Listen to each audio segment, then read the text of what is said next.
Hello YouTube, this is me, Audiobook is Live. I'd like to thank you guys for supporting me and liking and subbing to my channel. Now, check out my Patreon. For $7 you have access to all my novels. Yes, my novels, your 9 ones, you name it. Everything. Now then, you guys probably seen I'm doing premieres. Is that good for you guys or no? Do leave that in the comments in the video so I know if I should do more premieres or not. Now, I'm pretty sure you guys see me post on my new Discord channel. Do join my Discord channel so I can, because I have some new ideas for some new channel ideas. So do go there, and also you can request novels there for anything you like. Also, do leave a like and support. Now back to the video. Have a good day. I woke up, who knows how long later. I was still drugged up, but not as badly. I could feel it making everything seem sort of muffled or fluffy, but I wasn't having conversations with my wrist anymore. Probably for the best. I could feel my cheeks heating up a bit as I remembered that fact. Then it died when I remembered what had happened. The medical bay I was in was pretty small, a backroom ripper office like I expected. The many pieces of tiger claw stuff strewn around told me a lot. I guess June had taken me to his ripper. I was still strapped down, I noticed as I looked around the little room. I slowly raised my arm, which wasn't easy. Yep, still there. Still chrome. I felt a shiver down my spine. It wasn't right. The feeling it gave as I slowly managed to form a fist and then spread my fingers. So that was it. I had been planning on some chrome arms. It had been my plan. Probably a set of Manus blades, or a cool monowire, or gorilla arms for the utility. There had been so many options I hadn't decided. I guess the decision had come and gone. Oh, finally up are we? The woman from before the ripper asked as she entered. She was an older woman. Not quite graying, but probably close to that. Her face lined in a few wrinkles, but the shining chrome lines up and down her cheeks showed just how much chrome she had. Yeah, June? I asked, looking around and not seeing him. I managed to convince him to sit in a chair outside about an hour ago. He passed out nearly instantly. Your brother doesn't sleep much even when his little sister isn't in my clinic. I nodded at that. June being too stubborn to actually sleep when he needs to didn't surprise me at all. And me? How? How bad is it? I asked as I raised my arm. I shivered as it didn't feel right. It felt like I had 4 arms. Or more. The feeling of phantom limb meant even as I tried to move my arm it moved slower than my expectations, leaving me with a feeling of my limb being in the wrong spot. Better than you would expect. She answered simply as she sat down in a chair beside me. Considering what they did to you, I expected you to be brain dead. But you managed to keep from having an aneurysm. I pulled the connections as fast as I could, which is why your arms feel off. I wasn't exactly gentle. Speed was more important. But that will heal. Give it a few days, and your kinesthesia should feel normal. Yeah, it's a little off. Nerve damage or sorts. Those things they put on you were overloading your nervous system. It will be tender. She shrugged at that. You are alive and not brain dead. It's more than most could hope for. Yeah, I muttered as I looked up at the unfamiliar ceiling. That had been some shit. It was probably the drugs I was on leaving me feeling sort of fluffy, but I could feel it. The anxiety and nervousness bubbling up under it. I would probably be a little frantic for a while.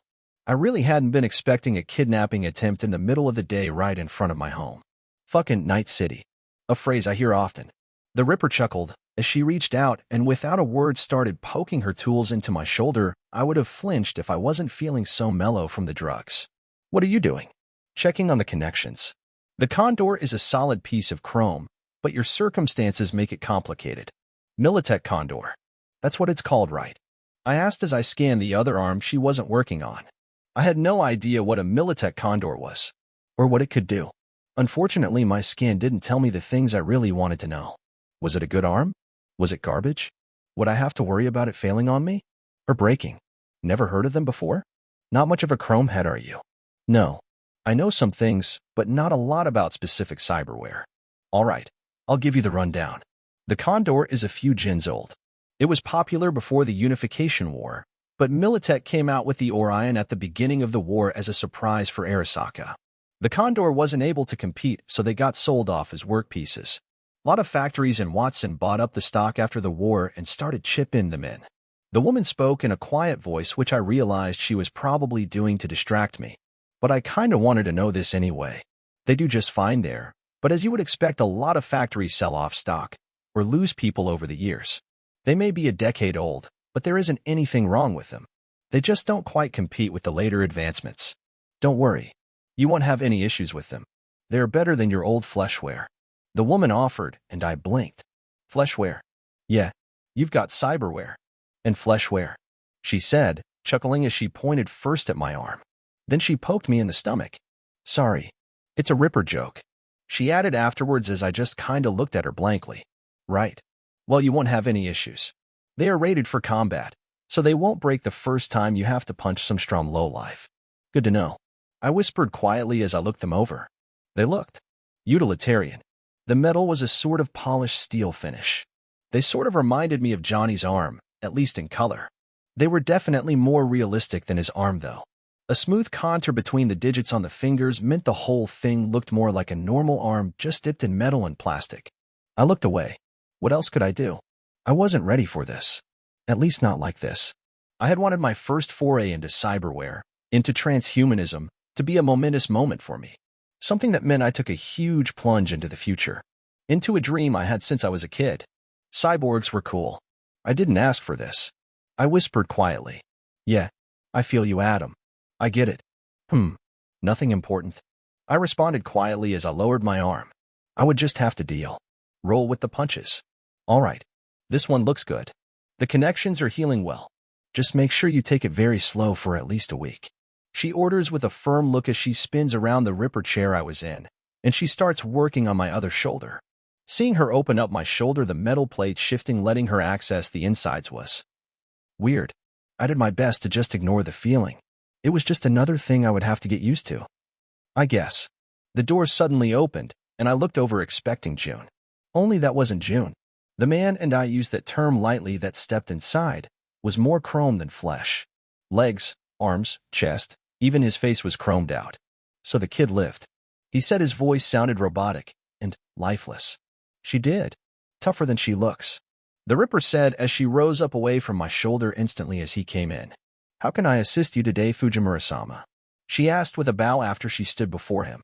Leg is acting up again, he stated simply, and the Ripper nodded, gesturing for another chair in her little clinic that he swiftly settled into. As she instantly began opening up his right leg and checking things out.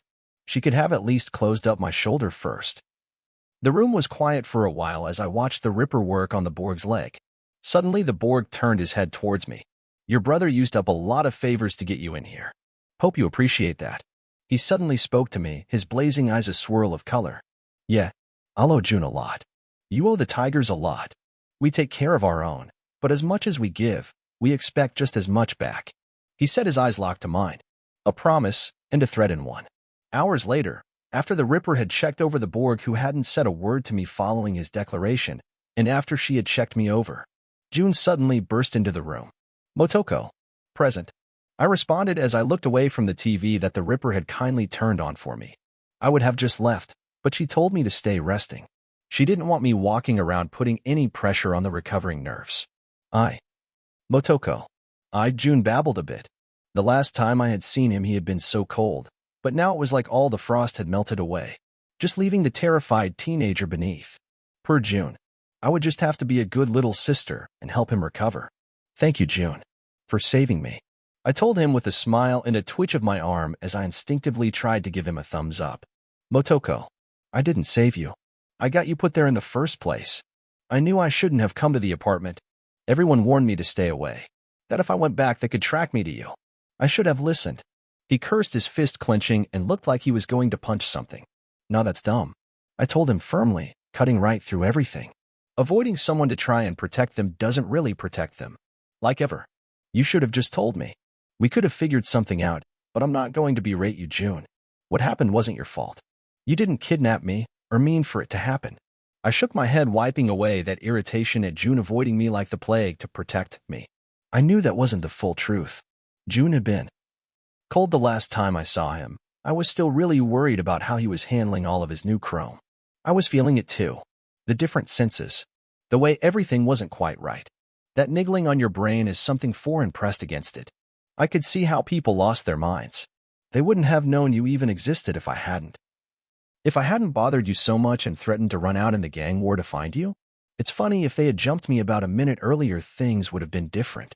I had just packed all my guns in the car. I told him with a chuckle as I imagined those Borg's faces if they had been facing me with the carnage and a bit more equipment. When did you get a car? No, I mean how? June asked, looking confused, but before I could answer, he waved his own question off. Never mind. That isn't important right now. Imudo. Just rest. I promise. I'll find the ones who did this to you. I'll kill them. You will never have to worry about them again. I promise. He said, his voice turned to gravel as he growled out his promise. Denied. I immediately cut in. June was hot-headed. If I didn't immediately squish his vengeful rampage, he would really go do it. What? He asked, kinda surprised, and I really wish I had control of my arms because I would be crossing them in an X right then. I've already got a blood vendetta against them. So until I cut off like all of their limbs, no one else can kill them. Denied. I answered simply with a nod. Yep. I was hunting those Borg fucks once I recovered. Especially that spider motherfucker. Cut off my arms? I'll cut off all 8 of your legs and your arms. June sighed, rubbing the bridge of his nose in obvious irritation. This isn't a game, Motoko. These men are dangerous. You should know that. You aren't going to be able to just kill them. Sure I will. I told him, but it was then I realized. June had no idea how much of an ass-kicker I was. I had done all these gigs, but June kept being June and not being around. I'm pretty cool, you know?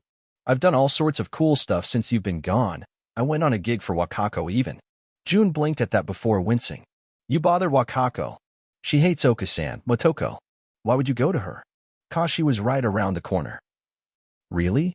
She hates our mom? Weird. Do you know why? It's not important. Motoko. Imudo. I don't care how many jobs you have done. We will talk about that later.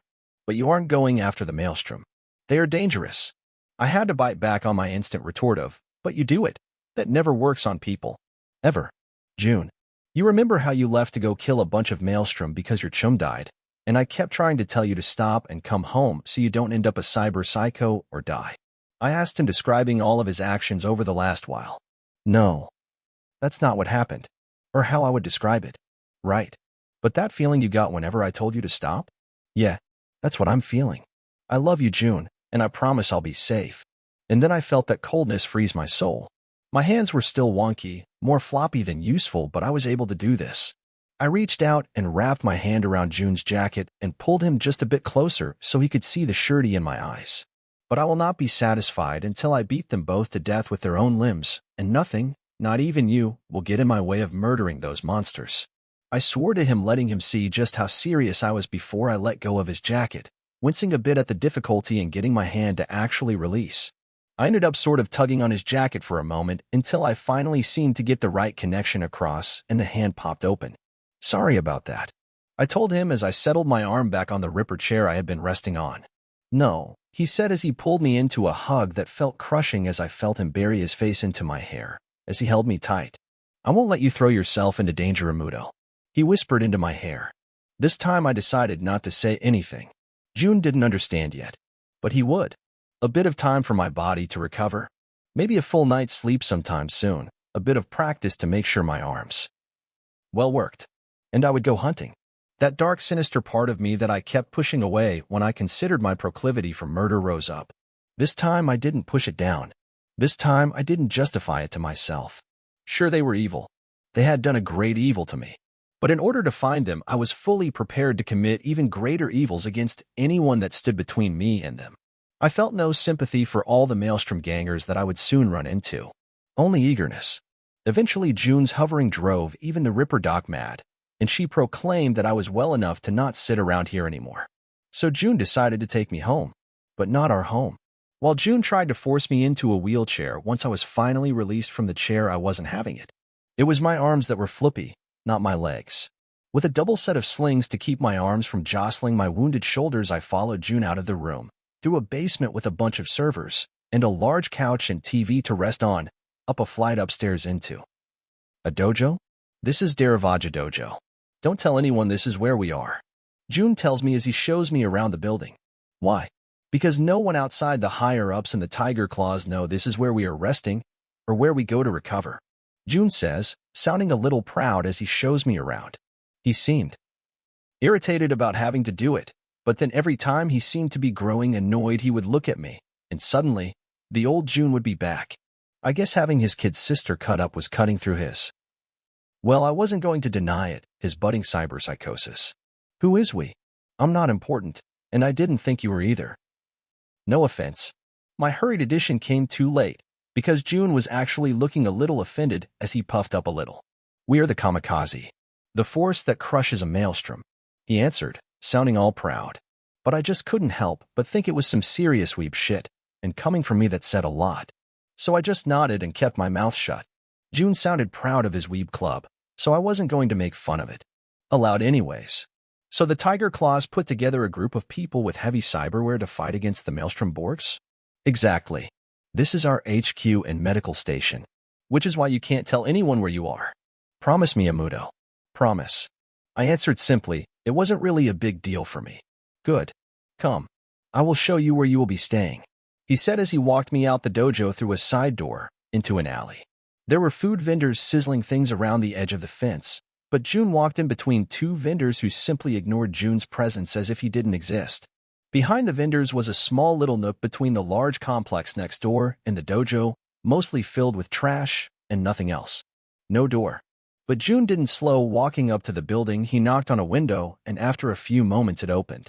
With a little help from June, I made it through into a small break room for the building. The woman that sat at a desk beside the window was simply tapping away and ignoring our presence as June guided me out of the break room and into a hallway. Then he walked into an apartment. This is where you will be staying until Maelstrom are gone. I'll go out to gather some clothes and things from the apartment later. June informed me as I looked around the small, mostly barren apartment that had a few of June's things laying around. His jacket that he rarely wore was thrown over the coffee table, and there was a mess of old food containers littering a small table. So this is where you've been staying? Yes. Come on, I'll get you settled in. You can take the bed, he says simply as he guides me into a small bedroom that was equally barren besides a few pieces of June's clothing scattered around. Home sweet home, I told him as I looked around. I just wanted to go back to the apartment. I had so much stuff to do. But for now, I would go along with June's crazy secret apartment hideaway.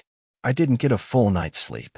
It seems dumb since I could literally sleep as long as I wanted instantly, but I chose specifically not to do that. I would need to see a Ripper again probably very soon, and it would be fairly obvious if I walked in with new arms, yet not a single hint of the surgery still existing. So I would deal with a bit of early rising grumpiness. The few hours I had allowed myself did help, washing out more of the pain meds that only made me fuzzy instead of really helping.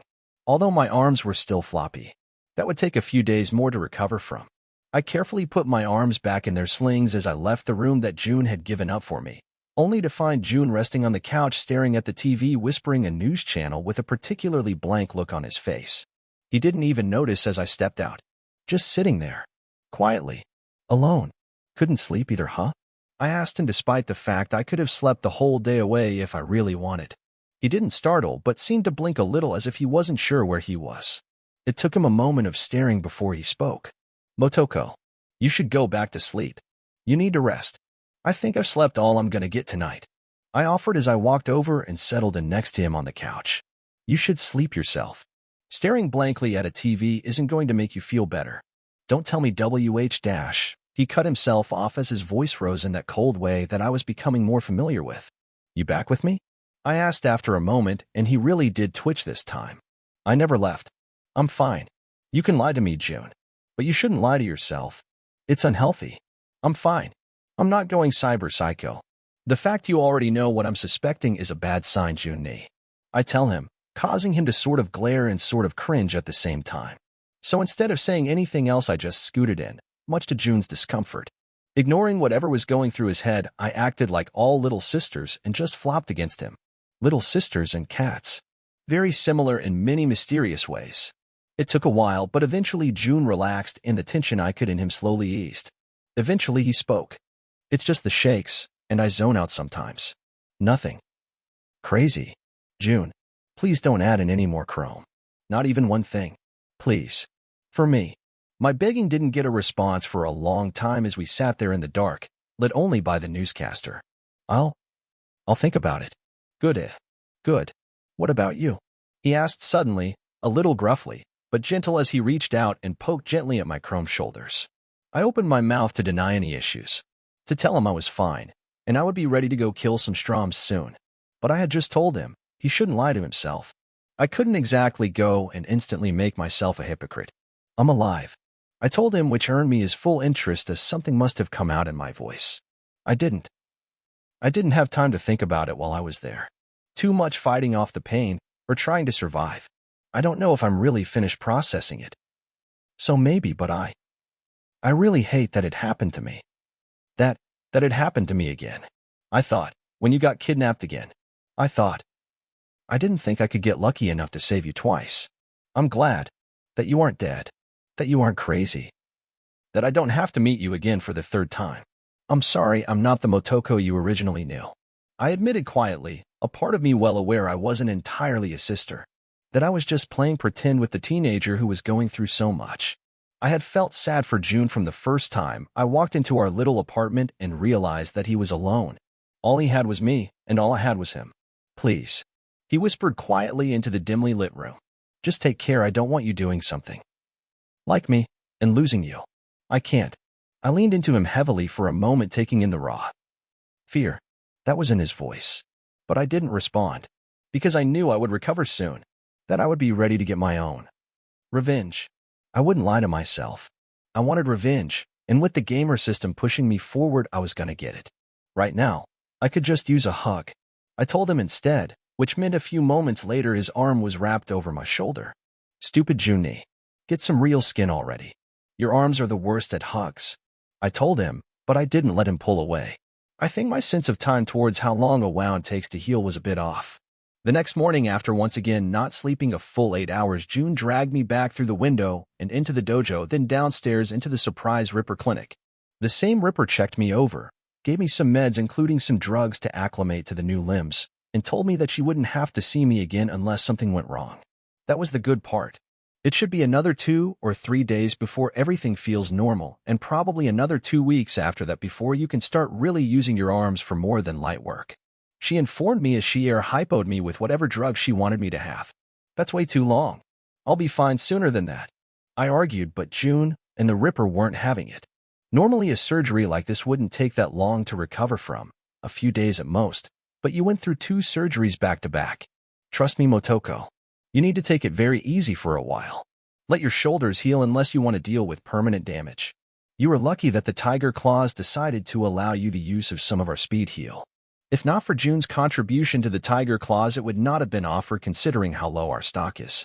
The Ripper informed me as she checked over a medical monitor. Wait, is that expensive or something? I can pay for it. Actually, I should pay for all of this. How much?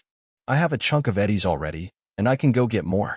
My mind instantly turned to how much loot I would be collecting from the dead maelstrom I would soon be mowing through.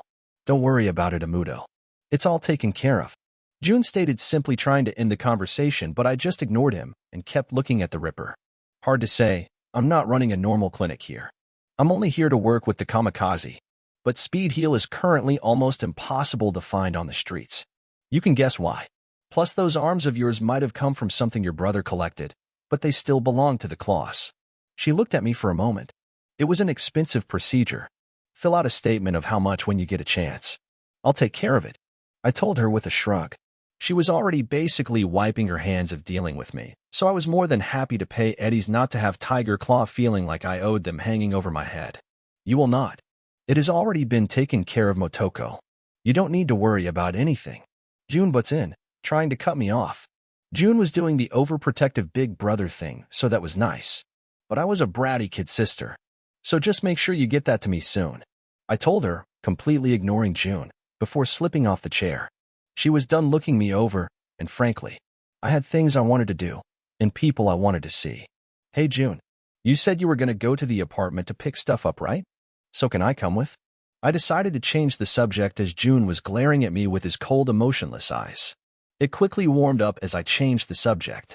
He hesitated a moment before sighing a bit at my puppy dog eyes. Fine. We will be going incognito anyways. Come on. I borrowed a car. Probably a good idea. I can't exactly drive my car like this.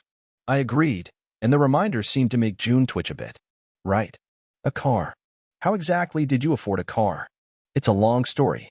I was on a job for Wakako. I still don't know how you pulled that off. Wakako isn't exactly our biggest fan. She was nice enough. I mean, old lady rude, but I could deal. She even said I was a valuable agent last time we talked. I argued as June guided me out of the dojo. Back through the apartment block this time, I was led into an underground parking garage that was obviously blocked off for Tiger Claw use with a lowered gate. I was settled into an unmarked, heavily tinted Archie Hella. And June started the engine, and we were out in the city. To my surprise, June actually drove like a normal person. Have to pretend we are unimportant. I don't want any maelstrom to track us, he mentioned, after noticing my surprised look. So that's what it takes to get you to drive safely. Interesting. I teased him, earning a scowl as he continued down the road. Before we stop at home, there is a place I need to go. I told him now that we were already on the road, and it would be harder to refuse. Need to go to Little China. I told him, earning a very unimpressed look from June. We aren't going on a side trip. What do you even need in Little China? My eyes went gold as I sent him a text for the location. My Ripper. Vic is one of the best in Night City, and I mean that honestly. He's a legend for those in the know. I told him as he looked at me like I was, well, his amnesiac kid sister making grand proclamations. Listen, just, please. I know you have your Ripper doc that you brought me too, but I don't. I would feel a lot more comfortable with a checkup from Vic. Please, June. I begged. He was definitely glaring, and I could see his chromed hands gripping the steering wheel tightly. Fine. But first you have to tell me why you even went to a Ripper, or how you know this guy. Oh, you didn't notice? My eyes, June. I got a set of Kuroshi's. Vic managed to find them for me. Oh. I muttered as I barely stopped myself from bonking my head on the dash. Really glad I had my seatbelt on. June had hit the brakes. Hard. What? When? How? Kuroshi aren't cheap. I don't even have a set of Kuroshi. All of which is basically the same, answered June. I told you. I've been doing gigs for Wakako. And some side biz. It's your fault, you know. I wanted to tell you all about the adventures I've been having, but you wouldn't even answer your phone. I couldn't, I was on the job. You can be tracked through calls by a skilled net runner. I was trying to protect you. His voice rose up into a shout at the end. Now I find out you were doing jobs for Wakako. That you met some creepy back alley Ripper. That you chipped new chrome, and I didn't even know. He was roaring, his fist rocked out and smashed into the dash electronics, and buttons pinged around for a moment. I wasn't really surprised. I mean, it wasn't the first time that June had expressed his anger by punching something. We really should work on that. It was a bad way to release stress. But it was what he said that made me sad, or maybe what he was saying. I was safe. Hiromi was with me when Vic chipped me. She was super sus too. But Vic's good people. Like an honestly good person. So I was fine. And yeah, Wakako is surprisingly nice to me. I mean, she is really to the point. We don't chit-chat. And she may have sent me on some really boring gopher missions. I should tell you about the wedding ring fiasco. Anyway, I'm okay, June, honest. And I'll be okay moving forward. What happened yesterday wasn't your fault. He slowly pulled his fist out of the dash. His fist clenching and unclenching. I realized then. June, for all of his attempts to be cool, was struggling with all his new chrome, just like I was. I reached out without a word. Even if it was still floppy, I put my hand in his clenching fist. I held his hand the rest of the way, slowly feeling the tension in his fingers die down. Which was super weird, by the way, because I was still getting a really bad phantom limb sensation, so I barely even felt like we were holding hands at times. But I kept cool. I was trying to comfort my stupid brother after all. Finally, after a few minutes of driving through night city traffic, June spoke. I'm sorry I wasn't there, Motoko. I'll be there from now on. I promise. Don't worry. And just give me some space. Showing up to a gig with my big brother peering over my shoulder would be embarrassing. Almost as embarrassing as the time I had to take the bus to a job, and the people I was trying to collect from literally watched me get off the bus. I thought I was gonna die. A noise escaped June, and I pouted at him as his little burst of amusement turned into a chuckle as he processed what I had just told him. They really saw you get off the bus? Yep. They were at the gas station right there. I had to do a long walk over to them too. Haha. June's laughter was nice. It had been a while since I heard him laugh as he took endless joy at my suffering. At least you've been safe. Until yesterday. Yeah, I only got shot like once. Well, more than that, but I had successfully covered up the bullet wounds every other time. Because I was a genius and master of disguise. That was about when June once again slammed on the brakes. You what? June pulling the car in front of Misty's esoterica was a relief. He had been seething for the last few minutes. It was just a flesh wound. I mumbled. Quietly. Very quietly. Because the last time I had said that June almost smashed the car into a pole because he was yelling at me. June might have already parked, but I didn't trust him not to start throttling me if I tried to say it again. Apparently the reveal that I had been shot on a job was not doing good things to June's blood pressure. I was going to ask Vic to check over June now too, because his face going so red probably wasn't healthy. Oh my. Motoko. A voice called out and I turned to see Misty having come out of her shop after seeing me. Hey Misty, how's the biz? I asked, but that was ignored as she rushed up to me. Your arms. Vic didn't tell me you were getting that much work done. Is everything connected well? No problems? Well, it wasn't Vic. I got klepped by some maelstrom. They were pretty pissed, so they decided to cut me up a bit. I'm here for a checkup from Vic. I trust him to make sure everything is good. Oh. Motoko. I'm sorry. Misty gasped as she looked from my arms still held in their slings, then up to my face. Are you gonna be okay? Do you want to talk? I have some really nice soothing ambience shards that really help in meditation and AF-. I'm all right. I interrupted her.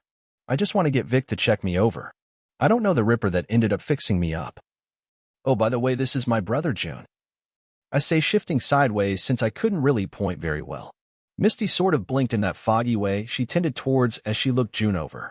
The fact he was wearing a big, heavy shirt to cover most of his tattoos, yet still looked like a Yakuza on vacation, probably ran through Misty's head. Nice to meet you.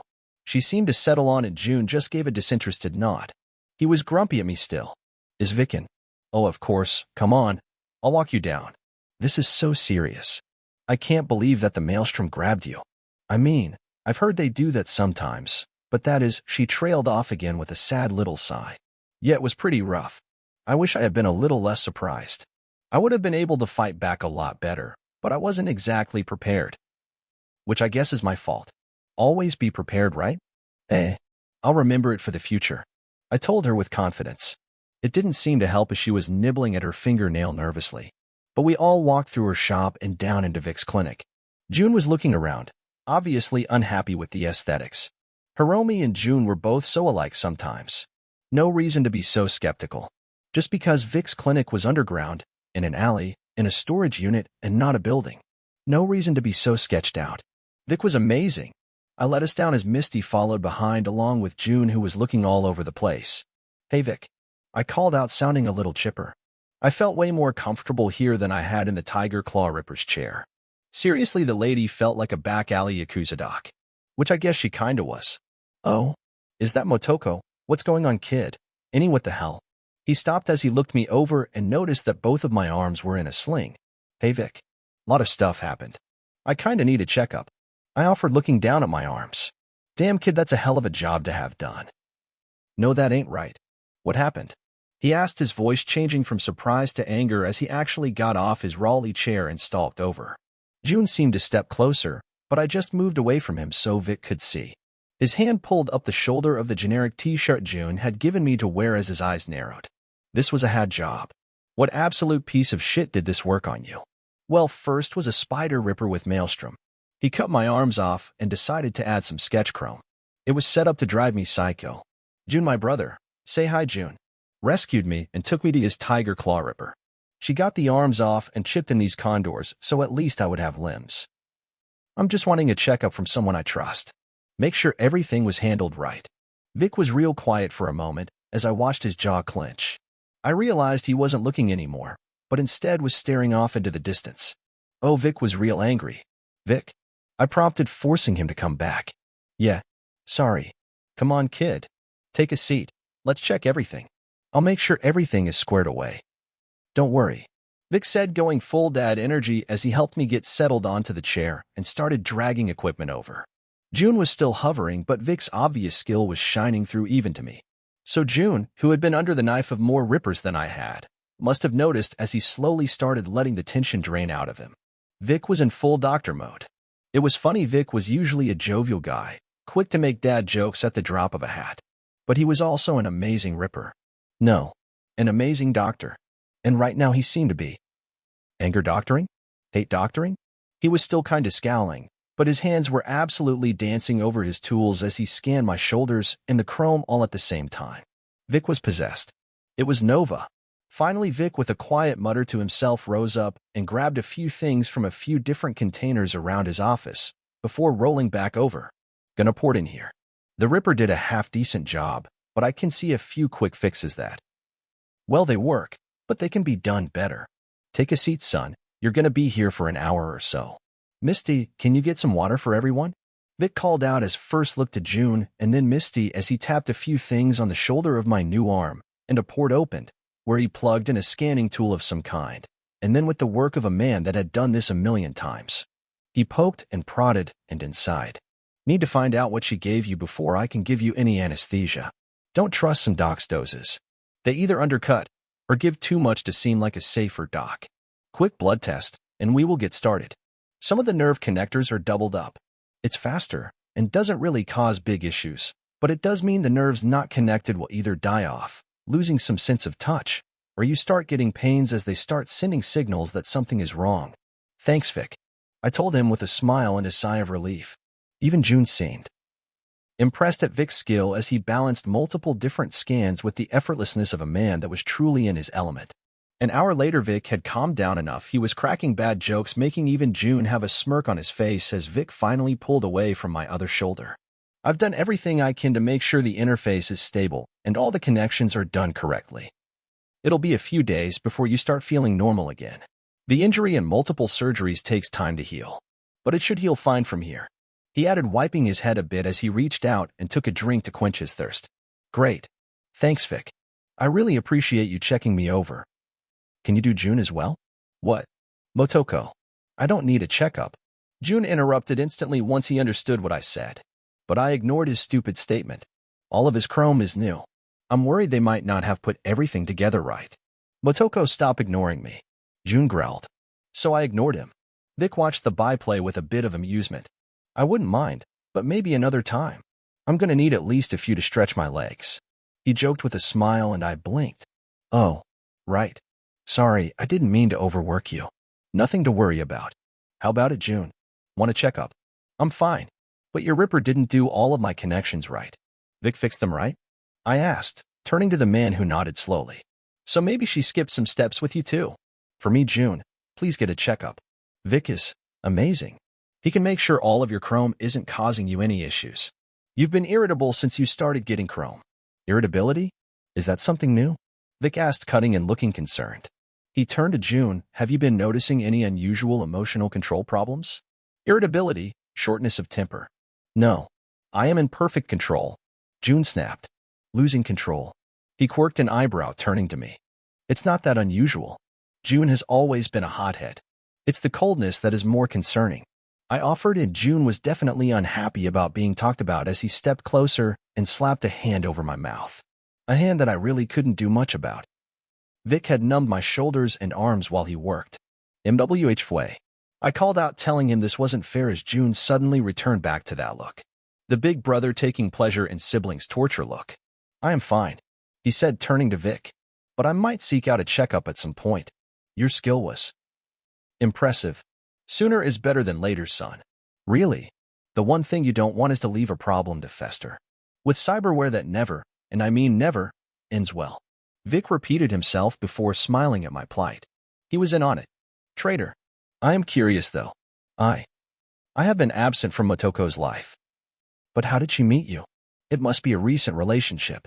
June asked, now that I could say anything. Oh, it was an interesting day, all right. She dash. MGH from 2. I tried to tell Vic to shut his mouth because June was gonna freak out. I would have been cutting a hand across my throat as well if I could move my arms. Unfortunately, I could not. And Vic had no mercy. Came in with boxes of cyberware. Tons of stuff. She offered it to me so I could do something good with it. Boxes of cyberware? June asked, blinking. Where did she get that much cyberware? Where did you get that much cyberware? He asked, head tilting down towards me. My attempts to keep Vic from speaking failed. Scovrate from what she said. You didn't know. SCV. Motoko. What have you done? June roared, his flamey eyes really making him look like a demon as he glared down at me. Is that why they called him the Oni? I guess that answers that question. The drive from Vic's was very quiet. June had not taken the story about the Scav raid well. And I mean really not well. He had exploded at first, stalking back and forth as I explained what I had done. Then he had gone quiet. Eventually just ordered me to the car when he was done. Vic had been a little apologetic, but I just gave him a smile telling him it was no big. June got angry and was overprotective. Nothing to be upset about. It would have come out eventually. Exactly what jobs did you do for Wakako? The one you got shot. What happened? He finally said as we were halfway to home. To the apartment to pick up stuff I would need for a while. So I started telling him about the job. About Scorpion, the gig. That I had brought an HMG with me. Which had earned me a startled look from June and me yelling at him to watch the road as we almost crashed. I told him how the gig had gone, the chase, firing the HMG out the side of the car. The car crash. That I had been shot trying to rescue Scorpion. How I hadn't let the gig in there. That I had chased after him through the desert, finding the Raffin's location. How I had gone in and murdered each and every one of them. Unlike with Hiromi, unlike with everyone, I went into the whole thing. Every detail I explained the best I could. The kills, and how I had done it. By the end of my story, we were at the apartment. June pulled into the parking garage and stopped because my car was in his spot. Do you like it? My Quadra. I asked a little nervously. He hadn't said anything since I had finished my story. He pulled into the spot next to it and stepped out without a word. Which was annoying because getting the door was awkward. Eventually I got it and slipped out. June was just standing there looking into the darkness of the garage. June, I didn't want you to put yourself at risk, Motoko. He said quietly, practically whispering to the quiet stillness of the underground garage. You were supposed to be home safe. Taken care of. Little gigs with your friends that weren't supposed to be dangerous. You weren't supposed to have to kill. I messed that up before I even left, but this is... It's not right. He turned towards me. Why? Why can't you just be safe? Why are you throwing yourself into this life? I don't want this for you. Not you.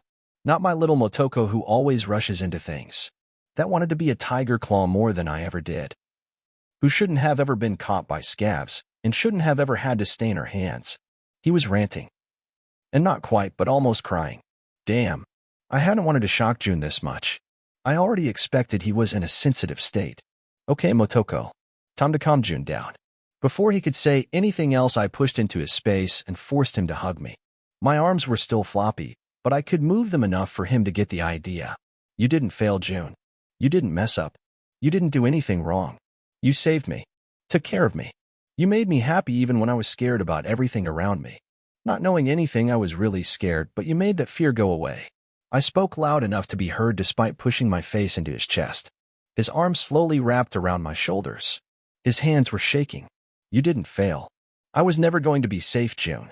I was never going to stay at home and hide away. The best way to keep me safe was for me to learn how to fight. The only way to learn is to do. I told him as I felt his arms continue to shake. You aren't responsible for what happened. You didn't ask for it to happen, and you tried to prevent it. You can't blame yourself for other people's actions. You also can't protect me from the world. Not even if you were. Not even if our last name was Arasaka would I be safe. So I've been learning to make myself safe. You shouldn't have to. You should be safe.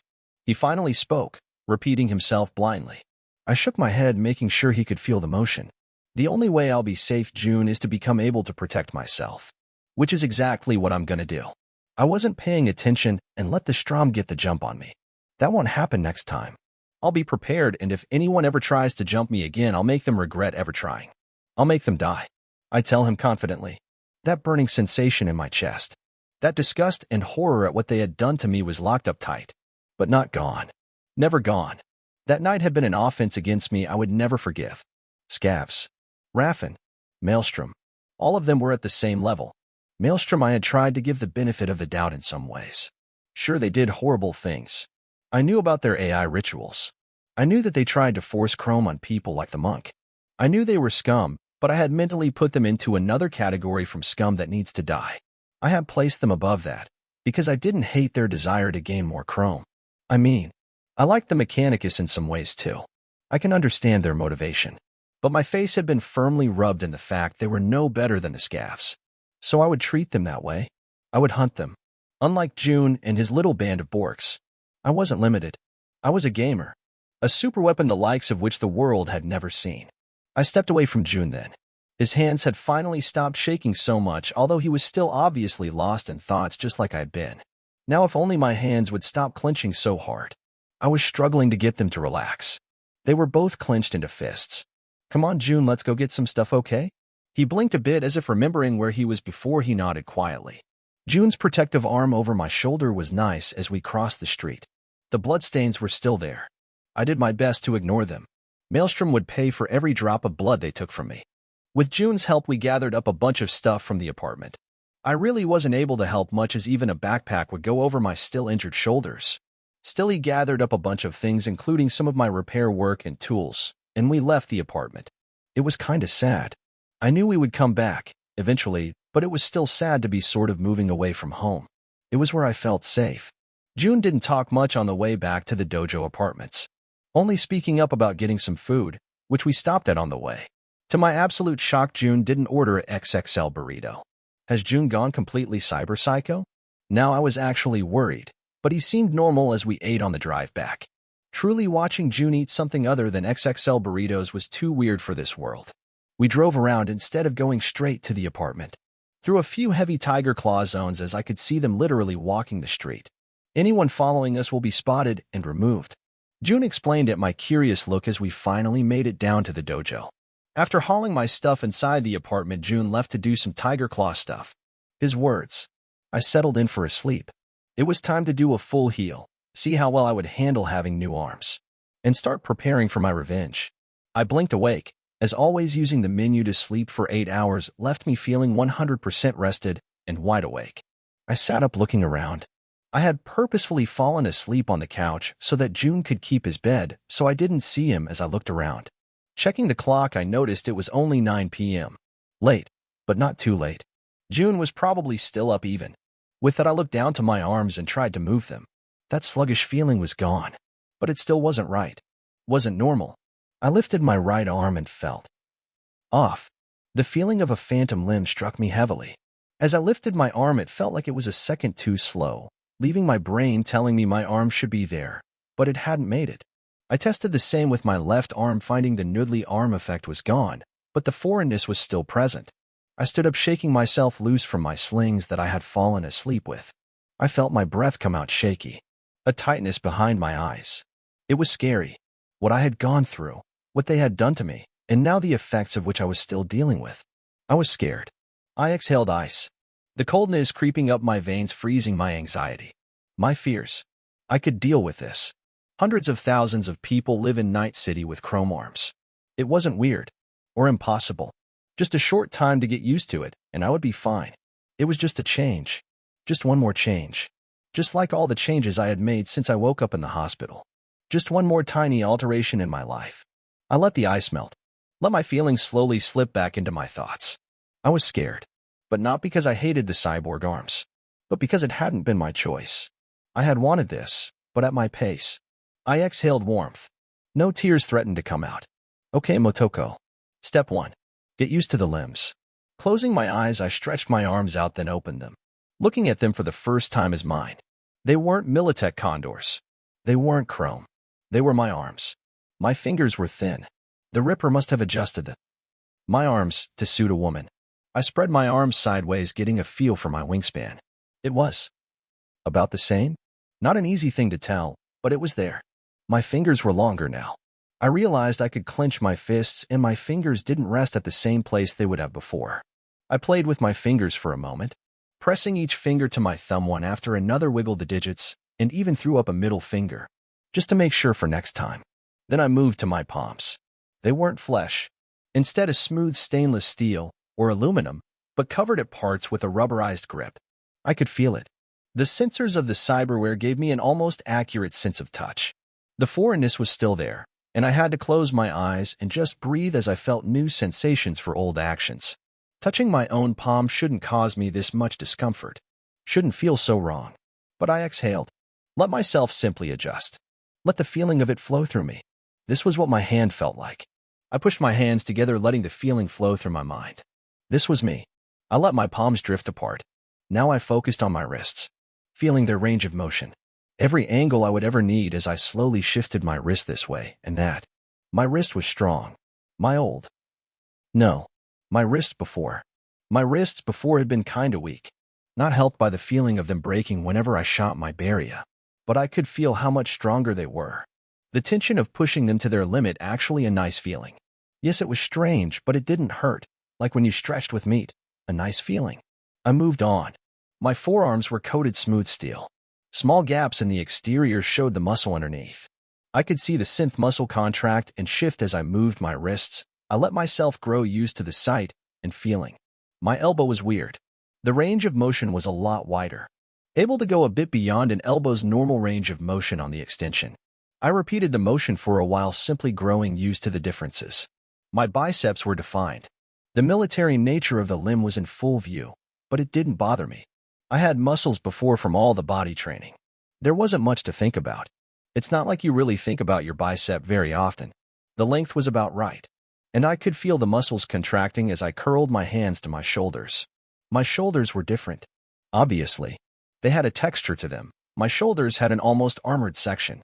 It wasn't large, but it made my shoulder feel larger in my peripheral vision that was so clear with my karoshi.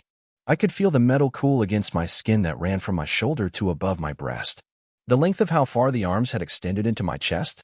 Or just how the arms connected to my nerves? No idea. I exhaled, letting the feeling pass. These were my arms. I opened my stat menu. Level 5.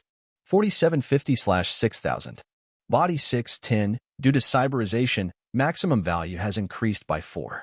Athletics 5. Street Brawler 5. Annihilation 4. Reflex 6. Blade 6. Handguns 4. Assault 3. Driving 4. Intelligence 4. Breach Protocol 3. Quick Hacks 3. Cool 8. Ninjutsu 7. Cold Blood 6. Technical Attribute 3, 7. Due to cyberization, maximum value has increased by 4. Crafting 3. 0 stat point. 0 skill point. Perks. Ambidextrous Blades 2. Quick Draw Handguns 2. Gun Nut Assault 2. Parkour Athletics 2. Grappling Street Brawler 2. Drive by Driver 2. Cat-like Athletics 5. Cool Nerves Cold Blood 2.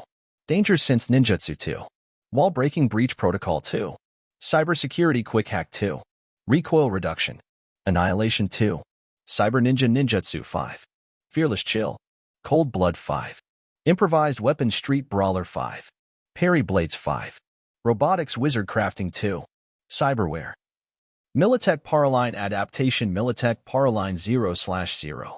Karoshi MK1 Adaptation Karoshi MK10/2. Militech Condor Adaptation Militech Condor 0/10. The numbers soothed me. There weren't any negatives or loss of stats. It means I was okay, that I could grind out a bit and be back to where I was. No, be even better. I like that. The chrome hadn't been my choice, but I had always meant to do it. To be better. I clenched my fist and felt the pressure within the grip. I blinked my eyes and sighed. I guess I could understand why chipping in chrome would drive you nuts. My eyes still felt weird when blinking, to the extent that not blinking felt more comfortable, but my body still wanted to blink. It was a struggle to keep from doing it. Now I also had my arms feeling off. Every part of them worked. I could feel everything. The sensors were actually really advanced, but it wasn't the same. And that feeling of offness was distracting, irritating. Like if your arm fell asleep and you tried using it to do a normal task. You could, but the lack of normal sensation left you uncomfortable. Yeah, that was what it was like. I decided, fine, I just have to get used to it.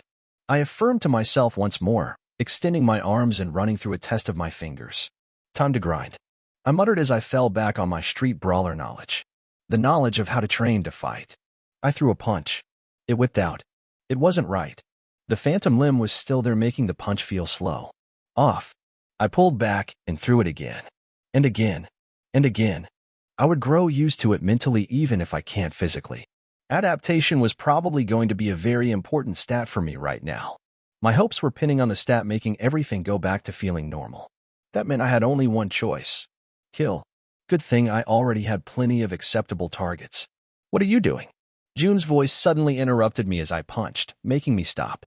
I looked over. He had just entered the apartment and was looking at me in concern. Punching. Sit down. You are still healing. Are you an idiot? Of course you are. He muttered as he practically picked me up and sat me on the couch. A moment later, he came back with a bag full of my tech stuff I had asked him to bring from the apartment. Light duty only. What part of that didn't make it through your gonk head? He cursed at me, actually sounding pretty pissed as he slammed the bag on the table. I winced. That wasn't good for my tools, June. But I was wise. I kept my mouth shut and nodded along as June stalked around the apartment. I would just wait for him to leave. Until then, I pulled out some of my tools and had a very strange session making some pieces that I was going to use to modify my Unity. The old gun had been with me for a while. It was about time I spent a little time working on it. It was almost an hour later when I finished the new trigger that would be a bit smoother than the old one, holding the part up to the light admiring its look when I realized my Unity was gone. I put the trigger down and had to wipe my eyes. I was so bored. June was still mother henning me, so I wasn't able to do any real exercise or grinding when he was around, and he had patently refused to let me go anywhere. So I had been stuck inside playing with the few pieces of tech I had. I had already breached the security on every device in the apartment and many of them in the building itself. Bored. June, though, was a good big brother. He must have a brother sense, because as I was slowly losing my mind, he pulled me out of the apartment and brought me over to the dojo. I was feeling relieved and happy. I might get some exercise done, until he walked me over to an older man that had on a GI and a lot of tiger claw tattoos. But that was more the norm than not here. Sensei, this is Motoko. June suddenly introduced me. Humph, was the only noise he made as he looked me over. I am Ozeki-sensei. Those arms of yours are new, he said, and it took me a moment to realize he was asking a question with how gravely his voice was. Yes. Then you will be helpless as a babe until you learn them, he said simply as he turned and grabbed a shurnai off a rack and then threw it at me. It wasn't a gentle throw. I managed to keep from yelping as I jerked, my arms raising to catch them, but the timing was off. My hand wasn't where I needed it to be, and the sword ended up getting caught on my fingers and nearly smacking me in the face. But I managed to seal both hands around the sword, wincing as it creaked a bit, but it was fine. Sensei. Light duty only. June hinted loudly, looking a little irritated, but Ozeki-sensei just turned towards me. Kusanagi.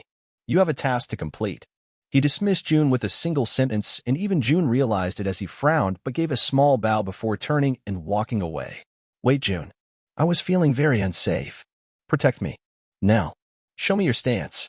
He barked, his voice so growly that I instantly did as I was told. Feeling myself falling into a neutral stance, shurnai held out before me. Now strike. He demanded, and I swung. He didn't like that. He ran me through the ringer. I was supposed to be on light duty, even if I was actually fine now. This was unfair. I had gained a few blade alerts by the time I was released and allowed to run away back to the apartment. It wasn't like I was that tired or anything. It wasn't that what he had me do was unlike what I normally do when I grind. He was just intimidating. He growled and glared constantly. I work best with positive reinforcement, you know. Still, it was done. I escaped and went home, tinkered with my spare parts until June came back. I'll be gone tonight, and most of tomorrow. Don't leave the apartments. You can go to the dojo or speak to the secretary in the break room if you need something. He ordered before I could even greet him as he rushed into his room and then came out carrying his weapons. I realized he was going out to kill Maelstrom. Instantly, I felt the itch to follow him. I could help. A lot. I could make sure June would be safe. But June would never accept that. Not after what had just happened. I would need to recover enough that I could push past his initial refusals. I would need to grind. Juni, be safe. I demanded as he almost walked out the door, but I stopped him with a behind hug. I will. Imudo. He answered softly, his voice breaking from that cold, icy tone he kept falling back into. But he couldn't stay. He broke off and headed out of the apartment right after. Once he was gone, I turned around. I picked up the table in front of the couch and moved it out of the way. So I had at least 12 hours or more before June came back. Time to work through everything I knew until my arms could do what I expected them to. I dropped down and started doing push-ups. Then I pushed myself to my feet, throwing punches into the air. I grabbed a pistol that June had left behind for me. He had noticed that I didn't have my Unity anymore. A Lexington. It felt close enough to my old Unity, if not quite the same, and after grabbing my old holster and fitting it in, I went back to it. Push-ups, jumping jacks, punches, quick drawing. Everything I knew I would need. I even started juggling the magazine of the Lexington between my hands to make sure I could catch things. And quickly reload the gun. That foreign feeling never left. The phantom limbs never lined up right. But that was fine. I could live with it. As long as my arms did what I needed. As long as I could shoot and punch and stab. As long as I could kill. The next morning, I went back to the dojo. The sensei wasn't alone. Another Borg was there going through some Tai Chi if the knowledge from street brawling was reliable. The fact she was seeming to hesitate a bit on some of the motions. Yeah, she had been injured. New chrome. She was going through something similar to me. But unlike me, she was a Borg. She had the weird leg blades that some of the tiger claw Borged out women had and was doing her best to remain stable as she went through the movements. I watched for a while as Sensei led her through the kata. Who's the kid? The woman finally asked, her voice sounding completely electronic. Focus. Sensei barked, not answering until the woman was back in form. Motoko is Jun Kazanagi's sister. He finally offered only once the woman had proven she was focused again. The kid's sister, huh? She muttered, looking over to me before Sensei made a noise of displeasure and she refocused. I continued watching until Sensei spoke up. Motoko, join us. He demanded. It wasn't a request. I sighed internally, but rose up and slipped into the kata without issue. Street brawling hadn't given me the direct knowledge on how to do it, but I could easily follow a new kata, especially one as slow and relatively simple as Tai Chi. I followed along, finding the rhythm without any issue. It wasn't any more mindless than grinding with the punching machine, so I quickly fell into the zone of just following Sensei's moves.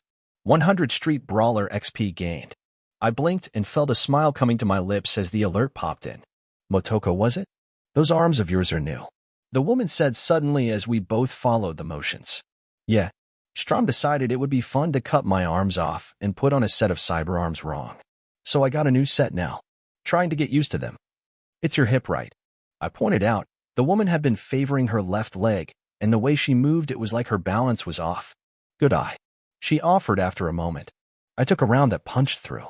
Blew off my leg. Managed to pull myself out of the action. Got to refit, and here I am. Getting used to the changes.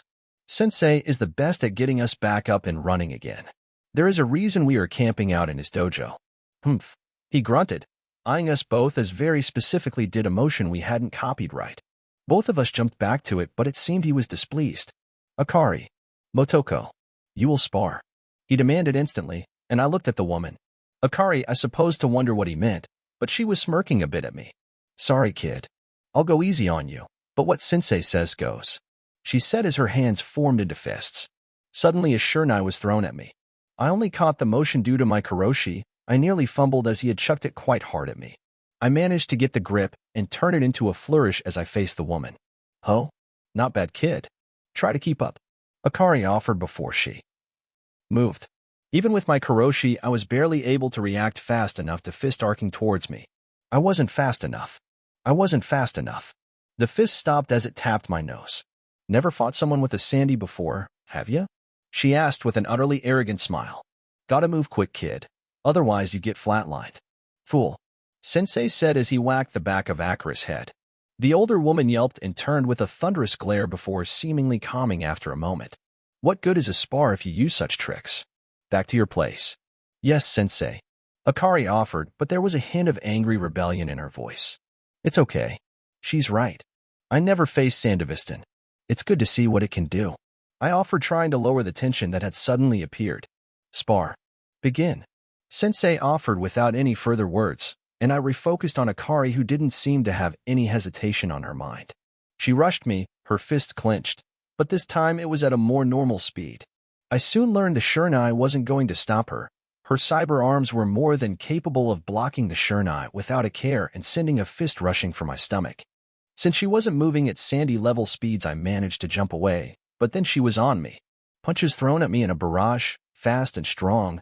Her arms weren't gorilla arms, but that hardly matters at a certain point. It was still a metal-clad fist rushing me. And so we sparred. She was better than me, faster than me, stronger than me. It didn't take long until I was taking blows that left nasty bruises on my chest. My arm's the only part of me strong enough to stop her fist from crashing into me. Even my parry perk was simply knocked aside. The shurnai simply couldn't last against her hits whenever I used it to try and parry her fists away, the faux bamboo creaking at the stress each time as I was forced to give up on the parry. Finally, I managed to get into a position that my thrust with the shurnai wasn't something she could ignore. The thrust would have slammed into her throat. And then suddenly she wasn't there. I blinked. actually blinked because it took me that moment to realize what she had done. Did you just do a backflip? Course. My arms are more than strong enough to catch me, and my legs are way stronger. I've cut down Strom completely on my hands before. Akari offered as she looked up towards me, her body in a sort of scorpion pose with her arms holding her up. Her legs pointed towards me like she was going to strike and stab me. Well, I could do that. Athletics, parkour, and even cat-like gave me a solid understanding on how to move. I rushed her this time. Her legs flicked out, the pointed cyberware more than strong enough to knock me senseless. I spun, letting the blow pass me as I crouched down, swiping at her left arm to force her to lift it to block. Then I leapt, rolling sideways over her striking leg, flipping in the air as I landed on her other side.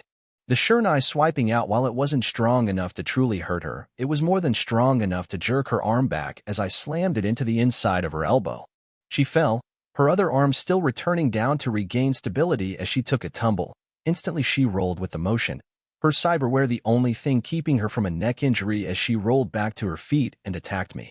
I backflipped, landing on my new arms with only a slight bit of wobble to avoid her leg slashing through where I had just been. This was fun. I got back to my feet just in time to block a few kicks and punches with my Shurnai. Akari, though, wasn't happy. She looked kinda pissed. Akari. Sensei suddenly barked out as I dodged another strike from the woman's feet, but she wasn't listening. Oh, I guess this was suddenly not a spar. She moved. Fast. A blur of colors as she approached and struck. I had only barely got my arms crossed to block the punch that sent me tumbling. I let myself roll a few times, even with my breath taken from me, before I extended my legs, catching the mat floors to break my momentum. I used my arms to make sure I wasn't smashing my face into the ground. When I stopped, I was already staring at her, ready to leap back up from my split leg position, my hands gripping the mat ready to launch me into the air if need be. Akari. Sensei was pissed, but the woman just stood there, seeming to take a minute to calm herself. Well, kid, how are the arms? Still have the phantom limbs? She asked, and in that moment. No. The speed of the attacks and the focus on fighting had blurred the sensation. I was breathing heavily as I caught my breath, so I couldn't say much. That was okay, Sensei had enough words for me. Akari. Meditation. You obviously lack control over your spirit. Go. He barked at the end, and even the bored-out woman jumped a little at his words. Yes, Sensei. Keep it up, kid. You might just be worth keeping around. You wouldn't say that if I was coming from out of sight. I grumbled quietly as I finally pushed myself back to my feet. Rubbing my chest, I grumbled a little. Supposed to be on light duty. That is unnecessary. You have already healed plenty. Sensei suddenly said from beside me, startling me at his sudden appearance. How'd you know? I deal with many men and women that need physical adjustment to their chrome. I know what an injury looks like. Your chest. It took me a moment to realize he was asking after my injury. I shrugged, but he didn't look satisfied, so I did a few stretches and breathed deeply, and while it was sore and painful, I was fine. It's fine. Good. Akari is usually more in control. It will not happen again, he said with a growl. It was fine. She isn't the first board I've fought. I shrugged. Honestly, it was good practice. A reminder that despite my benefits, I could still be overpowered. He looked me over before nodding. Come. You could use meditation as well. Akari will walk you through it. He called out, and I could hear the woman grumble from the sidelines where she had moved away and sat cross-legged. Come on, kid. Time to bring yourself into alignment, as Sensei likes to say. I shrugged. As I settled in. To my surprise, Akari wasn't a bad teacher, and I realized long after I settled in cross-legged with my hands formed into different poses to let myself align, that this entire thing was a course for potential cyber psychos. June was with them, and Akari was a member of Kamikaze as well. They were all here under Sensei's watchful eye, kept healthy and stable as the tiger claws could get them. I was kinda surprised. You don't expect a gang to care that much, but I guess when you put in thousands of eddies worth of equipment into them, keeping them from completely losing it was in your best interest. Meditating in the corner was weird. Akari had walked me through a few steps and then zoned out on her own. But I wasn't the type to meditate while sitting in a yoga pose, so I didn't bother trying. Instead, I slowly shifted my arms, feeling the differences as I waved them around quietly. Just processing. It was funny, I had so much knowledge in my head from such a vast array of topics, yet none of them could really help me with this. I had tried some of the martial arts I had gained from Street Brawler, and it helped. But it wasn't a panacea. Only time could truly help. Well, that or more stat points. I had a bet that adaptation would help quite a bit, but that was for the future. I still needed to grow at least comfortable enough that I was able to gain those points. My accuracy was still off, my balance, everything. It might seem odd, but it was true. While training my quick draw the night before, I realized that slightly different length arms, fingers that were longer but stronger, and the phantom limb meant my gun was ending up pointed in the wrong spot. I was forcing myself to untrain habits I had developed. So here I was, faking meditation as I ran through some of the Tai Chi kata with my arms, just letting myself adapt. Hopefully. Sitting here doing nothing did have some benefits though. Sensei wasn't just helping Akari and I.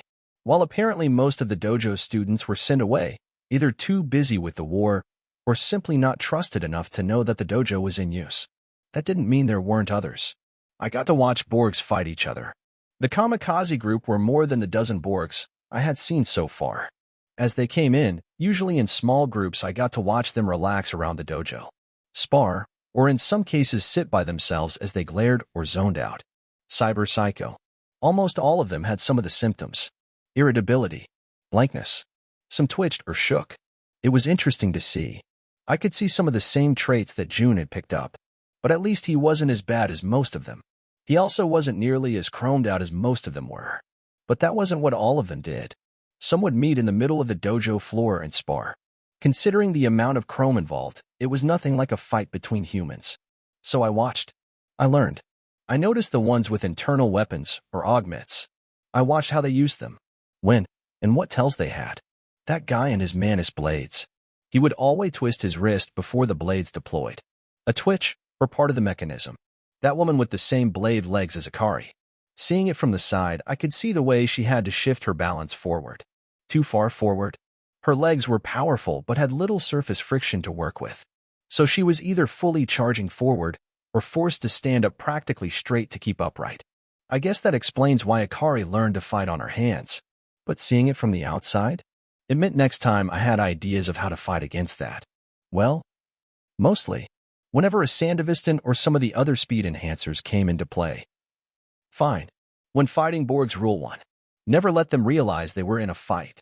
Until I had a Sandy in order to keep up, I just wouldn't fight them. Couldn't fight them. My Beria would still be with me, but if I was in a maelstrom din killing Borgs, then the moment I fired game over I would have to run or die. So I would assassinate them. I nodded to myself. Decision made. Fall back on what I am good at. So I would need to go quiet. And be better at it. Problem was, a blade wasn't always good enough against Borgs, but I wasn't the only person with that same problem. Now I needed more information. Lucky for me, I was literally in a place for it. I rose up and started looking for my former sparring partner. I wasn't the only person with that same problem. Hey, Akari? I asked, finally finding the woman that had left an hour into her meditation downstairs in the break room, chopping down on something from the vending machines. Huh? Kid, what do you want? I'm not here to play with you. She muttered, her voice still electronic as she continued eating. You use blades, right? Manus, and your legs. How do you kill a really borged up gawk? I mean, how do you get your blades through their armor? Stupid question, kid. She said, and suddenly her arm shifted into a blade that looked as deadly as I am sure it was. These babies are made for cutting chaff. Nanofilament cuts right through. But sometimes it can get stuck. If I am against something a bit heavier, gotta use the upgrade. She laughed as her blades suddenly started glowing. A harsh wave of heat washed over my face as the blades ignited to an incredibly high temperature. Stab these babies in, and not even fuckers with thermal resistance real skin will survive cooking from the inside. That's how you kill Borgs. Cut, M, and if you can't, boil, M. She broke into a pretty scary laugh, but I couldn't help but nod along. Know where I could get a thermal katana? I asked, and her laugh changed to a different tone. She wasn't laughing at her evil thoughts, she was just laughing at me. Rude. I'm not your mama. Get it yourself. She finally offered and waved me away. Fine. I continued practicing while I waited for June to come back. Unfortunately, every time Sensei would see me practicing, he would throw a shurnai at me, or pull me into Tai Chi, or whatever other exercise he was doing. It was like he expected me to get into trouble the moment I was out of his sight or left unattended. Which, okay, teenager. Sure, I could understand it, but it was still annoying. That night June came home, and I couldn't help but let out a breath of relief. Junie, I called out as I noticed him out of the corner of my eye coming in with a group of 4. All four of them had obviously seen a fight. Luckily, it looked like only minor injuries, and it was a bit of a shock to see June in full war gear. He wore actual armor over his chest for one. June's tendency to show off his chest had been something I had planned on teasing him about in the coming days. But more interesting was the mask he wore. I guess I know for sure now why they called him the Oni. He wore a Japanese Oni mask across his jaw, giving him a sharp-toothed grin. At my call, he slowed his walk and pulled down the mask, showing his face and how tired he looked. Seeing the rest of his little group all look to him, and none of them seemed happy, I just waved him off to go with his little team. We would talk after. The maelstrom broke as soon as we showed up, but they had enough heavy guns to keep us from doing much. We killed a few Borgs and dropped them off at the Rippers, and that's about it. He offered an hour or two later when he had finally come to find me. Apparently his little team had been doing an after-action report of some kind. I guess Tiger Claws knew at least a bit about keeping everything running, even when dealing with a bunch of gangster kids. What about you, Amudo? How was your day? How are the shoulders? Any pain? Be honest. Nope. No pain. I'm healing quick. I told him as I bit into my XXL burrito and did my best to pretend it didn't taste like refried sick. I don't know how June could seemingly happily take big bites of the meal. Good. Good. Just don't go overboard. He demanded, pointing his burrito at me, which I almost wanted to parry away. What a powerful weapon. Anyway, Junni, where did you get your katana? I'm looking to buy one. Probably a thermal one. I chirped at him suddenly, his chewing slows before he swallows his bite. No. I blew up my cheeks at him in offense at his instant denial. I'm not asking you to buy it or something. I have money. I just need to know where I can get one. Still no. You were staying here. Safe. He offered, and I glared a bit. I'm not going to stay here forever. Another few days, I'll be back to fighting fit. Then I'm heading out. No. You can't just say no. I shrieked at him, pointing my burrito. No, he said, doing exactly what I told him he couldn't. I huffed at him as I took another bite and chewed it for a moment. I didn't want to fall into sibling spat here. June needed to understand that he couldn't huddle me into an apartment to hide away. June, I know you want to protect me, but I'm not going to live in this place. Once I'm healed up, I'm going to get hunting down the bastard and the Spider Ripper. Once I have both of their skulls on sticks, I might chill, but that's the limit of my chill at the moment. Chill? He seemed to ask himself as he was working out what I mean. Still no. I stood up, slamming my hands on the table, which actually made a very sharp noise throughout the break room. We glared at each other for a minute. I'm not asking. If you won't help, I'll do it without you. I'm sure Hiromi Kaien. Fuck. I cursed, my anger disappearing. I hadn't messaged Hiromi. It had been days. I had been completely out of contact. I instantly called her, only to get a noise in my ear and this call could not be completed. Message. Idiot. This whole place has a jammer up to make sure the maelstrom can't track us here. June cut in my rising panic as my yellow eyes zipped to him. Hiromi can wait. Hunt. Damn it, Motoko. Stop. He rose up and yelled, but I was already heading up the stairs. I knew Hiromi pretty well by this point. We were best chums. If she heard that I had gotten kidnapped, if she couldn't get in touch with me or June, she might do something stupid. I rushed upstairs, ignoring June as I ran to the entrance of the dojo and then out onto the street. Still no good. I turned and started running down the street. I could hear June running after me, and he quickly tried to grab me, but I slapped his hands away. We both had chrome hands now. Not now, June. Motoko. Stop being stupid. We aren't supposed to make calls from here. Then get your bike.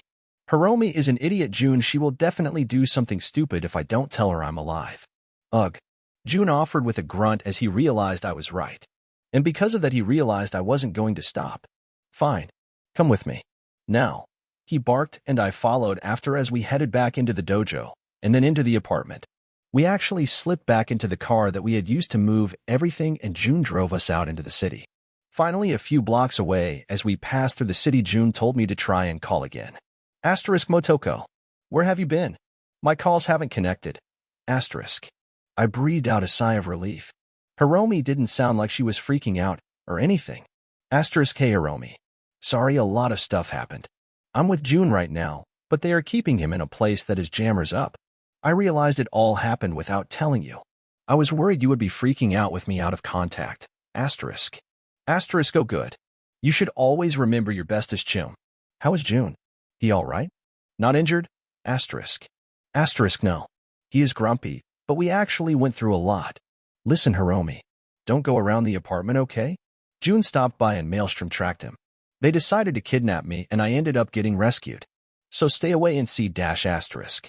Asterisk what the fuck? What do you mean kidnapped? Are you alright? Motoko. You can't get kidnapped again. What the fuck? Fuck. Asterisk. Asterisk hey. I'm okay. Honest. The Strom did cut me up a bit, but I'm all in one piece. And after the tiger claw ripper that June took me to put me back together, I even went to Vix and had him double check. I'm fine. Asterisk. Asterisk Motoko. If you had to go to a ripper. You got chrome? How much? What happened? Asterisk. Asterisk just my arms. Nothing serious. Asterisk. Asterisk fuck. Motoko. Toko. Don't try to protect me, okay? We are chums. How bad? What happened? Asterisk. I sighed a bit as I rubbed my thumb and fingers together, feeling the odd sensations. Asterisk, it was pretty bad while it happened. They got lucky that I didn't have my anti-board weapon when they jumped me. They cut me up and threw me into a fighting pit. I killed the kid they pit me against, and they ended up chipping in some bad chrome arms. June rescued me around then and took me to a tiger claw ripper. I'm alright now. Honest. Asterisk. Asterisk shit. I didn't even know. I've been trapped at home this whole week. Damn it. Asterisk Hiromi cursed for a while as I listened, just sighing, trying to ignore June's questioning look. Asterisk, listen Hiromi. I'm glad you heard about this from me, and not from out in the wild. I was really worried you would have found out and gone off on a crusade to try and rescue me or something. Please just stay safe, okay? I've got June being super protective right now too. So I get the parents thing. Asterisk. Asterisk fuck.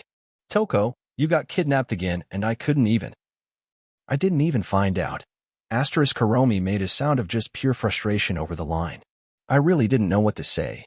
I'm okay. Asterisk, I'm not. I'm glad you're okay though, Toko. Fuck, that's so. Ugh. Asterisk. Asterisk, I know. But I'm glad you're safe too.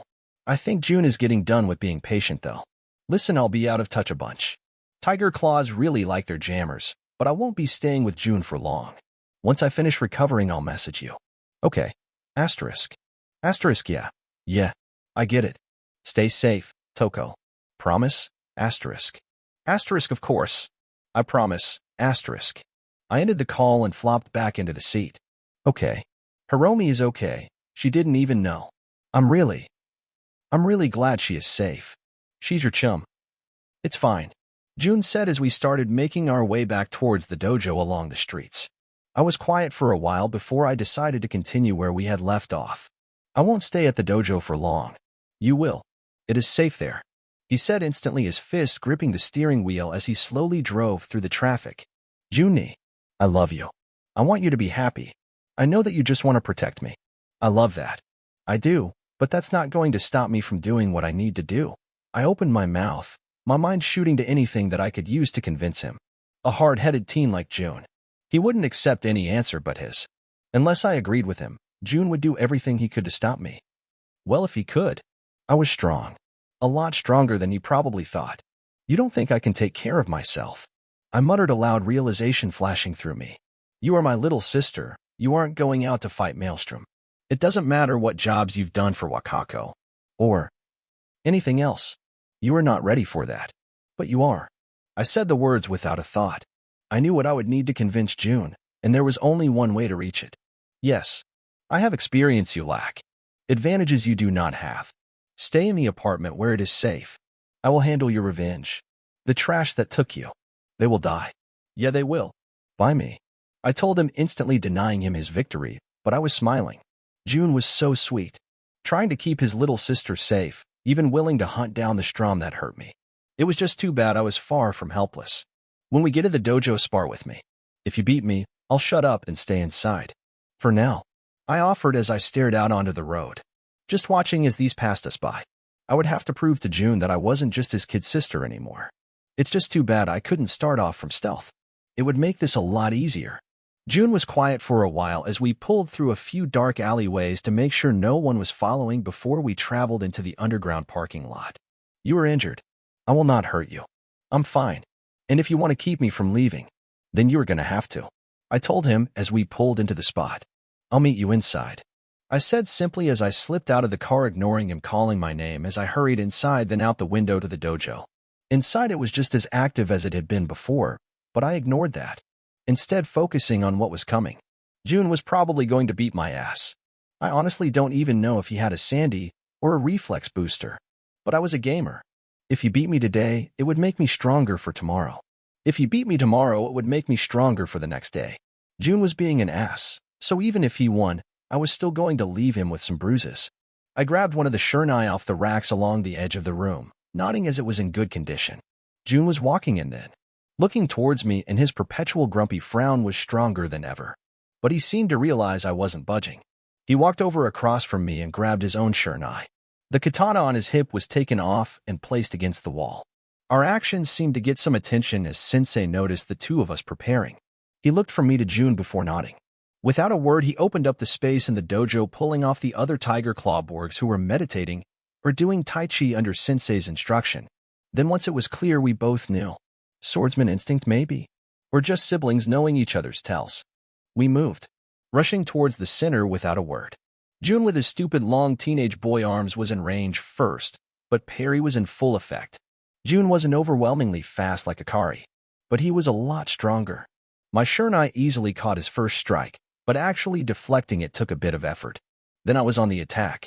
He reacted, instantly shifting into his own deflections as my Shurnai became a blur of attacks, slashing, stabbing, sliding against his blade to try and smash into his stupid face. My attacks took him off guard, and instantly June was backpedaling as I pushed him. Despite his greater strength, he was treating my Shurnai as an actual blade. Good, he was taking this seriously. But as much as I pushed, nothing made it through. June was good. Then to my surprise, June locked his blade with mine, and in that moment he reached out and grabbed my dominant hand on my Shurnai. I noticed it. The shift in his balance. I had dealt with this exact situation again. I wasn't going to have my chest broken again. June's kick was blocked when I just leapt into the air and landed both of my feet against his leg, leaving me hanging in the air completely at his mercy. But at least he hadn't kicked me. June's grip on my fist hardened, and then he threw me to the side, launching me across the room. My instinctual reaction surprised me. I let go of the Shurnai, a part of me reminding myself there were tons of them around the room to grab, so instead his throw was turned into a tumble through the air, and then a few backflips as I hit the ground to create distance until I was at the wall. I nearly chuckled at June's flabbergasted look. His dropped jaw was literally making this entire thing worth it. Huh. Bet you didn't know your little sister had athletics 5. I was at least a moderately good acrobat. But then I was done playing. I reached out and grabbed 2 Shurnai. The first blade's perk I had grabbed had been ambidextrous, and my arms were now much stronger than a normal girl my age. The feeling of my arms might not be perfect, but I was about to beat some big brother ass. I stomped back towards June, doing a few flourishes with my Shurnai to tell him that I wasn't playing at dual wielding. Then I was on him, and June was once more backpedaling as I absolutely stormed into a series of attacks against him. My breath was still fairly even. June might have more chrome, but I was in better shape than my burrito-loving brother. The sharp snapping of faux bamboo on faux bamboo echoed through the room, as with 2 Shurnai I finally started slipping past June's defenses. My first blow slipped past and hit his shoulder, then another hitting his wrist, but it was all chrome, and he seemed to be growing really annoyed. I could see his eyebrows narrowing and his face turning into a scowl. He pushed me back and swung. I blocked, but still ended up thrown off my feet at the blow as he put all of his strength into the swing. I rolled away and then jumped back to my feet, jumping right back at him. It quickly became obvious June had the strength to send me flying, but I was faster, and with 2 Shurnai, he was struggling to resist my flurry of blows. Once more June went for a grab, but I had literally taken a perk in grappling. His hand was grabbed as I discarded a Shurnai, and then I was leaping, my leg arcing over his bicep, and suddenly my leg was wrapped around his neck. I tugged and unbalanced him. The two of us went tumbling as he dropped his Shurnai, with me so close it was easy to grab me. And then we were rolling on the ground, both of us grabbing at the other, rolling and grunting as we grabbed, forcing the other to release and grab each other again. June pinching my thigh to make me release his neck earned him a fist grinding into his side that was still meat, which made him flinch and break his grip on my other arm that he had been working into a pin. Then I grabbed his ankle, which was close by, and twisted. While it wasn't flesh anymore, it would still hurt.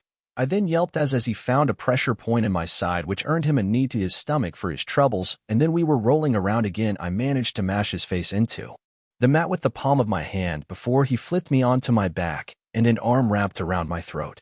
Considering how much I knew about choking someone out like that, I wasn't hard to elbow just below his armpit, weakening the grip, even with a chrome arm. As I kicked up and flipped under his arm, my leg once again in place around his neck, but then suddenly I was pulled off him with a yelp as someone grabbed the back of my shirt and just lifted me out of the pile. "Oh hey, sensei," I offered in greeting toward the very irritated man. "Both of you come with me." "Now," he barked, making June twitch as much as I did as I was dropped back to my feet. We were put in timeout. Like literal timeout. Sensei set us down in a corner and made us meditate.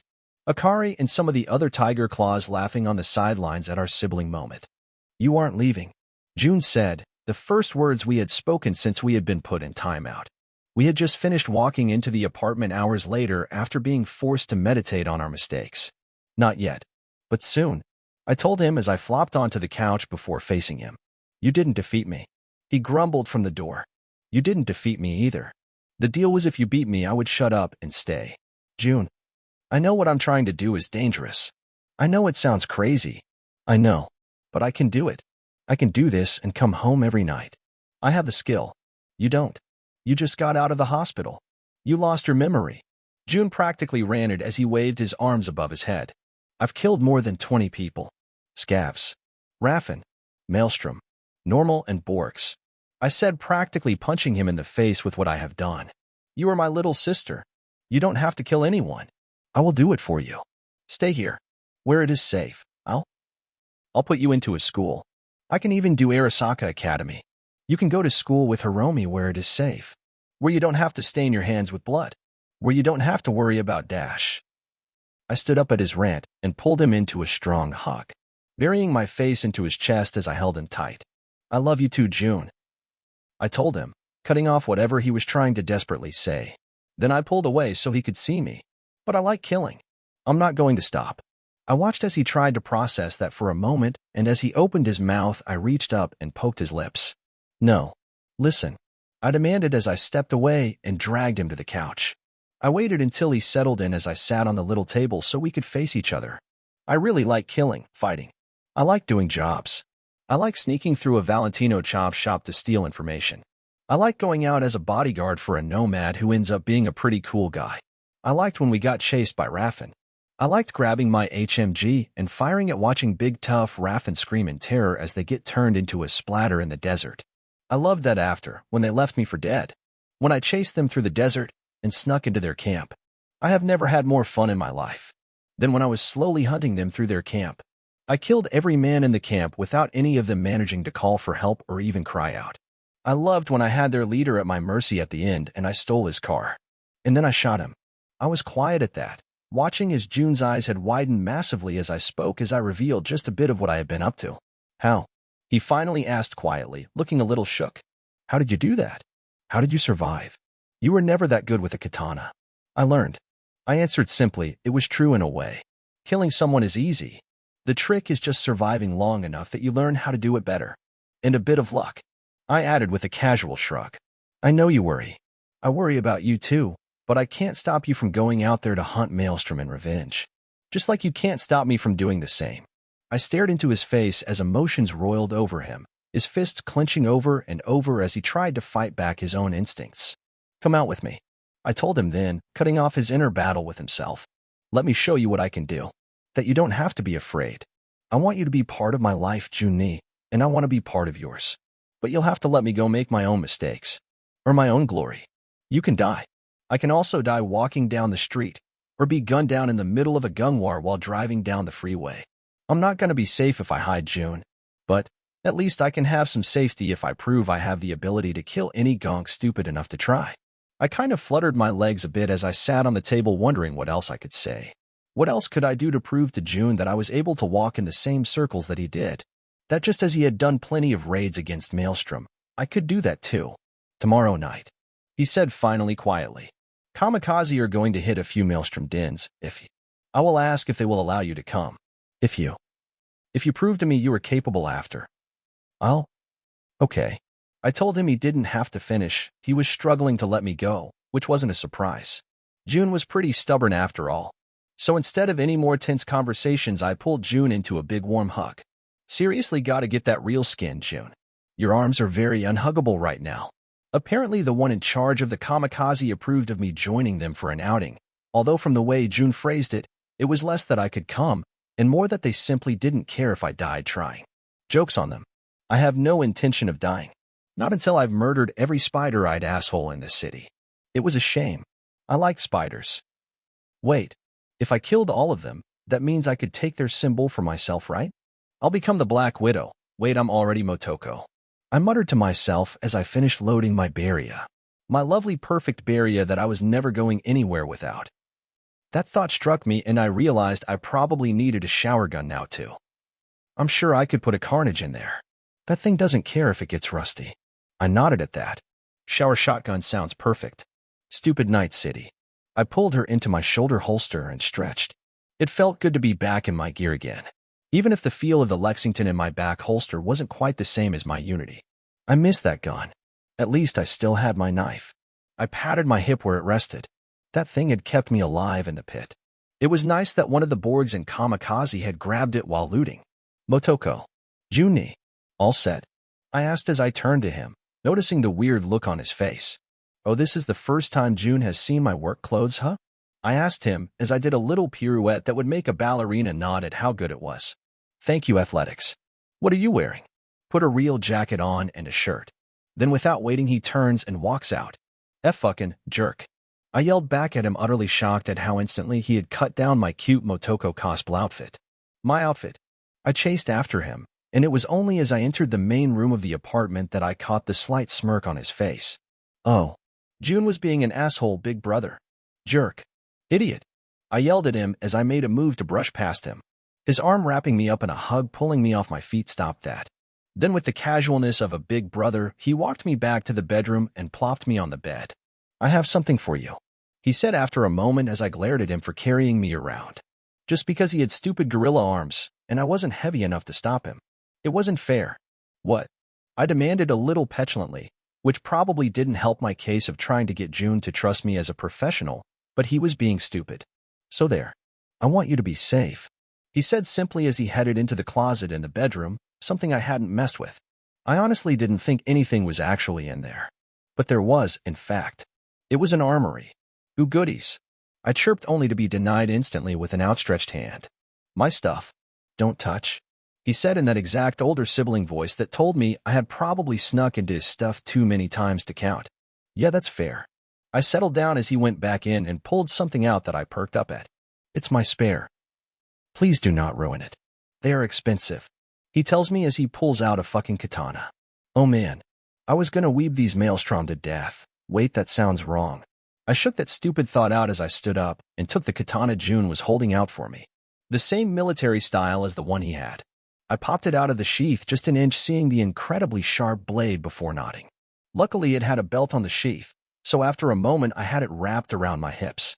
I was starting to have a few too many straps on me. Shoulder holster, rear holster, and now sword belt. It's fine though, 'cause it looked fucking badass. Thanks, June. It's a thermal katana like you wanted. The button is on the side. Don't cut off a limb, or burn yourself. Or a building down. Better yet, just don't use it, he said, moving to take it away, which I promptly slapped his hand, and then he was mushing his hand into my face, and I was kicking at his dumb stupid plastic abs. We finally broke away a few minutes later after June put me in a headlock, which I hip-tossed him over my shoulder for daring, and the loud thump as he almost crashed into the living room table startled us both. Truce, I demanded, and June huffed a quiet laugh before he agreed as we split up and straightened up. June had mussed my hair. The jerk. After a quick stop in the bathroom to reorder my hair, we both left the apartment down into the parking garage. There the rest of Kamikaze were already waiting, although I noticed they weren't hanging around their own rides or vehicles that looked like something the Tiger Claws would drive. Unmarked vans and cars were idling waiting. Luckily, we weren't the last to show up. June good, still waiting on a few stragglers. The Borg I had met in the Ripper dock said as June approached. This time the man wasn't heading into a Ripper. He was armed and armored up. The flak jacket he wore was actually open, showing off his chest and holographic neon tattoos. I was pretty sure the jacket was less defense than the obvious subdermal armor, meaning it was more for looks than utility. Hi, Fujimura-sama, June offered with a bow. That was the Borg's name. Right, the doctor said that as well. The girl will be your responsibility, he added, nodding to me, and June simply bowed lower in agreement. I nodded to June. I wasn't about to cause any problems. We all had Maelstrom to kill. The wait was mostly quiet. Most of the kamikaze were heavily borged, and none of them seemed sociable. Mostly they just hung around, checked their gear, or stared into nothing. Yeah, this was definitely the psychos of the Tiger Claws. Damn it, June. I wasn't going to let you fall prey to that. So we ended up settling in. June was driving another one of the inconspicuous cars, and I was sitting in the back despite no one else in the car. Why'd I have to sit back here? I called shotgun. I grumbled at my brother who was starting to stare into nothing as time went by. So I was using sisterly petulance to distract him. Akari makes me drive. Don't bother her when she gets here. June replied with a tired sigh. But it was emotion. It wasn't that coolness that took over his voice at times. Finally, Akari suddenly uttered as she swung the passenger door open and flopped in. The woman looked more like a plastic robot than a human. She was even wearing a mask to hide away what little flesh there was left on her face. All bright red and white plastic. Despite knowing it was actually as strong as steel, it still made her look fragile. You're so slow, Junko-in, making me wait. Well, let's go. Don't want to piss off Fujimura-sama any more than you already have, she said as she leaned back, arms behind her head. You are the one that is late, and the one Fujimura-sama is angry with Akari. Again, he offered as he started driving out of the garage following a few of the other vehicles. Although once out on the street, everyone began driving in different directions. Sneaky. If everyone had a different route, there was less chance of a whole cavalcade being spotted. That's just what you like to believe, June. Akari offered, nodding her doll-like head before she turned around in her seat. How about that? You actually brought your little killer. Fujimura-sama allowed that. He did. Motoko is allowed to come today. As a test. Huh. She doesn't have the chrome to join Kamikaze. I'm not really planning on joining. June just needs reassurance. I know how to fight. I cut in. I wanted to make sure these crazy psychos didn't think I was one of them. That would be terrible if they thought I was as crazy as them. I was just here to murder people. Oh, she just needs to reassure her Oni-chan. Akari teased as she looked at June, despite getting his butt whooped. She did not whoop my butt. June muttered, but I wasn't going to pick a fight right now. So I let it pass even as Akari continued teasing June. I looked out the window instead, watching the city go by. My hands slowly opened and closed as I warmed up my joints. I was really looking forward to killing some Strom tonight, ripping them apart, and getting just an ounce of the payment they owed me back. The drive didn't take very long. Slowly we pulled into a garage, parking deep into the structure that already had a few of the other kamikazes' vehicles parked and empty. I followed June as he followed Akari, who led us around the structure. Akari was quiet and focused for once. June and I followed her lead. Although I wasn't going cool, I let my footsteps quiet until they practically disappeared. The parking garage connected to some sort of office building, or maybe they were apartments. It was hard to tell. I felt like the building changed its zoning with every few steps. Eventually, we were led into a room on the north side of the building that was on the second floor. There a few of the kamikaze were preparing, armoring and fitting weapons into holsters as they prepared. I followed June as he seemed to lead me to the window and point out. I peeked out and there wasn't much to see, another building right next to us, and a dirty alley below. The place down the alleyway is a Strom armory, hauling loot they collected from raids there. We are here to clear them out and hold the place down long enough for everything to be taken back. June explained to me quietly as I looked down the alley. It was an old shop. Whatever it had once been was long gone. The place looked busted up. The Strom probably hadn't asked to take over the store. But if that was an armory? Modoko-like. Numbers? I asked and June just shrugged, which had me puff out a bit of air in irritation. Planning an assault without knowing the numbers they would be facing? Psychos. Of the non-cyber variety. Doesn't matter. Akari said as she walked up, her plastic face expressionless as her voice as she looked out the window with her glowing eyes. We will kill them. That's our job. Don't get in our way, little killer. She said, a sinister threat in her voice at the end. I noticed June straightening and moving to stand between us. How sweet. But unnecessary. I won't. I offered, simply turning back to the window for a second. We have anyone breaching their security already? We do. Stay out of it. I don't want a kid getting in my way of the dive. A voice full of static called out, and one of the kamikaze, one who I hadn't seen much of or spoken to yet, said. The man was just as borged out as all of them, but he was also, I noticed, hooked into a few pieces of tech. It took me a few seconds of scanning to realize. It was all refrigeration units. The Borg had a portable ice bath for when he dived into the net. Understood. I agreed. Everyone was so snappy. But I guess that was just part of working with people one step into cyberpsychosis. We have movement. Akari called out suddenly and everyone turned towards the window to peek. Cyberpsycho or not, everyone was curious. We all watched a big box truck pull up, driver's window down with a maelstrom smoking up a storm as he backed up to the front of the store. Good timing. A man's voice called out through the room, grabbing everyone's attention. Fujimura the Borg was there. Fujimura-sama. A few greetings came out from the group, June included. But most were quiet, lost in their own little worlds. Kamikaze. We strike now before they can unload the truck. Tomoro, make sure the driver can't escape. The rest of you. Strike. He roared as he charged straight forward, making me jerk and jump to the side along with June and Akari as he jumped straight through the window we had been looking out of.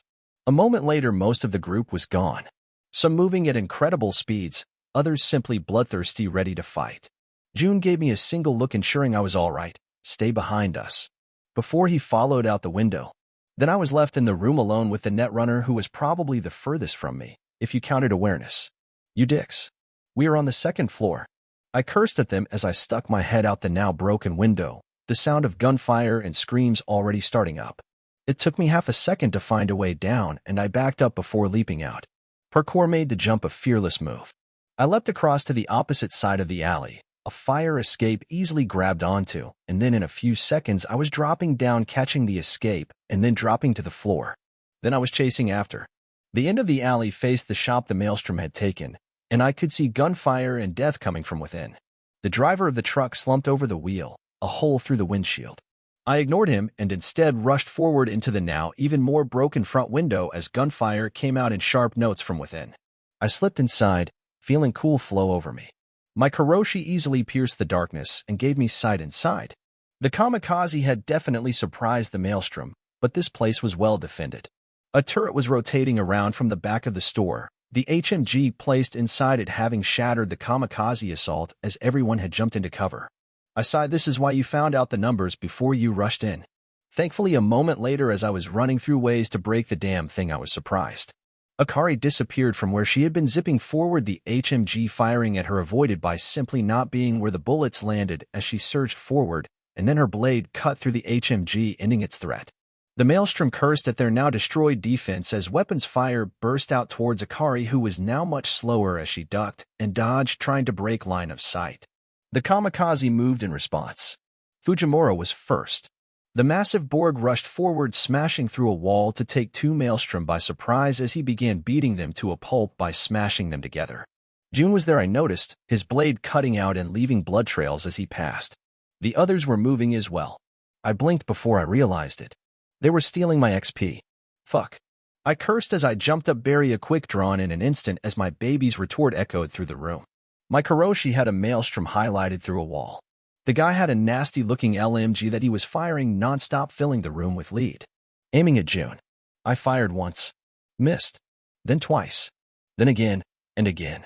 I was already reloading even as my last round burst a hole through the wall. My new arms and recoil reduction meant I wasn't even in pain.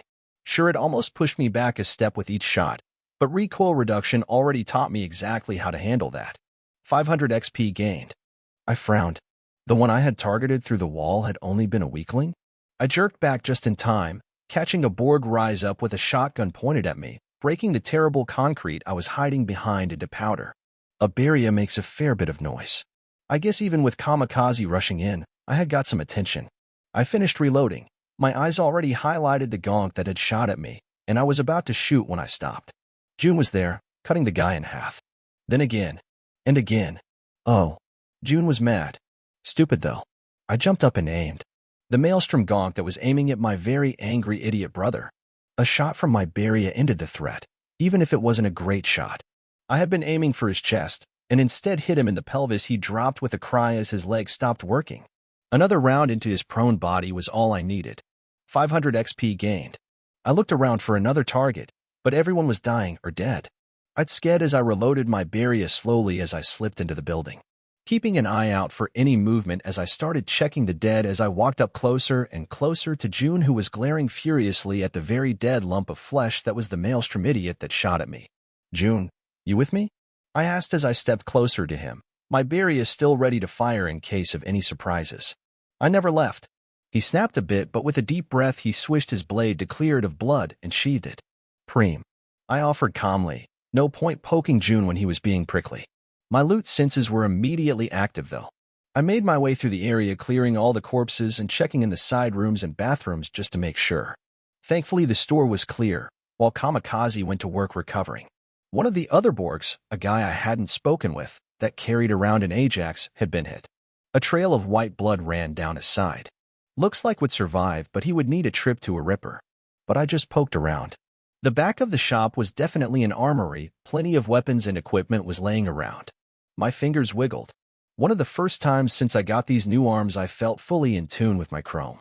They wouldn't notice if a few pieces went into my pockets. I giggled a little as I reached out to grab a nice-looking Nakomata sniper rifle, something I didn't have in my arsenal as of yet. When the front door banged open, I jerked away like a kid caught with her hand in a cookie jar as I looked behind me and noticed a lot of Tiger Claw members saunter in. I sighed as they instantly went to the gear and started loading everything up into a few trucks that had pulled up. The Maelstrom truck was already on its way down the street as someone had jumped in, pushed the dead driver out and started it up. Come on, Motoko. We are just keeping an eye out while everything is cleared out, June said as he walked up to me, as he noticed me looking around wondering what to do. Sure. I muttered a little irritated. This wasn't very fun. Sure, I got to flatline 2 gonks, but I barely got any XP, and it was already over.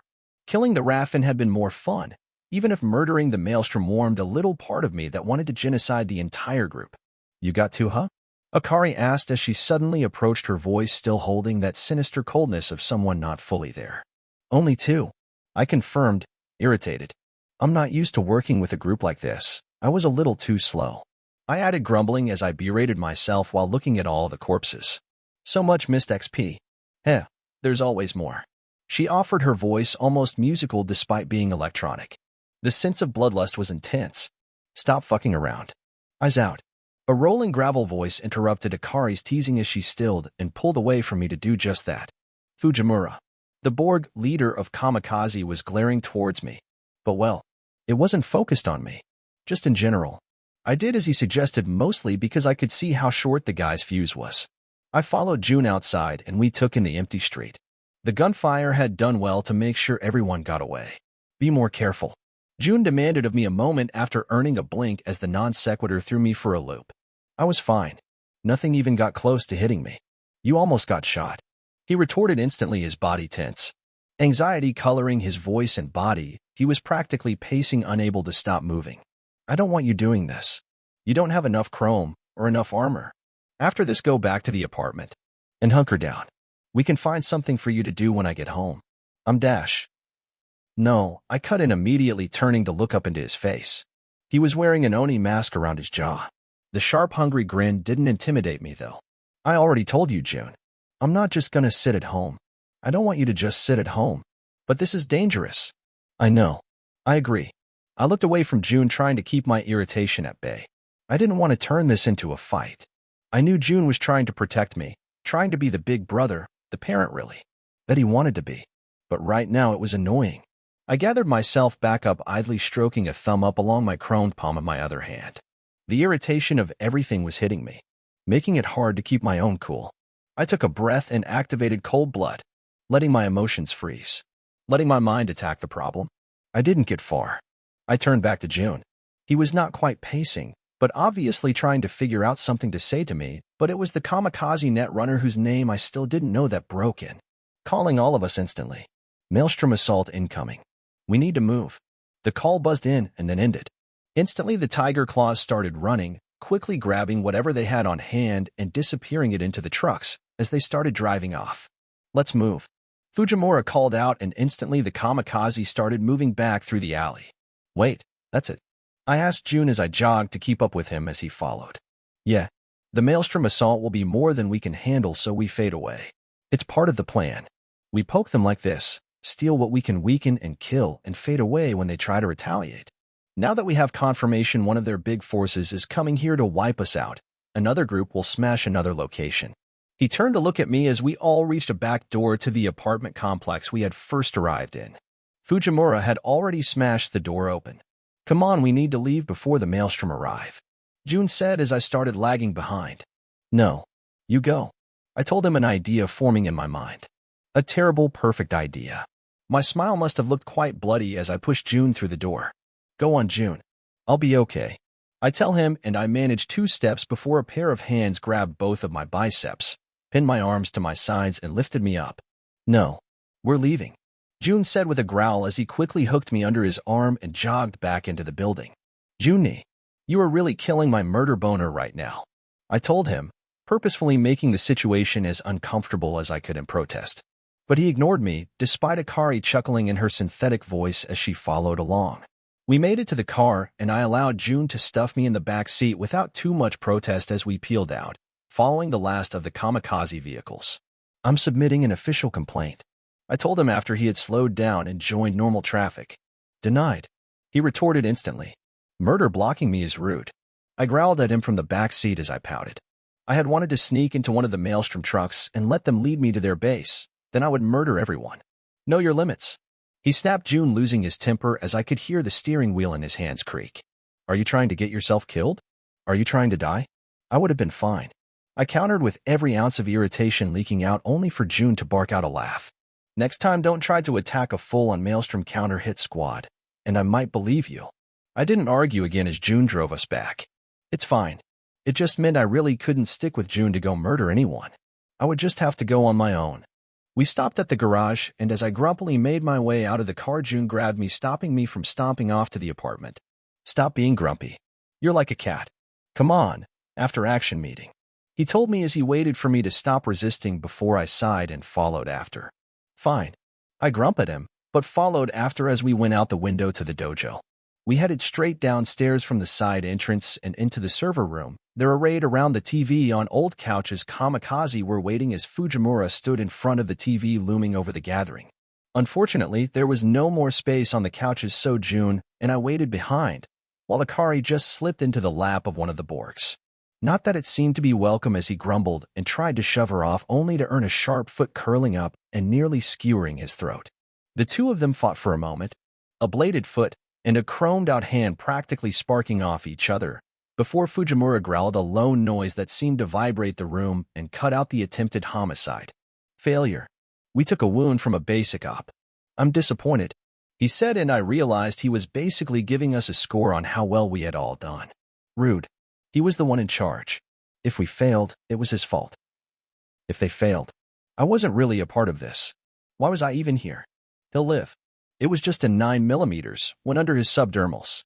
Doc is already checking him out. Akari called out, but was silenced with a look. We are the kamikaze. We shouldn't be taking wounds from chaff. I expect all of you to receive a session with Ozeki-sensei, he demanded, and all the hardened killers and murders, the somewhat emotionless Borgs, all groaned. Kusanagi, you got distracted. If you can't keep your focus, put down your mask, he demanded, suddenly singling out June thankfully, as he was staring at June and not me. I will not fail again, Fujimura-sama. Your sister fighting beside you had better not distract you again. Girl, you killed 2 with that hand cannon of yours. You should have killed at least 3. Yeah, I know. I'm super annoyed. I only killed 2, you know? I was gonna stay behind and murder some of their reinforcements too, but June pulled me away. A common maelstrom assault group is more than 40 Borgs, girl. Really? So many? Oh man. Now I'm really disappointed, I grumbled as I purposefully turned away from June. So much XP. Ruined. Seriously, I could have just snuck into their cars while they were distracted. Then they would take me back to their headquarters. I would just slowly ghost them one by one, until they were all dead. It would have worked. I mean, sure, so many could make it hard. But I could do it. The room was silent for a while as I grumbled, staring at the wall, before Fujimura finally seemed to continue. Right. We will have another job tomorrow. Prepare, he demanded, and then stomped out of the room. Ack. I cried out instantly as June grabbed the top of my head with his stupid chrome hand. You aren't going to fight 40 Borgs, he hissed as he pushed me out of the room back towards the apartment. Shows what he knows. I wasn't tired. Honestly, I didn't even feel the need to sleep. Normally, I would have just grabbed some tech and started working. But I wanted blood. June had gone to sleep, and I went ahead and napped for an hour. Which is the reason June had no idea that I had gotten up afterwards and suited back up. I left. I loved June cause he was such a dumb older brother, but I wasn't going to live my life his way. I couldn't. So I slipped out of the apartment, out onto the street, and then headed a few blocks away to get out from the jammer, and to make sure what I did next wouldn't lead back to the dojo. I called my car. It was something that still took me by surprise. Self-driving cars were still kinda wild. I waited for about 10 minutes for my Quadra to turn the corner and stop in front of me, with a beep of its horn letting me know it had arrived. I slipped into the driver's seat with a grin. I was only 250 XP away from a level up. My foot touched the gas pedal and I was off, driving into the city actually feeling alone for the first time in almost a week. I felt free. No tiger claws hovering around, no June almost smothering me in protectiveness. I was actually relieved to just be away. I drove north, up into Watson, towards Maelstrom Turf. I had no idea where I could find them, but I bet just driving around would find me a few targets to prey upon. The city was in an active war right now. Unfortunately, for the first long while, I didn't find much. The streets were quiet, broken only by gunshots blocks away that by the time I came anywhere near, I couldn't find the source. Annoying to say the least. I drove around, only finding the tail ends of skirmishes. I guess even in a gang war there wasn't constant mass fighting going on. Shame. Finally though, action found me. I turned a corner only to come across a roadblock. 3 cars on fire and burning as a squad of Maelstrom gonks hung around them, guns out. I only had a second to react, because the goons were already raising their guns. Cool dropped over me. Everything became clear. I hit the accelerator. The fact I turned their little trap immediately back on them is why I didn't get absolutely destroyed, and why some of them jumped out of the way instead of shooting up my ride. Not that they didn't try. A few bullets ricocheted off my Quadra's armor. So I accelerated towards the roadblock, the 4 sets of spider optics all reacting in different ways. I flipped the steering wheel at the last second. My Quadra's back end slipped out at the sudden adjustment as the car spun. A loud thunk-thunk echoing out from behind me as my wheels ran over a prone Maelstrom gonk who had thought jumping away from where I had been aiming would save him. Then my driver's door opened with a flip of the handle, and before the car had even come to a complete stop, I was stepping out. Varia already raised and aiming. My Karoshi kept track of all of them. The thunderous retort of my hand cannon smashed into the first Borg, the fucker that had started shooting at my car with his Lexington and a spray of bullets. I was lucky, despite my quick draw aim being off. The second of adjustment I had to make as I stepped out of the Quadra let me adjust. My 1 bullet did the trick. I turned to the next one. And again my Barrier barked into the night and the screams of Maelstrom being sent straight to their digital gods cut out. Of course my assault wasn't perfect. I hadn't exactly expected a roadblock ambush. I winced as a round from one of the goons on the other side of the barrier slammed into my chest. His panicked fire wasn't accurate, but it was unfortunately painful. The SMG skittered bullets across the pavement as I moved, rushing him. I could feel another round pound into my chest, but I ignored it. Even if it knocked the air out of me, I could still move. I slid over the back of one of the burning cars and then I was right next to him. His red eyes were unable to widen in terror, but I could see the look on his face. It warmed my frozen heart for a moment. Then my katana blurred a superheated red line through the darkness, and his arms fell with a splat onto the ground, white blood splashing over my boots. Fuck, he screamed, falling to the ground and rolling around after I disarmed him. Instinctually, he screamed curses at the pain as I watched on. I took a moment to catch my breath. Each gasp was coming out a little painfully. I checked my side and winced as I pulled out a bullet from the side of my leotard. At least the armor was working. Still hurt though. Felt like I had gotten punched in the ribs. The armless gonk was still screaming, which was annoying though. I walked over and without a word smashed my boot into his side. Katana held point down towards his stupid throat. His screams turned into wheezing cries of pain, but that was all I needed.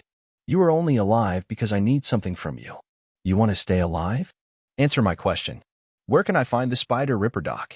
The Maelstrom gonk was still whining in pain, but he seemed to hear me. Fuck you, he finally said, as he tried to spit at me. His head rolled away a moment later. Should have left 2 of them alive. That way I can kill one in front of the other and get my answers. I muttered to myself as I sheathed the katana. I like katana. Katana is good. I sighed, rubbing my ribs. Bullets hurt? Stupid Maelstrom. Looking around at the dead bodies and the burned-out wrecks, I realized I should probably do something. Normally, I would call the NCPD, but that wasn't really a thing right now. So instead, I got looting. checking the bodies, grabbing weapons and throwing them in the trunk of my Quadra before dragging the bodies off the street. With the Quadra, I nudged the burning wrecks out of the road, opening it back up. Satisfied, I jumped back into my ride and floored it through the former roadblock. All the while I smiled. I had leveled up. 500 XP gained. 500 XP gained. 500 XP gained. 500 XP gained. Level up achieved. 1 stat point gained. 1 skill point gained. Level 6. I had also leveled up driving and handguns. Driving skill level up. 1 perk point gained. Handgun skill level up. 1 perk point gained. With my awesome driving attack, I had hit driving 5 and handguns 5. 2 perks. Both were easy picks. Since I was driving a high-end car, I wanted something to make sure I could handle it as best as I could when I needed to really move. Plus, I just thought it was cool. Drifting. Never spill a drop of tofu water. You have a prescient knowledge of how to go into and pull out of a drift. The second perk was just as easy. Considering I now knew some perks could carry over to other weapons and guns, a perk I had considered okay was now super needed. Rapid reload. Never drop a mag or fumble a reload. Reloading your gun will never slow down your rate of fire. That would work for all of my guns. I shook the instincts and muscle memory out of my head for a moment after I picked both back to back. I was ready to continue my hunt. Now if only my arms weren't so weird. My eyes wandered to adaptation. Not yet. I could fight like this, and I didn't know what adaptation would do. Best to try new things when I am at home safe. So I simply kept going. This was opening up to be a good night. This was not a good night, fuckers. Dented my car. I had found more maelstrom. Or rather, they had found me. Again, I think driving a jet black Quadra wasn't a good idea for stealth. I had stopped at a light. Driving safe was important after all. When a van full of maelstrom had turned a corner ahead, veering left and right down the road, van doors opened and the gonks cheering and roaring as they smashed cars and anything they could reach with pipes or tire irons. They were driving on the wrong side of the road, aiming straight for me. I realized it just in time to flip my Quadra into reverse and hit the gas, just managing to turn the car so the van didn't hit me full on. Instead, they scraped past my Quadra before stopping not far away. A bunch of the gangs jumping out brandishing melee weapons or handguns. I growled even as cool flowed over me. Angry, very angry, but a cold, furious rage. Those fuckers dented my car. So as the maelstrom fucks approached, I did something they probably weren't expecting. I hit the gas straight at them. They never seemed to expect the aggressive acceleration. The first gonk was smashed into my hood, his stupid red eyes looking up at me in horror as I drove him down the street. He was hanging on for dear life, trying to stay on as I accelerated much faster than he probably expected. I drove for a moment longer, long enough for the maelstrom gunfire behind me to fall silent before I opened my driver's door. Maria peeked out to say hello. The poor guy's face stilled in terror as he came face to face with my hand cannon. I was really thankful that the Quadra didn't have a windshield, but instead an armored chassis and a digital screen, because the blood splatter would have taken minutes to get rid of with windshield wipers. 500 XP gained. I looked back. The other maelstrom had rushed to their van and were chasing me. I hummed a little as I hit the accelerator. My hands danced over the steering wheel as I took a turn in a drift. I looked into my rearview mirror expecting to see them chasing me, only to realize a problem. They were fucking slow. Just that drift, and my acceleration alone meant they were already losing me. I couldn't accept that. These fuckers had tried to kill me. They had scratched and dented my car. I just spent thousands of eddies fixing that. And killing people was my job. These gonks were so slow. I accelerated again. Drifting into an alley between two parked cars, I raced to the next street, and then took a left and another left. I slowed down around the next corner. Lights off. Turning down the street and seeing the stupid maelstrom van slow rolling past the alley I had raced down. But they realized I had lost them. I grinned as I turned the engine off and slipped into a parking space, waiting as I watched the gonks pile out of the van to pick up their poor friend off the road. Eventually, they grabbed him and dragged him into the van, a trail of blood running across the blacktop. Once they all piled in, they started driving off. I started up my engine, keeping the lights off, and did the same. That's right, you gonks. Lead me to some more XP. Did you know following someone is actually a lot harder than you might think? Get too far away, and they could turn a corner, and I might lose sight of them. Stay too close, and they might notice the rumble of my engine behind them. I got really lucky. I didn't have any specific skill set helping here, but driving and ninjutsu came together to make sure I managed to keep on them through the streets of Night City, all the way to their little lot, tucked away between industrial parks. I made sure to park and disappear as I watched them turn in, wait for the gate to open, and then finish driving inside. Perfect. I practically growled, hands reflexively clenching at the slaughter that I was now eagerly looking forward to. I reached over to the bag of guns that was still sitting on my passenger seat and opened it up, only to frown. All of it looked nice, sure, but I still learned my lesson from the kamikaze. If I went in loud, I might not walk out. I took a deep breath and patted my poor carnage and tactician. I kept collecting shotguns and not really using them. I would have to figure out something to do with them soon. But instead, I secured the katana on my hip once more and made sure my barrier was loaded and ready, with plenty of ammo in my thigh pockets, along with my medical pouches. Then I disappeared into the night. The entire area was poorly lit, old industrial parks and massive empty structures. I dashed down the sidewalk, my feet not making a single noise as I crept up to the gate the van had disappeared into. Peeking my head inside, I instantly jerked back. The gate led to a small lot area with 2 buildings on each side. The one to the left was unconnected to the main structure, looking more like an office attachment. Then there was the main structure, which had a rolling garage door that was closing. There were guards, but like I expected, the maelstrom weren't so much looking around as just lazing around the area. One was on the ground floor, back against the office building, sitting in a broken old lawn chair, a little TV on a stand in front of him that he was watching. But there were cameras, and I had noticed someone standing on top of the garage as well, turning and walking away from the courtyard, probably having checked on the van coming in before disappearing back over the roof. I peeked twice more. Thankfully, the streets weren't well lit out here, so I was able to scope out a few of the cameras. A quick scan using my Kuroshi told me everything I needed to know. They were definitely connected to a secure system. If I tried to breach them, they would definitely signal an intrusion, because even with a glance I could see they were more secure than I would normally attribute to Maelstrom. Luckily, ping was still safe to use. My eyes flashed as I peeked out and pinged a camera hanging over the actual entrance door to the garage. A moment later, the quick hack went through, and my vision, even through the walls, suddenly had a golden line showing me where to go. I still loved seeing the Wi-Fi connections between all the systems. Although this time I was impressed. They definitely had an actual netrunner running things, because my ping only had a single connection point. According to all the knowledge I had gained on net running, that meant the system was secured. Each camera might have a single hub system, but each spoke was cut off, meaning I couldn't just see every camera or security system on the system.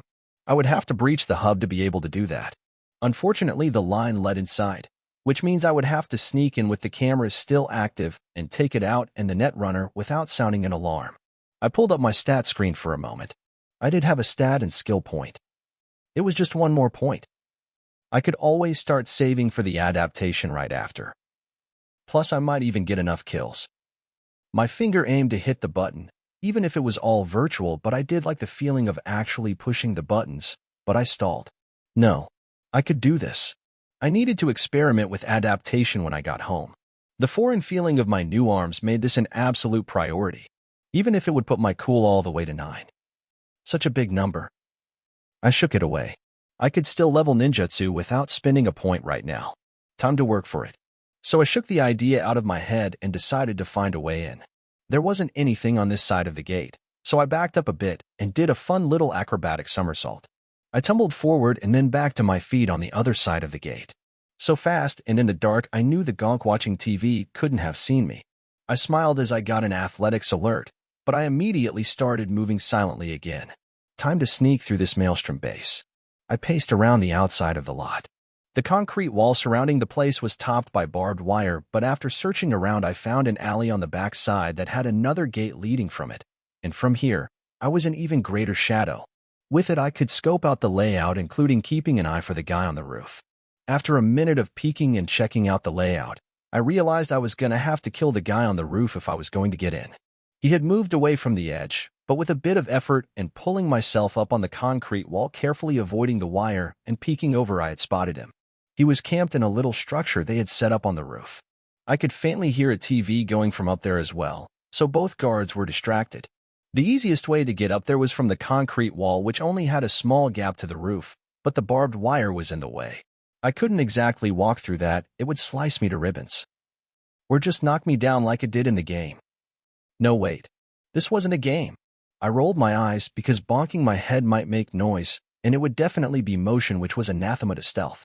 Stillness is sightless. I slipped past the rear gate towards the back corner of the property. The darkest, quietest section. It was also well hidden from any of the cameras.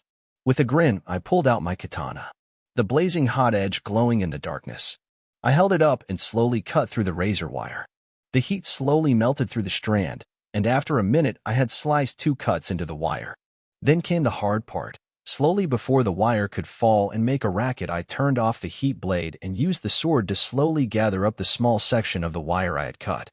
Then, mostly thanks to the strength in my new arms, I lifted it off the wall and slowly let it fall to the ground outside the complex. I breathed a sigh of relief when I was done, sheathing my katana and stretching my back because that had been pretty rough on my shoulder muscles. The tension in between my shoulder blades felt horrible. I rolled my shoulders, but that didn't do anything, not like it used to. They weren't even attached to the muscles in the same way. The tension simply sat there like a rock. I could feel my fingers practically twitching as I felt muscles try to contract and shift try to adjust against unyielding chrome. I shook it away, deep breath in and out. I now had a way in. Focus on the mission. I quickly jumped the fence, parkour making the whole thing child's play as I then basically stepped onto the roof of the garage. My trusty knife was pulled free as I lowered myself to the ground and almost crawled up to the little hidden structure. It was a couple pieces of garbage nailed together resting on an AC unit. The whole thing was just wide enough for him to sit inside on a chair with a little TV and a table. Luckily, he was distracted by the TV. I scanned him first, making sure he wasn't protected with subdermal armor. I was starting to hate running into cheaters who used subdermal armor. He wasn't. At least not everywhere. Knife went in and out, and his TV got sprayed with arterial blood, but it was quiet. I made sure he slumped over in his chair. No one would ever notice. 750 XP gained. I blinked. That was weird. I almost never got that XP. It was usually only 500 or 1,000. Why was this guy an odd number? Maybe it was the partial armor? He would be tougher than a normal gonk on the street, even if his subdermal wasn't a full covering. But as I started looking around, I noticed it. I whispered breathlessly. I reached out and took the rifle that was resting against the door of the hide. An Nakomada.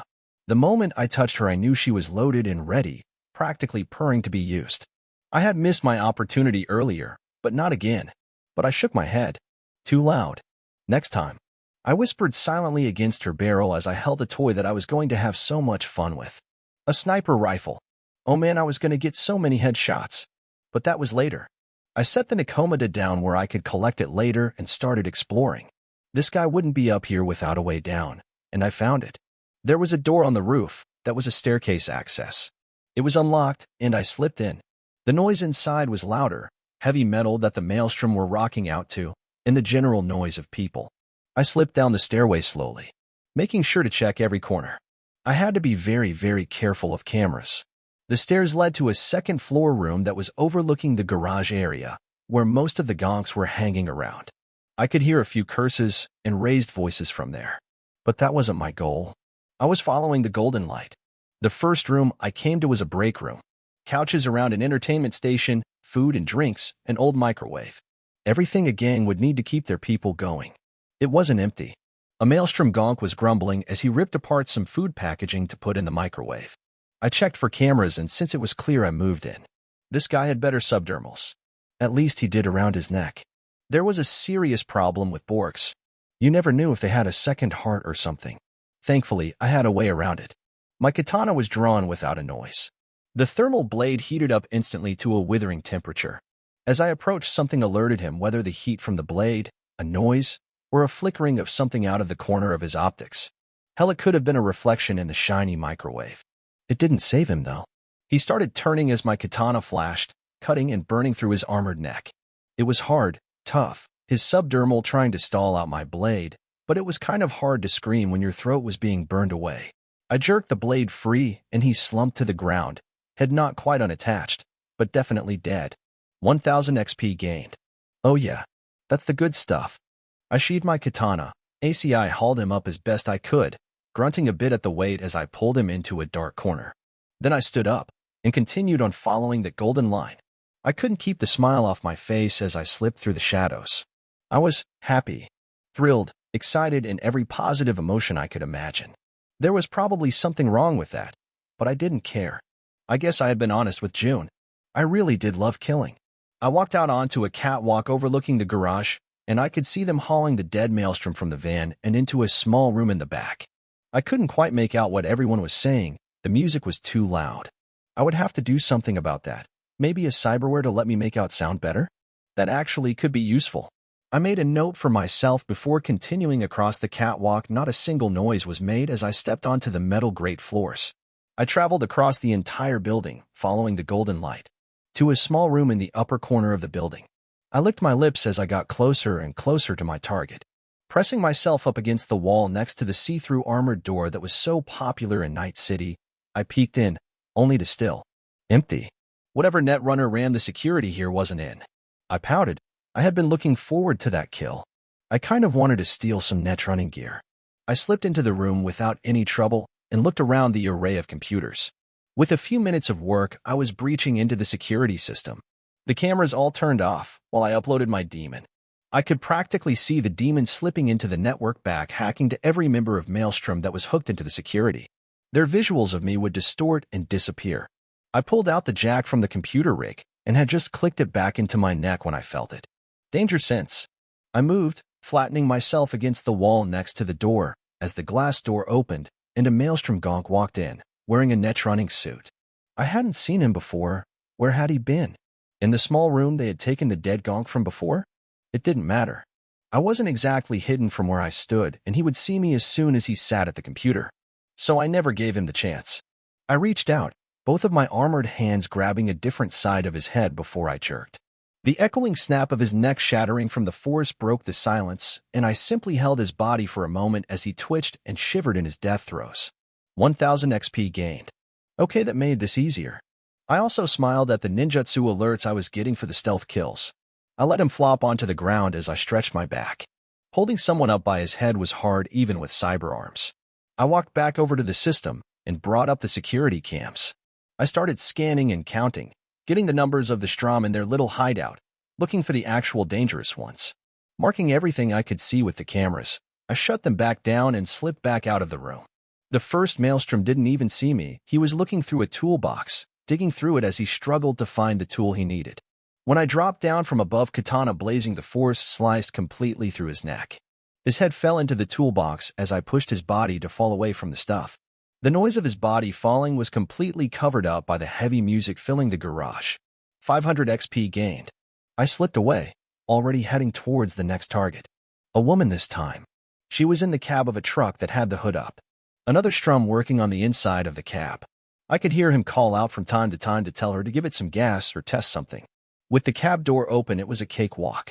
I slipped in my knife, glinting for just a moment as I ripped her throat apart, pushing her to fall into the passenger seat as she bled out with quiet gasps not loud enough to be heard over the music.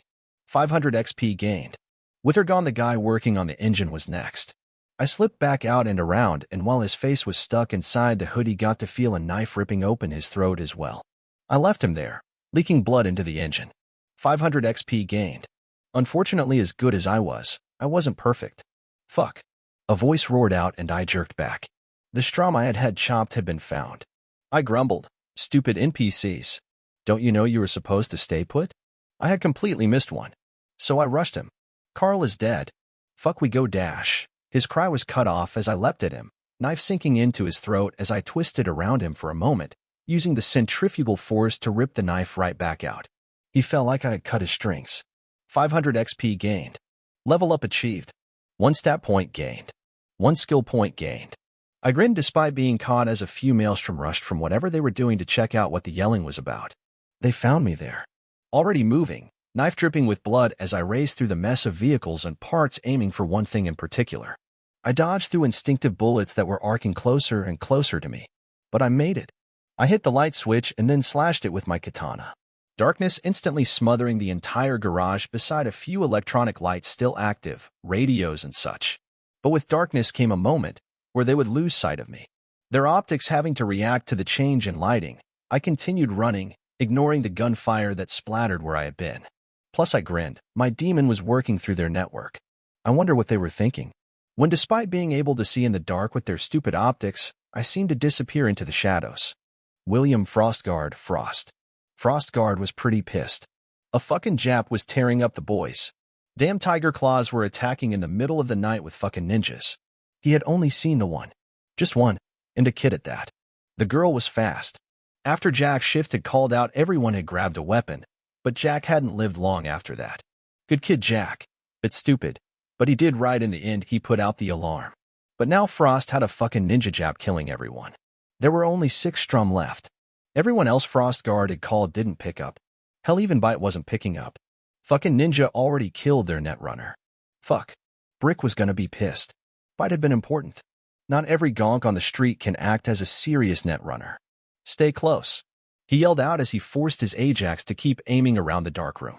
Vitch had disappeared as soon as the boys started calling out for her. Then she cut the fucking lights.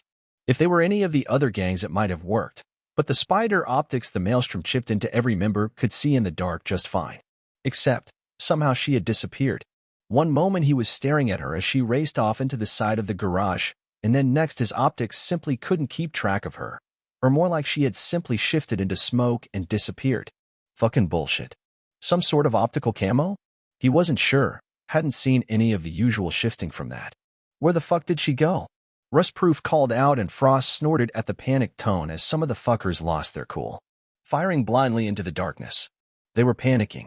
Frost realized right then that if he stuck around, he was just as likely to get shot in the back as he was the front. He started shifting back towards the entrance, optics wide to look for her. She had to still be here, right? Maybe she had just delted once she got spotted? Possible, but Frost wasn't going to count on it. He had already sent out an alert. All he had to do was survive until the response showed up. Hey, where did Stickshift go? Rustproof called out suddenly as he spun around, and Frost looked around his Ajax following his sight as he looked to where Oil that fuck had been standing. He wasn't there anymore. Realizing what had happened, Frost let instincts from the war take over. He shifted and fired, shattering the radios that had been filling the garage with music the whole time. The music that had covered the ninja's assault. The sudden quiet was almost oppressive, and Frost, Rust, and the other 2 remaining Maelstrom all quickly gathered together in a group, guns out. Even if Frost and his Ajax was the biggest piece among them. He sighed, realized they were all cluttering him because they wanted him to save them. Cowards. But he didn't know what to say, so instead of trying to take control of the idiots, he continued backing up towards the door. Hopefully they will be able to hear her now. But the garage was quiet besides the whispering and clanking of the idiots surrounding him. Fuck this. Frost kept walking backwards towards the door. Yet nothing was moving. Just a quiet that had settled on the garage. Finally, he reached the door and with one hand burst it open as he hurried outside, the other 4 right along with him. Outside it was quiet, and Frost caught his breath for a second as he looked around. Oil Slick's post on the ground floor was knocked over as he had come running at the alert, but Frost hadn't seen Triggerfinger. He looked up, but other than the faint sound of his TV playing, he wasn't around. Dead then. Damn, she had snuck up on that old war dog? All right. Come on, stay together, you idiots.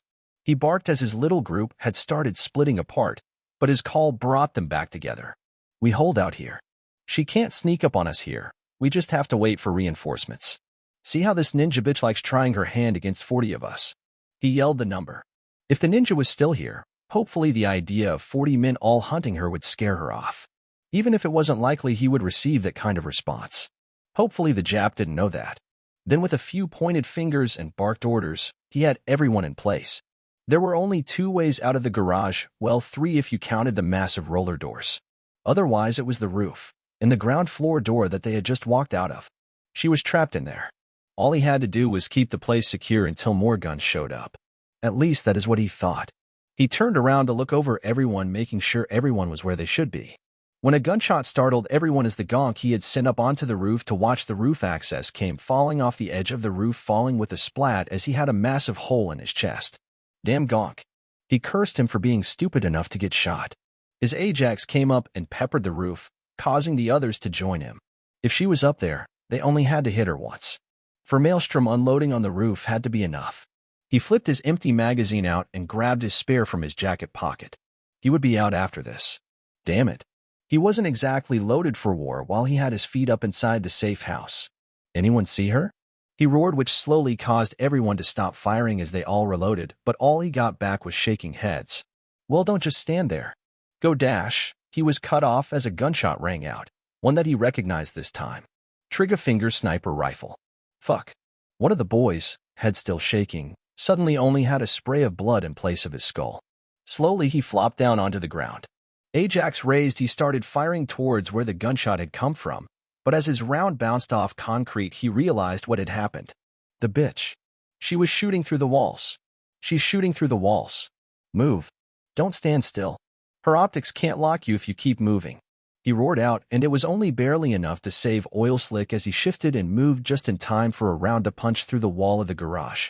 The bitch had gone back inside? Fine. He roared as he rushed back into the door. He wasn't going to stand around and get ripped apart.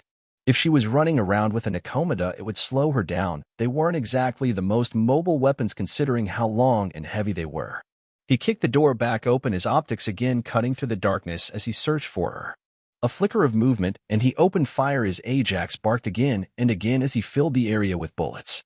She disappeared again, jumping behind the van as he stopped firing, waiting for her to appear, only to realize she had somehow vanished. Hey, Gonks. She's on the run, stay together. He roared through the walls as he rushed not to follow her, but to the little office he had taken over when they claimed this old garage as a base. He keyed open the door and slipped inside, quickly grabbing his old vest that had his extra mags and slipped into it, all the while shifting around to make sure she couldn't pop him through a wall. Of course, a moment later gunshots started echoing around. Tiny blips of his buddy's pea shooters and the big echoing retorts of the Ecomida. He ran to get back outside, but by the time he kicked the door open again it was quiet. They were dead. Oil Slick well on his way to being an oil stain as he bled out. Bitch. Come on then. You've cut down these gonks. You think you're hard. They are chaff. I'll rip you apart. He roared out as he kept moving, searching for her. How does one ninja Jap do this? Kill his entire squad? He really wished his reinforcements would show up already. It was pure luck in the end. The faint hint of something glinting in the corner of his optics, he immediately dove into a roll, bringing up his Ajax and firing. The shot from the Ecomida missed him by inches. She was back on the roof, hiding in Triggerfinger's little shack. He lit it up, not stopping the automatic fire until his mag was empty, and he quickly reloaded and started firing again. I didn't have time or desire to strip a corpse like that right now. Instead, I started popping shards out of his skull, passing them into my pocket. I did check his skull, and he did indeed have a net deck. I considered yanking it. I could. It would take a few minutes, but I could totally do that. But something about ripping chrome right out of someone's body. It didn't sit right with me. If I had more time, maybe I would call in the cavalry and they would probably do some ripping, but I let it go. Instead, I focused on his gear. I plugged into his computer and yanked the data into a shard. I would go over it later, but hopefully it would have some information on where I could find the Spider Ripper and the bastard. Then as I started grabbing more goodies, I heard an engine outside. Instantly, I went cold as I dropped everything and headed back to the roof. Whoever was showing up was about to get ripped apart. I had only heard one engine. That meant the numbers were doable. More loot? More loot. I crept along the roof. Whoever it was walking around the courtyard. They were slow, cautious. I couldn't hear any conversation, and only one set of footsteps crunching into the gravel. Only one? Well, it didn't matter. I reached the edge, but I missed them by a second. They had just walked into the building below me. I went full cold just so I wouldn't make a grunt of pain and dropped, falling into a silent crouch just outside the door. My katana was already flashing, red edge arcing through darkness to give me just a few more points of XP. I stilled. My breath came out in a soft pant. June. I cried out, causing him to jump practically out of his skin, his own katana coming up to as if to defend, only to realize I was standing literally behind him, my katana inches from taking his head. June shrieked in a hilariously girly voice, but once he realized who it was he gasped in shock. Motoko. Gonna remember that one for later. That scream was hilarious. But now wasn't the time for that. Because June's face hardened and he was glaring now. Motoko, what do you think you were doing? Murder. I answered honestly before my mind could catch up with my mouth. I clamped my mouth shut as my answer seemed to knock the wind out of June's anger. I looked around, knowing he must have already seen all the dead bodies. All the people I had murdered. We were both silent, staring at each other for a moment before I lowered my shoulders, sheathing my katana. Okay, let's be honest. I mean, is this even the worst thing you ever caught me doing? I asked, hoping my former pre-coma self really was the hellion I suspected she was. June did not in fact agree. His exasperated expression only lasted a moment before it turned to anger. What are you thinking? What are you even doing? You could have died. You are still recovering. You are. What? Chasing Maelstrom around the city. He roared after a sound of pure frustrated anger as he turned and hammered a fist into the wall of the garage. The poor garage did not stand up well. How did you even find me? I interrupted his battering of the poor garage. I followed your tracker. What else would I do when you sneak out in the middle of the night? I blinked. I have a tracker? I frowned. That was not okay. Of course, Okasan gave us both trackers when we were kids. He answered, simply going silent for a moment at the mention of our mother. You don't remember? I felt my lips down into a frown. The idea that I had some tracker in me was... I really didn't like it. At the same time, it wasn't June's fault, so I just breathed it out. I would get back to that later. Before I could even start on what was next, though, we both heard it. Engines. We need to go. Let's run. We both said to each other before rushing towards the exit. The engines were too close. By the time we hit the gate, we both realized what happened. Slowing to a stop, surrounding my car and June's bike, both blocking the entrance to the gate, were 3 Maelstrom trucks. Already, I could see the red-eyed Borgs climbing out to look around. Cover me, I called out as I rushed forward. Very drawn and aimed, and only when they noticed me did I fire. 3 rounds echoed, sending Borgs scurrying as I rushed to my car. While my shots had sent a few running for cover, a few of the Borgs were starting to aim at me. So I did the smart thing. I put up my arms to guard my face and jumped into the still open passenger door, ignoring the stray bullets slammed into my arms. I reached down under my passenger seat for a box that I had filled from the Raffen raid and never really used. Popping it open, I started grabbing grenades. I glanced out the door, seeing June in full rage mode as he offhanded Shinjin, a smart SMG that I didn't even know he had. It must collapse down or something. Still, he was shooting mini missiles into the crowd, roaring and drawing attention. Stupid June. He was gonna get shot doing that. I flipped the switches, pressed the buttons, or pulled the pin for the grenades as I started chucking them wildly out of the car towards the Maelstrom trucks. It took a moment, and then the explosions started going off, and the screams and cries of dying Maelstrom finally overrode the sound of gunfire. I turned back towards June to tell him to get on his Kusanagi and get out of here, but he had already unsheathed his katana and was going wild on the now utterly disrupted Maelstrom. One of their trucks was burning from an incendiary grenade, highlighting the fight as he rushed in and started cutting. Well, if he wanted to murder all of these Maelstrom, I wasn't going to be left behind. I slipped out of my car, katana drawn, and moved, quickly leaping up onto the hood of my car and then forward to cut the arm off a Maelstrom gonk, aiming a shotgun at June. The thermal blade cut right through, and his head was parted a moment later before he could even scream with a casual swipe. Then I was among them, and between June and I, the grenades having thrown them around, killing or maiming. It was wheat to a scythe. June drew their eyes, the Oni. I could practically taste their terror as he kept among them, not letting them get any clear shots as he cut them into pieces with pure power. While that happened, I ghosted them. Heads parted from necks, limbs were lost suddenly, and then lives a moment later. While I did get shot again, this time in the back, the fucker lost his arm, and then head a moment later. While June was just tanking everything. By the time I caught up to June, it was over.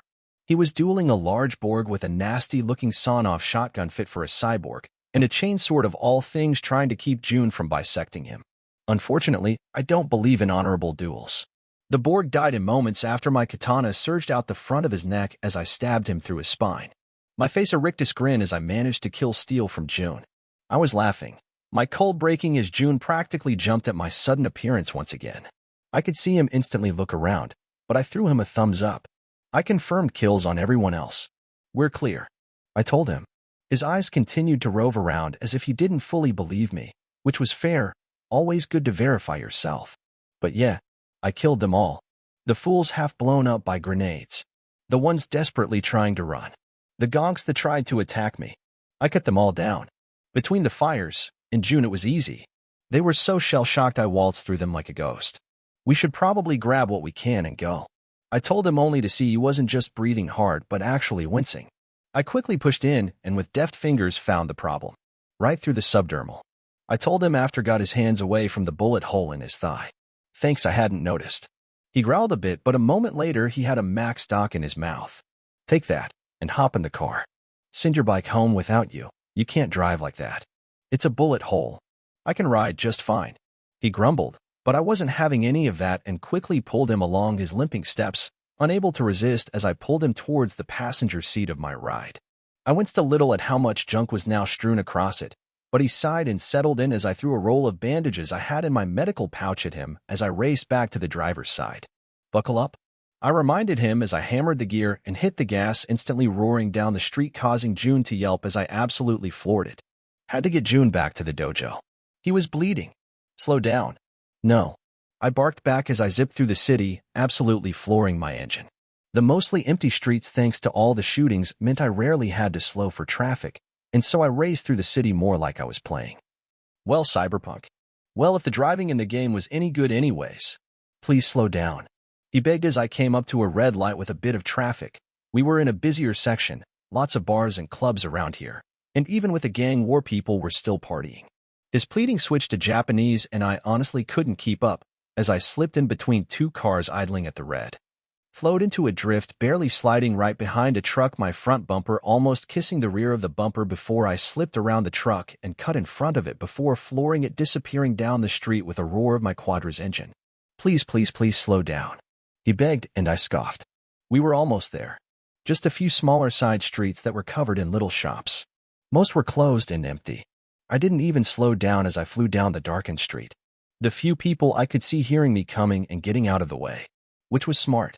I came around the corner of the dojo in a rush and only slowed a tiny bit as I drifted down into the parking garage for the apartment complex. I quickly found a space and slowed to gently park into one close to the elevator to the first floor. "Come on, June, let's get you to your Ripper," I told him as I jumped out of the car to run around towards his side. He was already climbing out when I reached him, and as I tried to get close to help him, his hand reached out and pushed my face away. "Juan, Motoko, stop smothering me. Also, you are never allowed to drive again. Ever," he told me as he started walking, just with a hefty limp, towards the elevator. "That's not fair. I'm pretty good at driving." Terrifying. "Everyone complains about me driving slow, but when I actually drive fast, you complain too," I argued as I kept with him, happy to use the conversation to keep him distracted. "That's because no one knows how terrifying you driving fast is. Where did you even learn to drive like that?" "Playing around mostly," I answered truthfully. "From a certain point of view, terrifying," he deadpanned as he rested back against the elevator, seemingly exhausted. "Oh, right. June had been awake all day, fought with me. Fought during the kamikaze raid, and then chased me out too. Dang. I actually felt super sorry for him now. Let's get you into the Ripper and get you a nap. You look tired," I told him as I sidled up to him, resting my head on his shoulder for a moment. "I wonder why that is." He snarked at me, seemingly too tired to get angry. I guess Sleepy June is Snarky June." I opened my mouth to respond but closed it. I hadn't really needed June, but I understood it was difficult for him to understand just what I could do, what a gamer was capable of. "Thanks for coming to help me, June. I promise I won't run off in the middle of the night again. I'll let you know when I go out, so you..." "Well, you'll probably still worry, but at least I won't just vanish on you." June's hands clenched but then loosened. "When you killed that last Strom, you were laughing." "Yeah, I was having fun. We work well together. You just need to work on getting shot less," I told him, resisting the urge to poke at him with a finger. He was injured, so I wasn't going to poke his bullet wounds. That would be rude, even if the urge to mess with my brother was almost irresistible. "I didn't believe you before, when you said you enjoyed it." I scratched at my cheek, a bit embarrassed as June was staring at me as the elevator came to a stop. "Yeah, well, I guess it's just one of those things. I'm good at it. Plus, I have my own reasons to enjoy killing them." "Yeah." He was quiet as he hobbled out, my attempts to help more getting in his way than really helping. As I tried to get him to the window that we could climb out of, it was a bit difficult, but we managed to get him through, and the vendors on the other side quickly noticed and actually helped out, not saying a word as they took an arm and helped June into the dojo's side entrance and downstairs into the Ripper clinic. "What the?" Kusanagi, the female Ripper, was sitting at a chair and jumped up when June was carried in. She took a moment to look me over as well. I was still covered in blood, but I waved her towards June, and she didn't need any further prompting to ignore me. He was settled onto the Ripper chair, and she went to work cleaning the bullet holes and starting to work. I settled onto a normal chair nearby and decided to hang out. It wasn't like I was going to do anything but go take a nap when I got back to the room anyways. Might as well make sure June is okay. June basically started napping as the doc worked. She was all right, but she didn't have that amazing deafness that Vic had. I really should have just hauled him to Vix. Kusanagi. A voice called out just as soon as the door opened, and Fujimura stomped in. The guy was a bit bleary-eyed, and his hair was messy. I guess someone woke him up. Fujimura-sama. June responded, his eyes snapping open, and he made to sit up only to be pushed down by the doc. Stay down while I work. She demanded, glaring before giving a sitting bow to Fujimura, seemingly letting him know he could continue. I didn't set up any further raids. The battle was over. I thought I was clear that you were supposed to be resting. Now I find out you went out and got injured. You damaged not just yourself, but the kamikaze. Explain. He barked, stomping up to June, and I got the feeling he was only seconds away from dragging June out of the chair by his.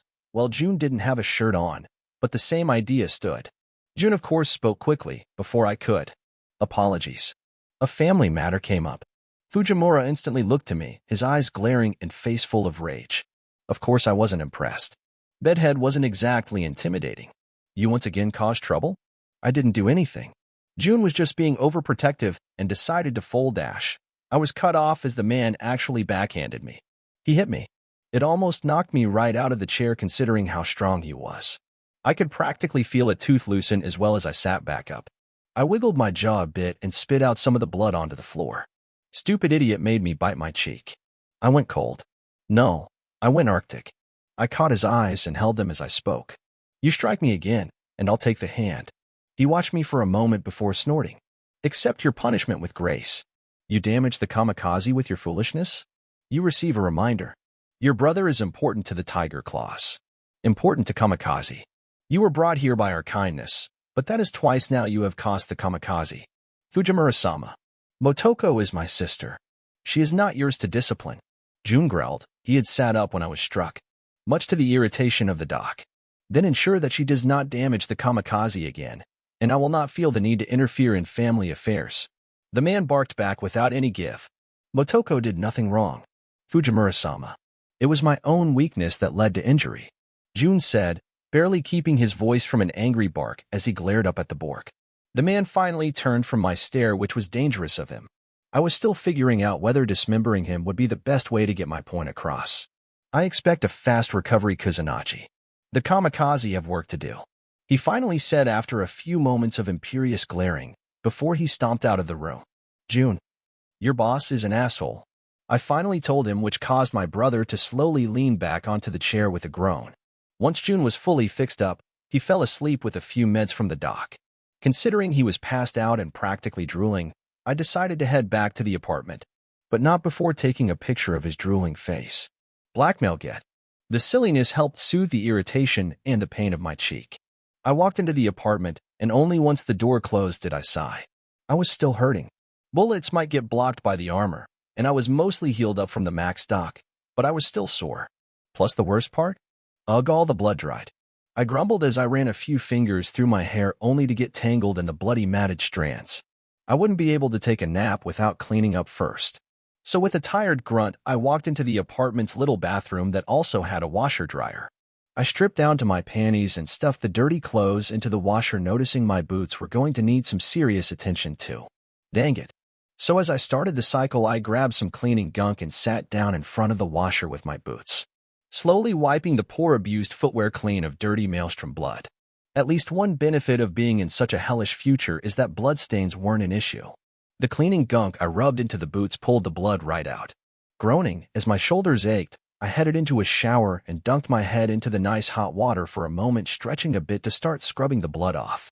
I zoned out for a bit, just letting the heat flow into my bones, well, and my arms. Cyberwear felt cool to the skin, and the night was getting cooler. So feeling the metal warm under the spray was actually pretty nice. My chest always feels a little chilly now with the Cyberwear installed, but right now it felt good, even if water flowing over my arms felt wrong. Which reminded me about what I had gained tonight. I couldn't help but whistle as I opened the alerts. I hadn't checked between looting and then June. The XP gains went down for a while, but it was the level I had gained that I was smiling about. 3 levels in one night. I giggled a little as I did a little dance under the shower. Hell yeah. Level up achieved. 1 stat point gained. 1 skill point gained. I giggled as I looked at the alert, glancing at my stat page just to see where I am at. Level 8. 2500/9000. Very nice. Plus the 3 stat and skill points that were saved up. But that wasn't even close to everything. So many improvements. Athletic skill level up. It was midway down the list, so I guess all the running and jumping around I had done had some benefits. Athletics 6 was awesome. Handgun skill level up. Handguns had gone up to 6, which made sense. I had been firing the Beria so much lately. It really was an integral part of my toolkit. I really needed to take her apart and give her a thorough checkup. Even happier for me was Assault. Assault 4 thanks to my new Nakomata. I finally had a good weapon for leveling that skill. While Ninjutsu and Cool itself didn't level, Cold Blood had gone up to 7, matching up with Ninjutsu. So that was fun. Less pain for me was a good thing. Then I blinked. Then I blinked again. Then I dug into the alert list to figure out what the hell happened. This doesn't make any sense. Stupid system. I want to talk to an admin. I want a refund. I screeched a bit as practically jumped up and down in anger. Engineering experience gained. Skill not unlocked. No XP gained. Engineering unlocked. Engineering skill level up. Engineering skill level up. 1 perk point gained. I didn't build anything. But apparently grenades counted for engineering. What? How does that work? I had definitely used grenades before. Why was I only now getting XP for engineering if they were connected to that? I thought back to the last time I had used grenades, and I had to go all the way to the Scav raid. That's right, I had brought a few with me. Then I remembered how often the damn things were kicked back at me. Did I not actually hit anyone with a grenade? No, I had. The two at the end, the ones hiding in the computer room, I remembered throwing the grenade in and then leaping in after to shoot them. But they had been hiding in cover. I hadn't actually hit anyone with a grenade until now. I pushed my back up against the side of the shower and slid down it groaning. If I had known that I could level engineering by killing people with grenades, I could have done so much. Now that I had accepted the alert, I could feel the information sliding in, and it was dense. Which was weird because usually the knowledge came right then. But I guess engineering was so dense, it waited until it was out of combat. Well, I guess the system wasn't too bad then. I would hold off on my demand for refunds for now. Besides, Motoko likes numbers. I blinked away water as I came back to myself after who knows how long when the washing machine beeped. I did a quick shampoo wash of my hair to make sure the blood was out, before jumping out of the shower and throwing my clothes into the dryer. Grabbing a few towels to start drying off, I wandered onto the couch and opened up the menu again. I hadn't gained any other stat increases. I had been hoping for a reflex improvement, but it hadn't come. Plenty of alerts for it, and it was getting close. But I wasn't there yet, which opened up the next question. What do I spend my stat and skill points on? To start, I already knew where my stat points would go. A few button presses and I was on the adaptation page. Militech Condor Adaptation Militech Condor 0/10. I didn't hesitate. Not this time. Pushing the button. Spend 1 stat point to improve adaptation? Y/N. I hit the yes option, and instantly the numbers changed. Militech Condor Adaptation Militech Condor 1/10. I shivered. Not from the cold, the apartment was just fine, and I was warm from the shower. No, I shivered because the phantom limb I had been fighting against since I got my arm stopped. I had gotten, well, not used to it, but I got to the point I could move my arm without it throwing me off. And now? Now it was gone. I let out a noisy sigh as I flopped back on the couch. Well, that felt nice. I brought my arm up to my face and opened and closed a fist. So much was still off. The sensations were wrong. The fact it was the wrong length, or that my fingers settled in the wrong spot, still nagged at me, made me feel like something was off. But now at least it felt like mine. I opened the page, adding another point. Militech Condor Adaptation Militech Condor 2/10. Muscles in my back unclenched. My shoulders, all mechanical at this point, shifted, settling differently. I gasped, an exhale of relief. I hadn't even realized I had kept my shoulders tense, trying to force them into the same position my old arms would have been, but the Condor had longer shoulders. I realized I had literally been hunching up on myself for days. I relaxed, and it felt right? No. Normal. It felt normal. For the first time since I woke up on the Ripper's chair, I felt slightly normal. That little part of you that unclenches after something terrible when your body and mind finally realize everything is going to be okay. I was going to be okay. I swallowed a little as I threw my forearm over my eyes. June was here, but I didn't want anyone to see me crying. Tears started falling, and I very quickly started sobbing, crying, an ugly noise escaping me as I let the pain that had infested me. Made me so angry and made me want to just stay cold forever slowly seep away. As I felt my heart unfreeze fully for the first time. I hadn't even realized I had been doing it. How could I? Cold blood wasn't just some weird gamer power, it was a skill. Knowledge that I was practically a master at. It was the equivalent to spending years and years hardening your heart. Freezing your emotions so that nothing could interfere with your thoughts. Of course, the trauma would make me fall back on it, even subconsciously. It wasn't like I could split where Motoko ends, and the knowledge I had gained through the system began. There was no difference. It was my knowledge and experience. I just had a lot of weird skills. Extra experience. So I finally subconsciously relaxed, felt safe. So I let it go, and so I bawled. The stress and horror of what happened. My worry for June, and just the pain all pouring out of me. I cried and I cried. Until finally, I just couldn't anymore. Thankfully, I was already wrapped up in a towel, so I was able to wipe my now gooey arm and my gooier face. Blowing my nose loud and wetly let me breath again as I stood up. I went back to the laundry room and threw both towels in after quickly washing my face and my arm. I felt good. Cathartic. I grabbed some comfy old clothes out of what June had grabbed from the apartment and flopped onto the couch. I turned on the TV and just switched it to some cartoon channel. Something mindless. I got comfy as it played, as I looked at the stat menu again. I still had one stat point left. I thought about it. I could use it for reflex, which was a struggle to level, or tech, which would be great. But this was more important. I wasn't some idiot edge runner wanting to burn out in a blaze of glory. I wasn't. I really wasn't. I wanted to live, because you can't have fun when you die. So I decided I would spend it on adaptation again. But not to my arms. Spend one stat point to improve adaptation?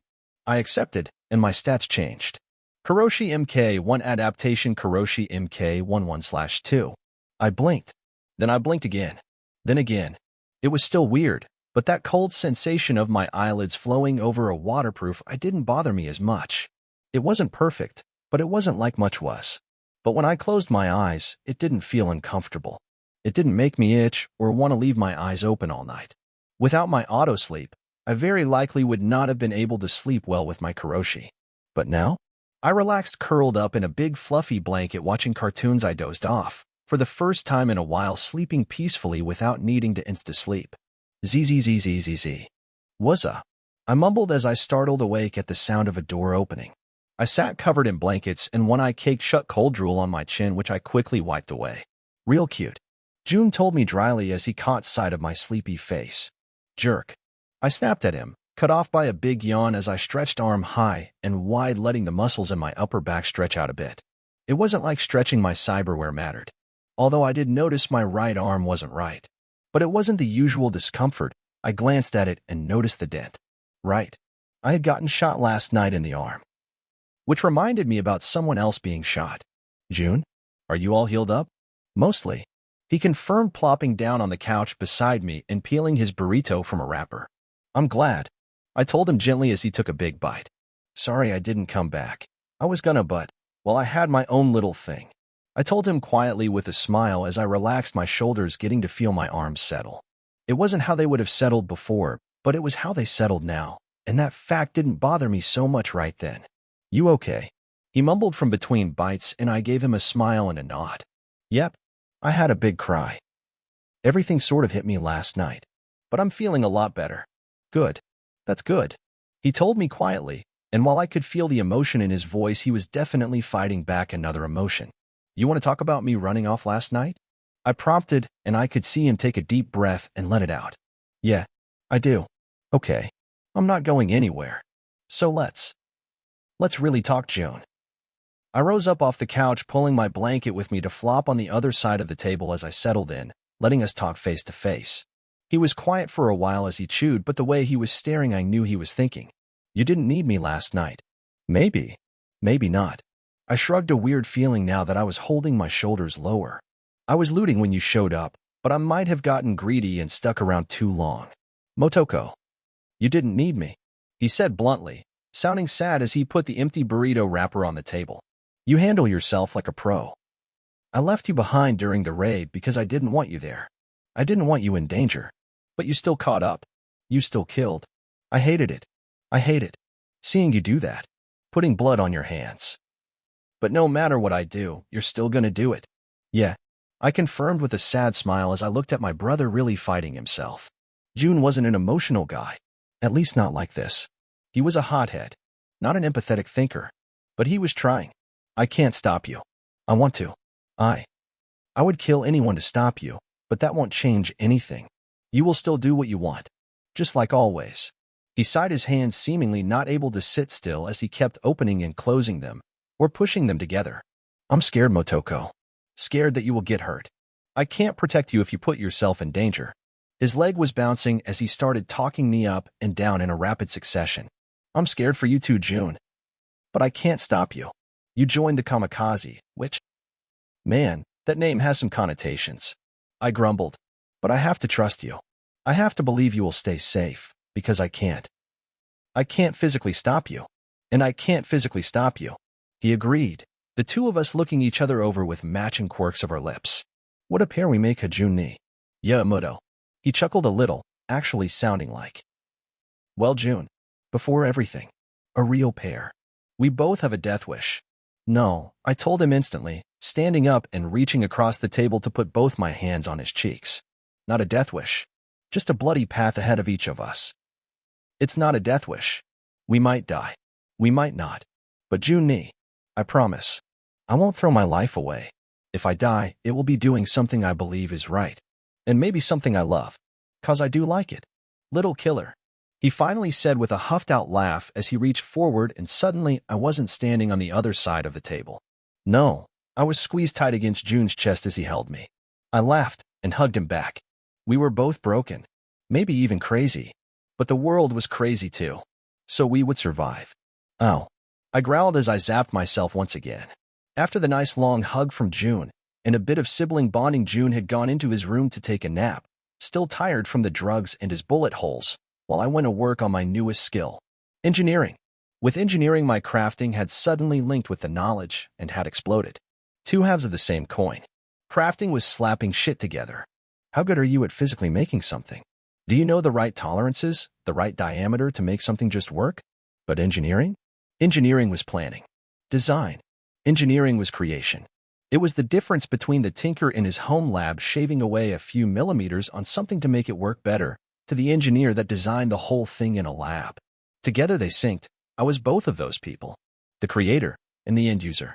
Plus with my other skills I was the operator. How many people could say they were a true Renaissance woman? I could do it all, although I still couldn't paint. So with just how flexible my knowledge was, first step was to mess with my equipment. I had done some tinkering with my guns already, but I had a lot to do. First I went out to the car and grabbed all the loot from the Maelstrom garage. The Nakomata was first. I had looked it over, but there wasn't much I could change. The previous user knew his gun. It was a solid piece of work. The modifications it had were all solid improvements. At least for now. Instead, I had a bunch of tech scrap that I already had ideas for. If I was going to level engineering, I might as well do it easily. Grenades. An explosive. A trigger. And a casing. Honestly, with my 3D printer, I could make everything but the explosives. But those were easy. I had stolen a bunch of grenade stuff from the Raffen base, and now I was actually motivated to use it. The shard I clept that had the crazy grenade Raffen's tips and tricks on how to create grenades was actually easy to understand with my engineering knowledge, which is why I was putting together homemade grenades. After half a dozen frag grenades, I decided that a couple EMP grenades might be really useful. The discharge for it was pretty standard stuff. I grab a battery that I could find in most devices, and basically set it into a supercharger that would cause it to explode, put that in a case, and set it all up from a button. Voila, EMP grenade. I guess that says a lot about power sources in Cyberpunk, that with a few modifications you could turn them into a dangerous explosive. Honestly, the scrap metal I had was running low considering how simple grenade interiors were. What the hell is that? June said, suddenly looking at me from the door, his fire hair limp and sticking out at weird angles from a nap. Grenade. He blinked. Then he blinked again as he looked down towards the wires that I was holding in my hands as I was wiring up an EMP grenade. Not in the house. It's safe. Not in the house. He said again before slowly backing back into his room. Fine. I grumbled as I undid all the wiring before tossing the grenades and pieces back into my parts section. Not about to leave an unfinished halfway put together grenade in my box. That's stupid. But now I had nothing to do. The Maelstrom would all be sleeping with the sun still up. I blinked. Why did I think I had nothing to do? I had a car, a city, friends. That's right. I had friends. I snorted at myself. I had been so stressed out, so focusing on killing I had practically forgotten. I stood up and stretched, feeling the play of muscles in my back loosen up from my hunched-over position. Hey, June. I'm gonna go see Hiromi. June's head popped out of his room a moment later as he instantly looked to the table. Not seeing whatever he was looking for, he seemed to relax. You shouldn't be running around. It's dangerous out there. Hiromi is stuck at home, at least last I talked to her. I'll go visit. My car is armored, so unless I'm jumped by an entire attack squadron of Strom, I'll be fine. Besides, I should probably get out and do something other than hyper-focus on the maelstrom. I threw June a thumbs up and gave him a big smile. I'll be careful. He slowly nodded as he stepped out, walked over, and to my surprise pulled me into a hug. He ended it nearly instantly without a word as he walked into the kitchen to grab a drink. Love you too, June and I called back as I ran around gathering some stuff. Mostly my jacket and guns. I did decide to bring my katana though. Maybe Hiromi and I could practice? A few blocks away from the dojo, I called Hiromi. Asterisk Motoko. Are you okay? Everything all right? Asterisk. Asterisk Hey Hiromi. I'm okay. How are you? Still stuck at home. Asterisk.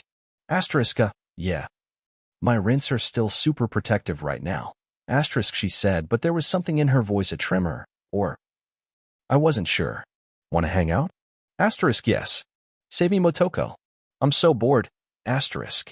Asterisk well, I'm on my way over. I can tell you what I've been up to. Asterisk. Asterisk perfect. Seriously, it's been the worst. Both of my parents are working from home to avoid any gang problems. Asterisk Hiromi started chattering, which was actually pretty soothing as I continued the drive. By the time I was pulling into a parking spot in Hiromi's apartment's garage, she seemed normal, happy, and chattering away. I guess she really had been lonely. I shouldn't have let myself spiral into my own issues. Hiromi was my chum. Being stuck inside, practically locked away all day? That sucked. We ended the call as I parked, and I hurried to the elevator. The long wait as it rose up had me tapping my foot, but finally it opened, and there was Hiromi already rushing me. Motoku. She cried out in delight as she slammed into me in a massive hug. I couldn't help but laugh as I had to spin her around a few times to bleed off the momentum. Finally, her feet were back on the floor, and she looked me over for a moment, looking at my new arms. I brought my right arm up and flexed a bit. It's taken a bit to get used to, but I'm starting to feel comfortable with them. Hiromi wasn't smiling, though. Her smile had turned into a frown before she shook herself, which is when I noticed her hair wasn't in her usual mohawk. Instead, it was sort of laid down, much more casual than I had ever seen her hair. And her neon whisker marks weren't on, leaving her cheeks chrome, but sort of bare. But I knew something was wrong when she tried to smile at me, only for it to fold. I'm sorry. I wasn't there. It's okay, honestly. I actually started feeling better about it last night. I had a cry last night. I revealed, a little embarrassed. Gonk. She whispered gently, as she was obviously fighting back tears, but she took a deep breath and let it out. She reached out and grabbed my hand and started pulling me along. Come on, we can hang out in my room, and you can tell me everything. Sure. I chirped as I was tugged along. Hiromi was shorter than me, but she tugged me along without any trouble. Her wild girl was showing a bit of a return. That was good. Hiromi was acting weird. I was tugged into her big fancy apartment, past her mother who was looking on to see what was going on with a blank look. I gave her a wave, and she simply nodded before Hiromi pulled me fully into her room. She spun me around and pushed me onto her bed before closing her door. Tell me everything. She demanded, standing over me with her hands on her hips, and I giggled at her expression. Sure. So it started when June came home. We ended up sprawled on her bed as I told my story. Halfway through my story, Hiromi had grabbed my hand and refused to give it back. Now she was running her fingers along my chrome, which felt weird. Ticklish? But not. I hadn't really had many people touch me gently since I got my arms, besides June, and his arms were just as chrome as mine. So to feel actual human flesh running a finger up my palm was really strange. Goosebumps were running all along my back. Wish I had been there. She muttered finally as I finished my story of everything I had done. I don't. I told her bluntly. Outnumbered and outgunned. I tried to run, and I couldn't make it. It was a hit squad. I'm just lucky they were stupid enough to kidnap me, and not just flatline me then and there. I said, and Hiromi's fingers gripped hard against my hand. You're my best chum, Motoko. You can't die, okay? She spoke quietly as she grabbed my attention with how desperate her voice was. I have no intention of having a drink named after me in the afterlife.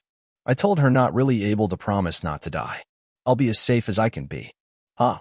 No way. When you do finally bite it, they will definitely give you a drink. You're gonna be a bad bitch edge runner. And I'll be your cunning and beautiful corpo contact that no one can be sure is on their side. Hiromi offered with a chuckle, but I was frowning. Hiromi had never in the time I had known her said she was going to be a corpo. Ever. Quite the opposite, in fact. Hiromi? I asked, voice quiet, and she just sort of looked away. It's nothing, Toko. Just everything. But I smelled a problem, so I didn't let up. I squeezed her hand back and tugged her hand until she looked up. Finally, she spoke. It started with parent stuff. Them being here constantly means well, I'm forced to deal with them constantly now. Not like before. Dad was always away before, but having him constantly in my face. Telling me what I am going to do in the future. Showing me his work and what to do. But it's not that. She visibly swallowed as she curled up, her legs pulling up to her chest as she held my hand like a lifeline. I went out, she said quietly in a whisper. It was late, and I just wanted to rebel, I guess. I snuck outside and jumped on my bike, and I went for a drive. It was fine at first. I had my katana, and I was stupid, confident. I didn't even think anything could happen. Did someone hurt you? I practically growled. My eyes narrowed, and I could feel my teeth grinding. If someone hurt Hiromi. No, she shook her head, which nearly instantly poured water over the black rage building up. It's pathetic. I can't even dash. She was definitely starting to cry a bit, but that was not okay. Hey, it's okay. Hiromi, what's got you so bothered? Tell me. Best chums don't judge best chums. I assure her as I did my best to comfort her. Suddenly, she was shaking her head, looking down at her knees, but she started talking, never taking her eyes away from the ground. I got scared. I was driving along thinking I was some bad bitch. A gunfight started up. Wasn't even Tiger Claws or Maelstrom. Just some stupid fuckbags robbing some store getting shot at. I drove past as they started shooting. Scared the absolute shit of me. I jerked, lost control, crashed my bike. I wasn't hurt, but I hit Motoko. Just that. Just gunshots near me sent me hiding in a fucking dumpster. I don't really know how long I was hiding.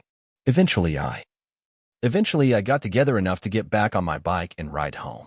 She looked up, tears in her eyes as she revealed her story. I'm a coward, Motoko. I couldn't go out and actually be a street kid. I'm just a corpo brat after all. That's all I'll ever be. But I'm complaining about stupid shit. You're the one that got kidnapped again and had horrible things happen. I just had to take a shower when I got Hodash. I ignored Hiromi's attempts to push away from her problems and instead squeezed her into a tight hug. You're wrong. There is nothing wrong or shameful about being scared. I whisper into her hair as I hold her and absolutely refuse to release her until she gives in and starts hugging me back. Itchy went out. Malcolm went out. You went out. I couldn't, Motoko. I thought with you back everything would be great. We would be a duo, but I can't. I'm a coward. How can I be your partner if I can't even go outside? Well, then you can be my fixer. Hiromi snorted and then started chuckling until she laughed and laughed as she hugged me back. Gonk. Nope. I'm a best chum.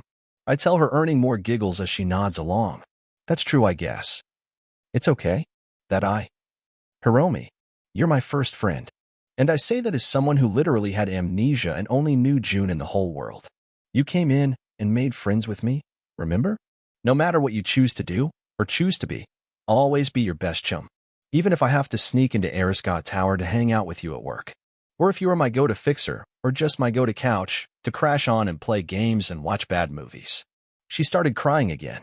Hiromi eventually calmed down and we just hung out for a while as she recovered. Eventually she felt better and wiped her eyes, and like a switch we were back to happy Hiromi. Or at least Hiromi that pretended to be happy. We were interrupted while Hiromi was telling me about how her online classes were when suddenly her bedroom door opened. Hiromi. Mom. It's called knocking. I know you know how to do it. Hiromi snapped as she sat up but didn't let go of my hand. We are having dinner. Your father is eating with us. Motoko. You are welcome to join us. She offered to me, her eyes hyper-focusing on me for a moment before she stepped in, approaching Hiromi and reaching down to wipe a bit at Hiromi's face with her thumb. You should wash up first. Never show them weakness, Hiromi. A put-together face is an armor all on its own, she said before standing up and leaving without another word.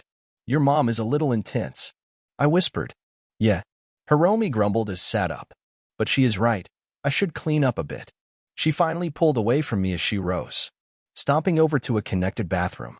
The light turning on let me see the insides of her bathroom, and I could only roll my eyes. It was very Hiromi. Tiger claw stickers littered her mirror, and there was a ton of hair stuff that let her wear her typical mohawk, plus piles and piles of makeup that looked mostly unused but stacked up like towers. She didn't do much, just washed her face a bit to get rid of the tear tracks, and she was back out, looking, well, like she had been crying a bit, but more firm. Hungry? You can Delta if you don't want to deal with the rinse. I'll come. I haven't met your dad yet. Oh yeah, you don't remember meeting him. That's gonna be interesting, Hiromi said, sounding like it would be anything but. I followed her out of her room, adjusting my holsters a bit to settle more comfortably as I headed into the massive dining room. A steaming dinner was already set out, with 4 spots. As I walked in, a pair of men wearing suits were packing up a cart that they had brought the food in on, and were heading out. I guess this complex was ritzy enough to have room service. Come on, Motoko, sit here. Hiromi guided me to a spot and pushed me in as she took the next closest spot, scooting her chair and food over so she was closer. Ah, there is Hiromi's friend.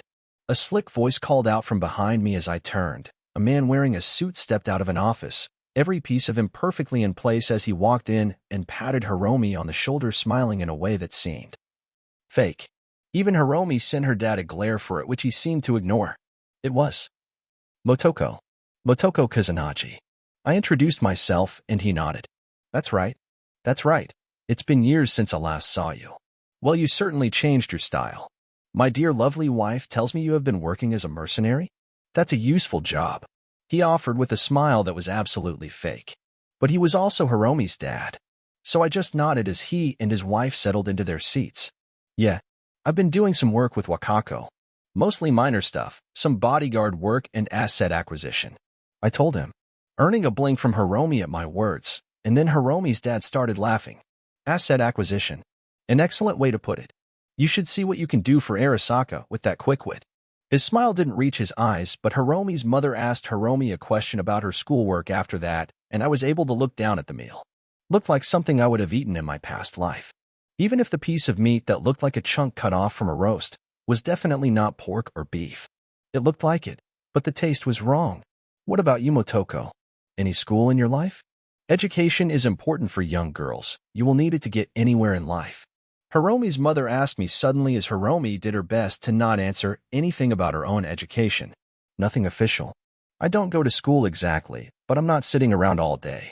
Netrunning, tinkering, gunsmithing. I dabble a little with everything, I told her after swallowing a bite of mashed potatoes. Definitely not real potato. It tasted like the box stuff. Not terrible, and it was at least a familiar taste and texture. Oh, that's a diverse skill set for a girl your age. I find people that try to do everything end up failing to do anything. Hiromi's father cut in, with a smile. I swear I think the guy just smiled through whatever he was saying or doing just out of habit. I think I focus on everything in a way. I've been interested in robotics with my tinkering. I want to create a drone system for my job. I admit, it was something I had in mind for a while, but it was complicated. Drones in Cyberpunk were amazing, but there was an issue with cost to effectiveness. That and intelligence. Drones? Militech spends billions a year trying to come out with the next great drone system. The problem always comes down to size. Make it smart enough to be useful, and the AI takes up too much room and too much power, so their little drones always balloon in size. Or end up just another drone system needing a big truck to make it work. He said with a shake of his head. True. I do want something closer in size to their flathead, but that is hardly on the open market. I took another bite of mashed potatoes, something I hadn't had since waking up in Night City, but it was the sudden silence that had me look up and notice the narrowed eyes of both adults. Hiromi beside me had noticed something was up, but obviously had as much of a clue as I did. How are you aware of a Militech experimental drone system? Hiromi's father asked casually. I blinked. That's right. The flathead was an experimental item when you get one in 2077. That was why the quest was such a pain. Maelstrom stole one from Militech, which is why you were trying to get it from them. That was in 2077. 2 years early? It was probably still in development. Maybe not even an actualized product. Came across it. It sounded useful, so I've been thinking of making something similar. What exactly do you know about the flathead? Once again, that voice of forced casualness made me realize he was digging. It's small, probably remote operated. To bypass the AI size issue. Something about a camo system. I tell him using my hands to give about the size of what the flathead should be. Honestly, it was the size of a smallish dog. Interesting. If you find out any more, or if you happen to have any concrete data, I would be happy to be informed of a competitor's work. I would be happy to pay you for hard data. He said, his eyes locked on mine. He wasn't smiling. I nodded. Sure. If I come across any corpo stuff on my jobs, I'll make sure you can get a look at it. For Hiromi, I answered and finished with another bite of my dinner. Then that fake smile was back on his face. Excellent. Looks like my dear Buttercup made a very useful friend indeed. Excellent work, Hiromi. And here I thought you failed your human resources course. Her father said with a loud laugh as he swallowed a bit of his wine. Hiromi's mother was quiet, just with a small fake smile on her face as well, but her eyes were sharp like a hawk. I did fail at Dad. Hiromi muttered, irritated. Awkward. Hiromi and I hung out the rest of the day, never talking about anything serious, just playing games, or spending some time with Hiromi painting my nails. Even if you're full chrome now, still gotta look like a bad bitch Motoko. Besides green and dash. No tiger claw colors. I already have enough issues with June and where I am staying now. Fine. Purple is more your color anyways. She admitted with a grin, but as it grew late I did leave. Hiromi, still stuck at home, forced me to promise to call and visit more, which I assured her I would. As I walked back to the quadra feeling kinda normal, I couldn't help but smile a bit. Today had been nice. I mean, Hiromi having a meltdown wasn't, but it was nice to be pulled away from Maelstrom. Away from the harsh reality I had been feeling since the Maelstrom kidnapping, and back towards the realization that just because bad stuff happened to me didn't mean I had to let it control my entire life, that I wanted to be happy. I wanted to enjoy my life. I just had to accept that even through the bad things. I kept that little smile on my face as I made the circuitous route back towards the dojo. June wasn't in the apartment when I got home, and I was tired from the emotional roller coaster with Hiromi, so I just decided to go to sleep. Tomorrow would be a new day. So do you have it? I asked. I wasn't going to hide in the apartment, nor was I going to only head out to murder people. I still had a life to live. That meant going shopping. Interesting request. Sit tight for a few minutes. Let me go through my private collection. Yoko said as she adjusted her round glasses. I had traveled to the Dewdrop in order to find a program, but not a netrunning one. The thing was, Netrunner's main job wasn't just throwing out quick hacks or breaking into security. It was data theft. Data was knowledge. And knowledge was power. So since I had finally unlocked engineering, I needed something specific, something I hadn't run across. Turns out the reason why was because CD, or design programming, was almost always proprietary. Every corp would use its own private program, locked down and hard-coded. Not that a netrunner couldn't break into that and swipe data, but how often did they steal the entire program itself? Why bother? Netrunners aren't engineers, and the people that want the data have their own program that they use. So here I was, going to the only Netrunner cafe that I really trusted. Yoko being someone at the very least that would hold data for V even after T-Bug died. So she was at least semi-reliable. Hopefully. I looked around the room. The netrunning chairs in the back were both occupied, but they weren't anyone I knew, and I wasn't about to go poking them. So I just sort of hung around as Yoko disappeared into the back of her shop. Thankfully, she wasn't gone for too long. I have something. She appeared, saying, putting down a shard case. Arasaka design software. Not a common piece of data, but I did have a copy. She said as she slid it across the desk towards me, hand-pinning the shard case to the table. This sort of stuff has plenty of protections. Arasaka won't be happy if they ever find out you used it. I'll keep that in mind. Thanks, Yoko. How much do I owe you? No, this data? Not something eddies can buy. You wanted to be a netrunner? We don't deal in just eddies. Information. Data. Something useful. She slid down her dark sunglasses as she said it. Her hand was still on the shard case. Waiting. Fuck. I wasn't a normal netrunner. It wasn't like I practiced by sneaking into corpo systems, stealing little bits and pieces of data. I was a gamer. I just grinded. But then I remembered. My hands instantly went at my pouches, pulling out bits and bobs. Mostly ammo. Okay, like a lot of ammo. One pouch for my Beria, another for my Unity. Lexington. For my Lexington. I even had some shotgun shells in another, but then in that pouch I found my goal. A handful of shards without a case were spilled across the counter. There they are, I said happily as I brushed the shotgun shells off the shards and pushed them towards Yoko. All I got was an upturned eyebrow in turn. I clept these off a Maelstrom Netrunner the other night. He was solid, full gear, full setup. His security was tight. I did check them, but they didn't have what I was looking for.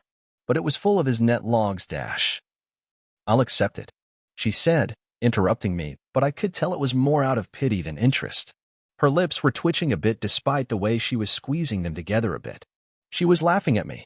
I'll keep an eye out for data you'll like, I offered. I didn't really like when people thought I was a novice. I mean, I was, but only because grinding Netrunner stuff was difficult, but soon I would be amazing. Good. Get out of here, kid.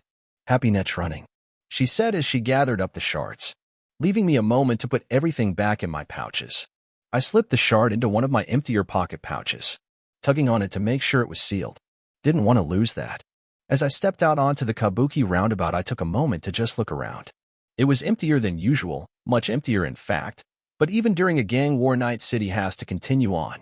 Walking around the structure to head towards where I had parked, I passed some people still willing to go out and do their job, or just willing to shop.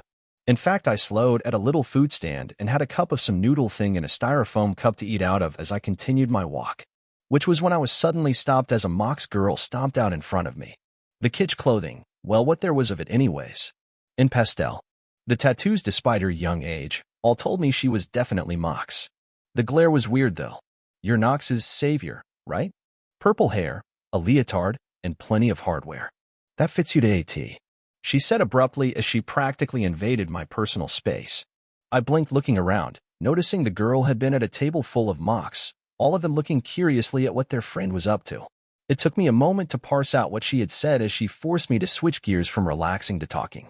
Wah, Nox? Yeah, I know him. I wouldn't really say savior though, it was just some bullying. Well, it was kind of fucked to ghost him like that. I know he's a bit of a pain in the ass, but you could at least tell him before you blocked him or something. He's been hyping you up to the Mox, vouching for you and shit. But then you just vanish on him. She hissed a bit, eyes narrowed. What? What? I blinked a bit at her words, trying to make heads or tails of the sudden hostility, before it came to me. Ah, I was being stupid. That's right. It must have looked like I dropped off the edge of the world. I spoke the realization before chuckling a little. Listen, it's not like that. Nox's, well, I'm not sure I would call him a friend, but he was nice enough. But with everything going on, I've been out of touch. Yeah, whatever. Not like I really care. I just agreed to stop you if I ever saw you. Right, I muttered as I opened my phone system. I hadn't really checked my stuff, but as I pulled up the system and actually looked at it, I noticed I had plenty of messages. Missed calls, texts, even voicemail alerts. I winced a bit. My system had updated when I first ran out of the jammer to call Hiromi, but I had been hyper-focused on my gonk friend that I had thought would be rushing around Night City looking for me.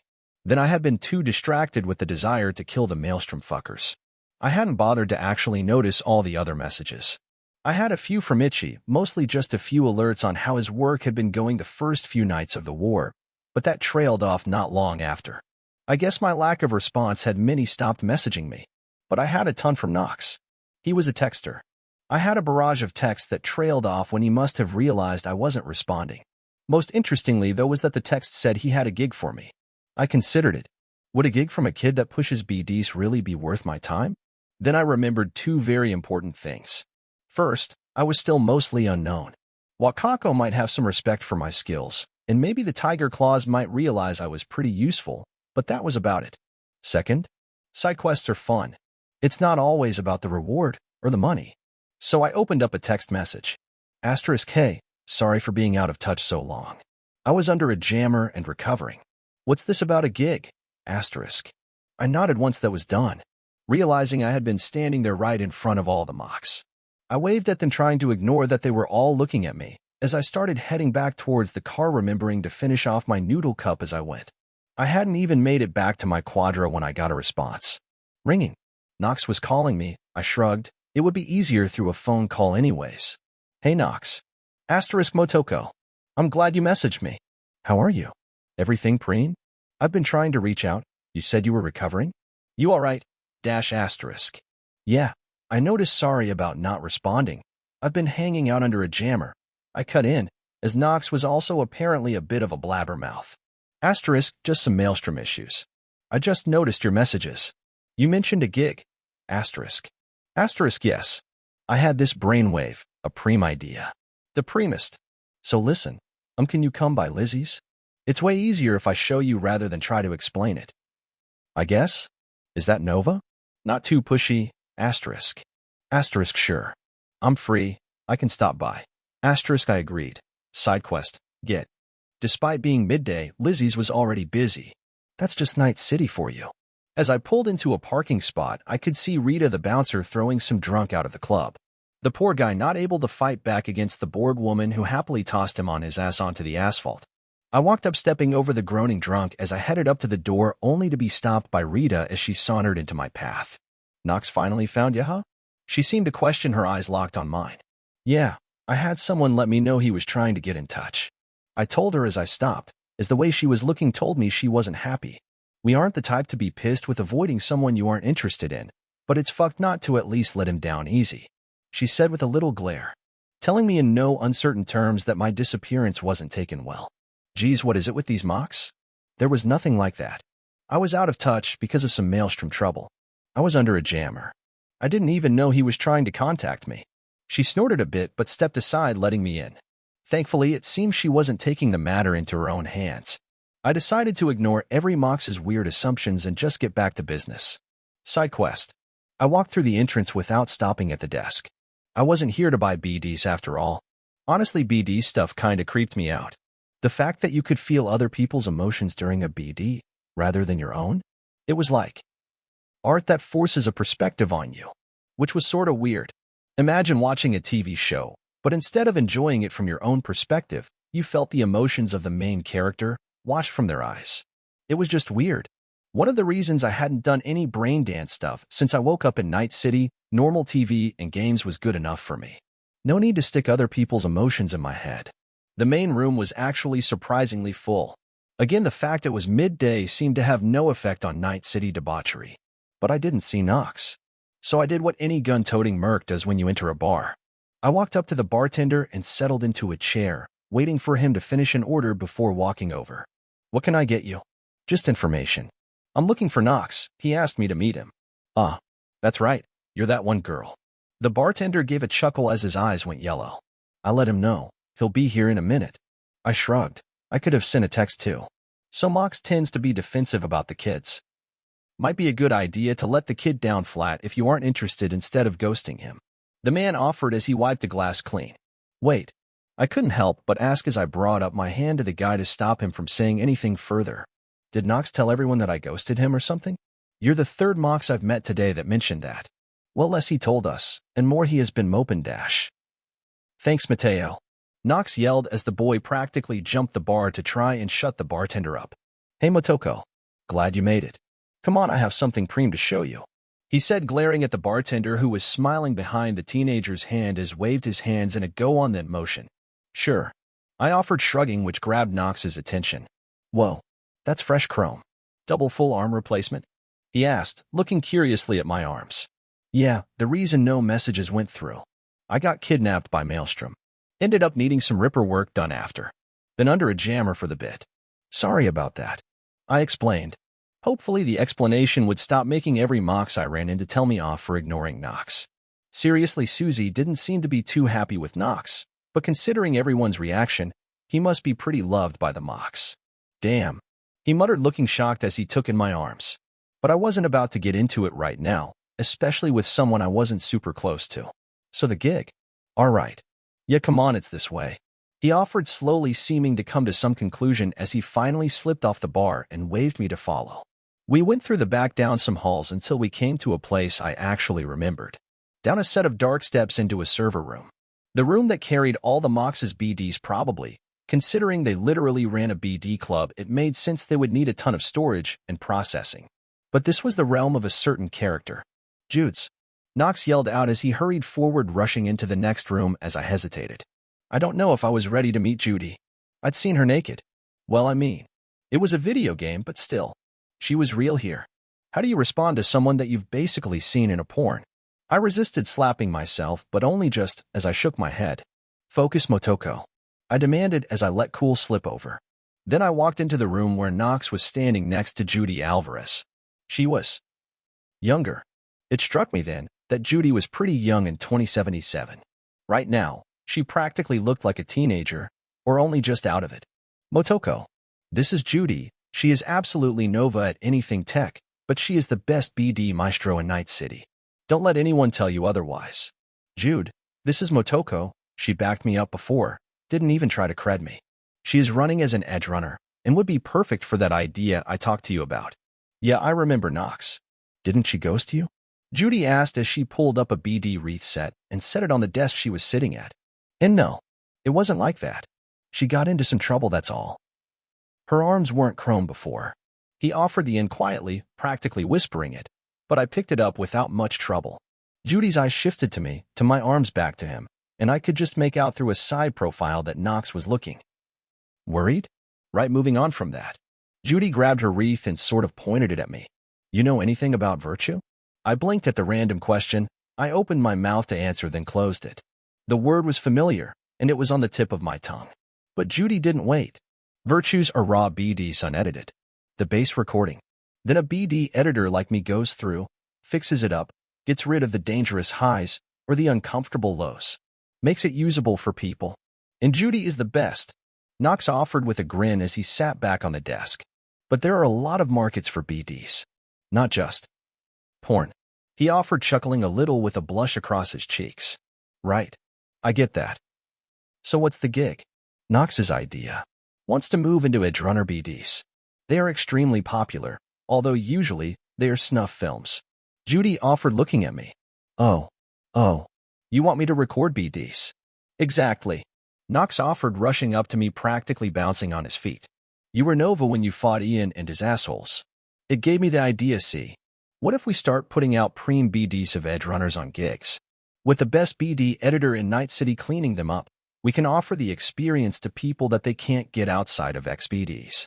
Not that we expect you to do something crazy right away. Judy interrupted, waving her hands a bit as she tried to calm Knox down. We don't want you doing something crazy and flatlining. But whatever is normal is fine. The goal is to sort of. Judy trailed off as she rolled her wrist as she searched for the right word. My goal is to build up a catalog and brand. Right now there aren't really any BDs of edgerunners working that isn't an XBD. The only BDs that come close are like Jimmy Kurosaki's edgerunner, but those are all cyber psycho shit.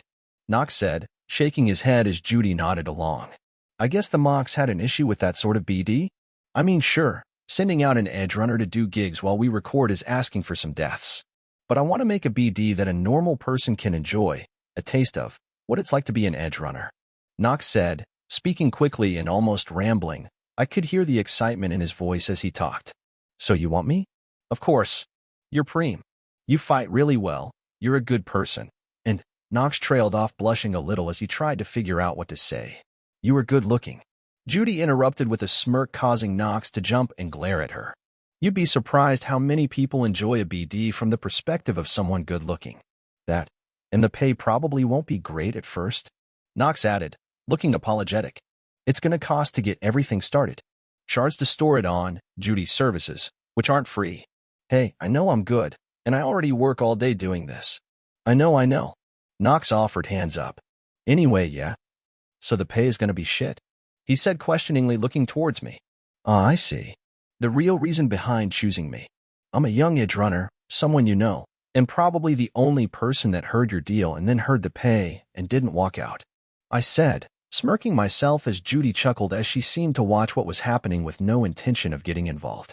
Knox, on the other hand, was going red in the face from embarrassment. Sure. Sounds fun.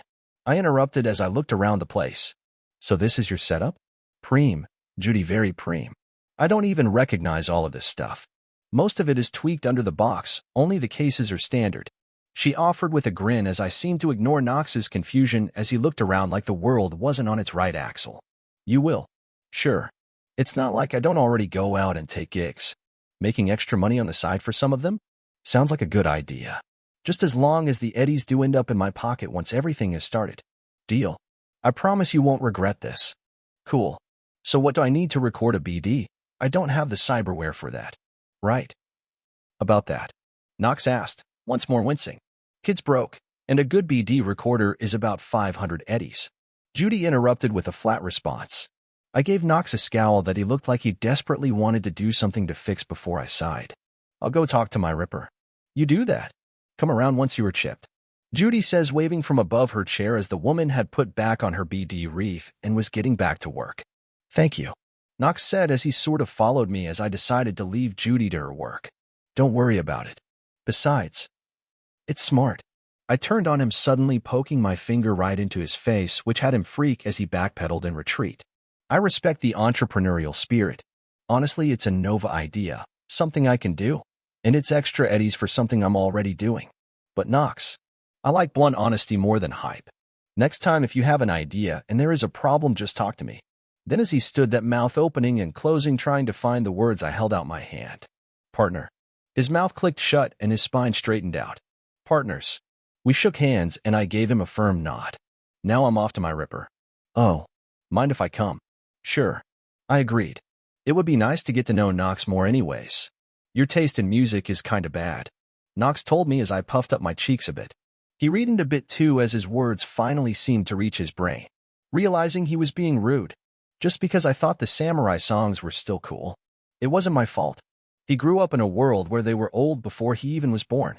For me, they were catchy new songs, and while Silverhand was a jackass, he was a talented jackass. I just like what I like. Right.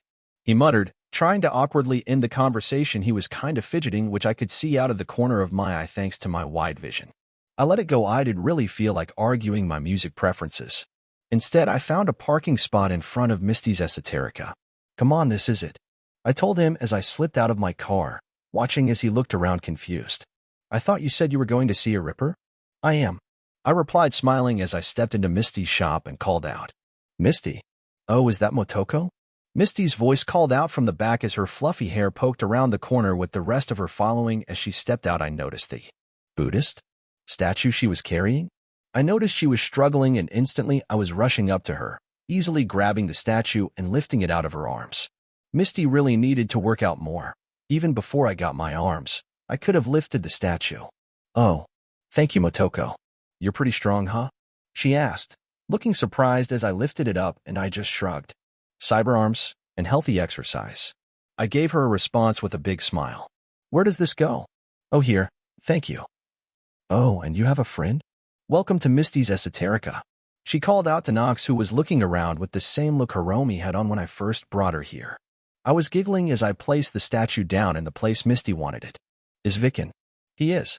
Watching the game from what I heard when I walked past the stairs. Are you okay? Misty asked suddenly as she seemed to appear in my personal space and place a hand on my shoulder. You don't seem to be in any pain anymore, but... I'm great, Misty. Vic took perfect care of me, and I healed all up. I assured her with a smile, pulling up my leotard around my shoulder so she could see the connection of chrome and flesh. I let her poke her nose in for a moment before she nodded. I don't see any injury. You healed quick. Yeah, well, if I'm honest, I was having a rough time of it at first, but I stopped trying to think of my arms as the same as my flesh once. I realized I was different now, but my ghost can't be hurt with a little metal. I told her, even if it still wasn't 100%. I still had flashes of discomfort, not pain, but shoving heavy metal arms into my shoulders left me with plenty of little issues. But adaptation had helped so much. I felt incredible. More normal. Misty looked into my face for a moment before she nodded. I'm glad. If you need some spiritual guidance, I would be honored if you let me help in any way I can. I'm not Vic. I can't fix your body, but there are plenty of options to help fix your spirit. Or your ghost. I'm not familiar with that belief, Misty said, but it was definitely a question. Shit, did I say ghost? Oh fuck. What do I do? I can't be honest, then I would have to admit I'm a fucking nerd. Like a super nerd. Ah, yeah. Well, it's... I stuttered along before Misty seemed to get my discomfort and just sort of chuckled at me. No, with me. I broke into a laugh along with her. I'll tell you about it sometime. It's kinda embarrassing. I look forward to it. Hearing about different beliefs is why I opened my shop. She said, waving her arms a bit, showing off the decor. So she isn't your Ripper? No, Misty is just awesome. I told Knox as Misty laughed at my response before throwing me a wink. I sometimes work as Vic's nurse, but I'm not a Ripper. Come on, I'll walk you down. Misty offered, threading her arm with mine. I happily joined her, laughing as we walked out the back and down the steps. Vic, you have customers. Misty called down, which again made me think she was more than just a sometimes nurse. More like a nurse, assistant, and secretary all in one. Well, plus his landlord, as if I remembered right, she was the owner of the little basement storage that Vic used. Knox was frowning in the same way Hiromi did as he followed us down. Vic, we need to talk about your aesthetics. I couldn't help but joke in my head as the gate was unlocked and Vic saw me. Motoko, glad to see you up and about. How are the arms? Any weakness? Flashing pains? Come sit. I'll take a look. He offered, instantly swiveling his chair to his Ripper seat as he waved me forward. Could I admit that I absolutely love these two? Vic was total dad energy, and Misty was total big sister energy. That's it. I'm adopting them both. I barked out a laugh to my own thoughts, confusing everyone, but I didn't care. I happily walked over and plopped in the chair. Vic, Knox, no Knox, I refuse to introduce you using your tagline. I offered at the boy's pout, but to my distress he interrupted. Knox the Mox. He threw a wink at Misty, which he was cruising for a bruising flirting with Jackie's girl. Well, soon-to-be girl, I am pretty sure they weren't dating yet. At least I hadn't seen him. That just meant I would have to protect her for him then. Jackie Misty OTP. That's odd. Vic muttered beside me, and I realized he was checking my shoulder. Fuck, of course he would notice how fast I healed. Hey Misty, can you do me a favor? Take Knox upstairs for a few minutes. I asked with an apologetic smile, and the boy, despite being a teenager, seemed to realize that I was asking her to get him out of here for a bit. Misty nodded once sharply. Course. Come on, Knox, have you ever had your fortune read? No. But it could be fun. That's the spirit. Misty offered with a grin as they headed up. Vic, though, hadn't been looking at the byplay. No, he was already grabbing multiple other tools and taking a look at my shoulder very closely. Finally, he pulled his face from the little pad he had his nose buried in, as his other hand pushed a weird probe against my shoulder, scanning it. Motoko, how are you completely healed? There isn't even any scar tissue left. He asked, his hand on the probe still. I opened my mouth to answer, then closed it.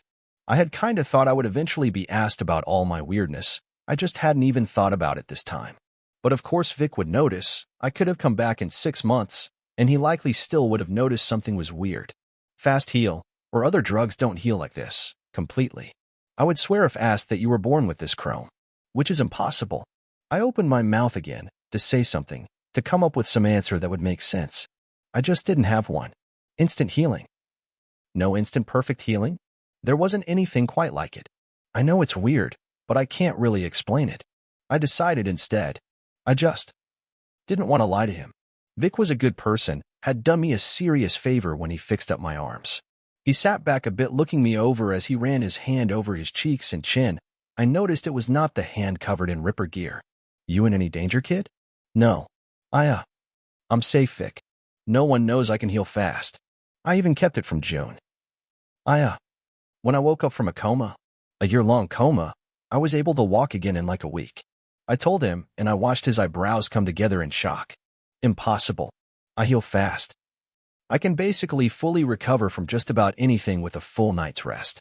8 hours of sleep, and pop, I'm good to go. Fuck. He whispered, causing me to giggle as he realized what he had said. Shit. No, wait. Sorry, kid. Okay, you can't tell me how? I know how. But I really can't talk about it. I trust you, Vic. Don't think I don't. I mean, you're basically my full-time doctor now. But I just can't really explain it. Healing at this level? Hell, kid, that would put me out of a job in a good way. You can't tell me anything? It's not transferable, and there isn't any way to copy it as far as I know. I offered, actually sad at the idea. I hadn't really considered how useful gamer healing could be, but Vic had instantly gone to other people about how this could help them. I really wasn't a hero, I guess. All right. He took a deep breath and shook it off. If you want me to be your Ripper, I'm gonna need to know what this is. Maybe an overnight after an injury so I can get some scans or figure out what is happening. It makes me nervous to do anything if I don't know how the healing process will be. Okay. I told him, which must have surprised him at my easy agreement. I trust you. I answered by giving him a thumbs up. So yeah, that's my big secret. I heal fast. That's one of the reasons why I'm not afraid to work as a merc. Well, kid, for a secret, it's a hell of a big one. All right. All right. Enough of this. Your shoulder looks great. And you obviously came here for something? BD recorder. I said, laughing at Vic's surprised look before he flushed. Literally, the guy went fully red. Kid, I get you might be getting a good deal with the mocks, but maybe. Is that kind of work really what you dash? Vic, my friend, doctor, and someone I respect. Before you embarrass yourself anymore. The idea is to record while I'm on gigs for a sort of softcore XPD release. Killing and doing merc work, not normal mock stuff. Oh, thank Christ. He exhaled, practically whooping as the air rushed out of him, but that was completely muffled by my absolute giggle fit. Oh, also, can you check my arms? I got a bit dinged up by some maelstrom the other night, and my right arm has this hitch when I try to dash. Yeah, kid, shush, I'll take care of it. Giving me a heart attack, he grumbled, but he was hiding a smirk. I matched him. It was nice to be able to just reveal the truth. Thanks, Vic. I whispered, feeling my eyes water a little as he took care of me. Total dad energy. It was a very fast procedure for Vic to install a BD recorder. I already had my Karoshi, so I really only needed the small nodule that was added to my neural link. You couldn't even notice as it was just a few moments work to pop open the back of my neck where my cable ports were, install the squarish box that was software and storage for the recordings, and then close me back up.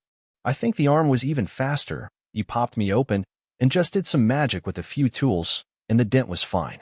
I didn't even need anesthesia. It was more hardware installation than surgery. All right, left and right. No twinge? No points where your neck feels like it grinds on anything? Good. All set then. Vic says as he takes his hands off the side of my neck where he was guiding my head. I checked out the BD recorder myself, so I trust there isn't anything hidden on it, which is a serious concern. I've seen far too many people come in after being blackmailed when someone gave them a recorder with a backdoor. Just make sure you keep it turned off when you don't want it on. Got it. Thanks, Vic. For everything. Don't look at me like that, with those puppy dog eyes. You're a good kid. Stay alive. I will. I can't die until I get older than you. I tease as I hop off the chair, earning a deep chuckle from the man. Well, at least I know it will be years down the line then. Go on. I bet Misty is torturing your mock's friend. Yeah, she is pretty preem like that. I said as I walked up the stairs, my waving hand the last thing Vic could see as I walked up and into Misty's. So what does that mean? I heard as I turned the corner. Nox was sitting over an array of tarot cards Misty had laid out. I told you, what it means changes depending on you. But the tarot can help guide your way, open a path. I hope it helps. I still have no idea what it means. It means you should listen to Misty. I offered, surprising both of them. I guess I have been too quiet? Omotoko, everything okay? Yep. Vic and I just needed to talk. I'm all set and chipped with a BD recorder. I tell the two, earning a jerk from Misty. BD recorder. I had to bite back a giggle as Misty reacted just like Vic. Don't worry, nothing weird.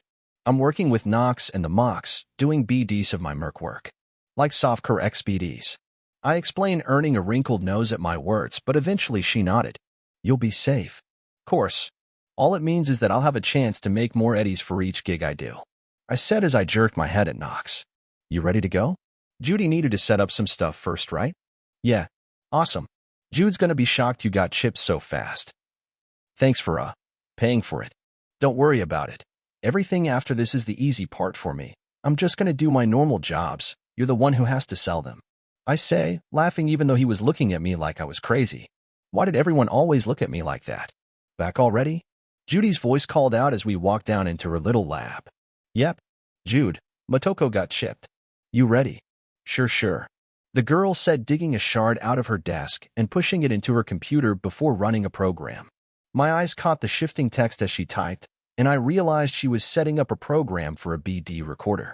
I walked up as she worked, and while I wasn't perfect, I was able to follow along with the program. It made me relax a bit, realizing it was mostly about how much data on what to store. You don't like the BD recorder's standard settings? Nope, they are slop. We've been making so many BDs we've designed our own adjustments. You don't mind? She asked, not looking away from the computer as she worked. I'm not seeing anything that can activate the recorder when I don't want it on. Mostly just sensitivity settings for emotions and increased bandwidth for my vision. About right.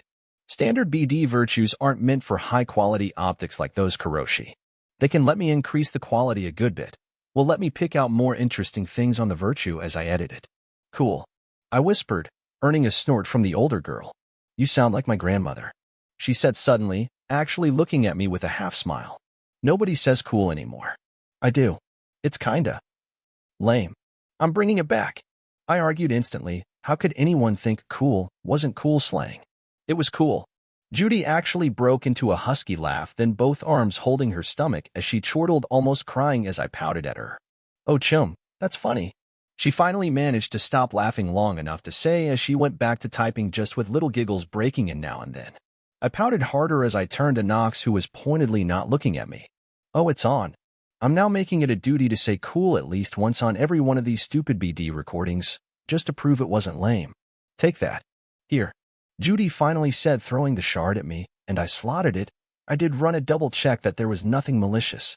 I was fairly certain Judy wouldn't pull a fast one, but it was just good ideas to check random software.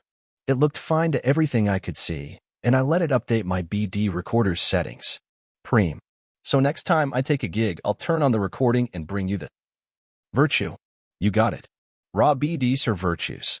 Judy confirmed, before she suddenly shooed me away. Now both of you get out of here. I still have a lot of work to do. Knox, take your output upstairs, have some fun or something.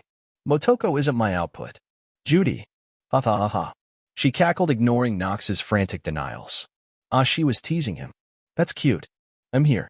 Knox offered me as he settled a drink onto the table in front of me. He had led me up and offered a seat, then ran off to grab a drink. Thankfully, I had made sure to mention I don't drink alcohol, so I had a can of some lemony soda. Thanks. I agreed as I popped the tab. It's pretty impressive, coming up with the idea of Edge Runner BDs. Oh well, I've always wanted to sell my own BDs, you know? I came up with the idea after selling an XBD to a guy. He ended up showing up the next day. He had puked his guts out, asked if there was anything actiony like that with just less. Cyber Psycho. Exactly. Edge Runners are super popular, you know? Everyone can talk about Black Hand or Rogue, but not many can actually experience that. So I thought about trying to find an Edge Runner to talk about my idea with. I was trying to find someone just, you know, as a side thing when I ran into you. And you decided to ask me after seeing me have a fist fight with a couple kids? When I didn't win. Please, Ian's actually pretty nasty hand to hand. There is a reason I was on the ground, but I mean, you're my age, already a merc. You walk the walk, talk the talk. It made me realize I don't need to start at the top. Plus, you're my age. Do you have any idea how many kids our age want to be an Edge Runner? To experience life as a merc even second-hand? From someone their own age? That'll be a rush. I can see it. I agreed, taking a sip from my drink. So I guess it's in my corner now. I'll need to find a gig, or just go out and find some trouble to record. My words made Knox wince a bit. Sorry. To put everything in your lap. It's fine. Like I said, this is a good idea. It could be fun. I've never been a movie star before. BD star? No, that kinda has certain connotations. I muttered, causing Knox to snort into his drink. BD stars are a thing too. Of the non-porn style. He offered, and I chuckled, nodding. There was a big BD studio here in the city too. That's where they did that fucking crucifixion questline. Right. Night City was fucked up. Alright. I suppose I should get to work then. I'll reach out to Wakako and see if she has anything. Or I could go hunt some maelstrom. Knox winced at that and quickly put his drink down. Maybe something less dangerous? Maelstrom are pretty easy. Most of the time their guys are watching TV or mid-BD. It's super easy to kill someone when they are in the middle of a BD. I say, making the motion of slicing their throat that at this point was practically rote to me. Alright. That easy? Oh sure. They are so distracted they never notice. Scabs are that way too. Always a couple in the middle of some BD relaxing while the others work. The first time I went into a scav nest, I killed 2 of them that way. I offer, making sure not to mention it wasn't just my first scav nest, but my only one. Didn't want him to think I was some noob or something. Seriously, only one scavved in? That was pretty noobish, I think. Rookie numbers, Motoko. Knox just sort of nodded along with me as I explained how easy it was to murder someone in the middle of a BD. Leaving Knox at Lizzie's after we hung out for a while, I decided I might as well see what was going on with Wakako. I hadn't heard from her since the whole kidnapping thing, which surprised me. I expected her to reach out at some point for a job. So I drove home. Driving down the street next to the apartment, I looked around as I slowly rolled down the road. It was quiet. The old man that usually ran the food cart next to the entrance of the apartment was gone. The streets were quiet.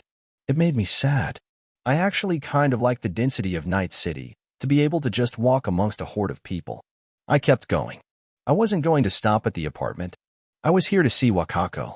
I drove down and parked on the street outside Jig Jig Street. As I walked through the darkened area, I couldn't help but chuff out a laugh. A gang were going on. The normally full streets practically empty and nearly barren. Jig Jig Street?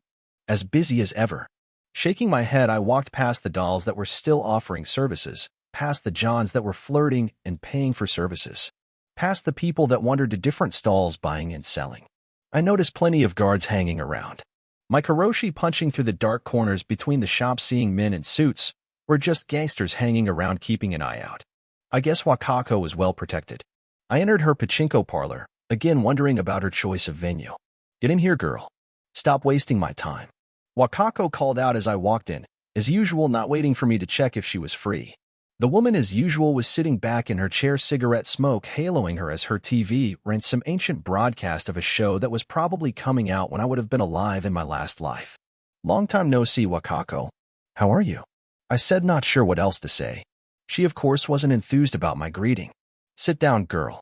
I'm not pleased with you. Joining the kamikaze? Foolish, a waste of your ability. I pay more. I opened my mouth, closed it. Frowned, then rose a finger. I didn't though? An elegant eyebrow rose up, and a moment later her eyes turned gold. A text was sent with a picture. Oh, it was a picture of me standing with June after the assault we did on the Maelstrom Armory. I hold off on sending you any jobs after your unfortunate assault. Giving you time to recover, and then you join up with those fools? I didn't join them, not really. The one next to me is June, my brother. He was being all overprotective after the kidnapping, so I went on that raid to prove I could handle myself. It didn't really work, but I ran out after and hit another Maelstrom group on my own, and June. You don't care. No. Right, I'm not a part of Kamikaze. Terrible name, by the way.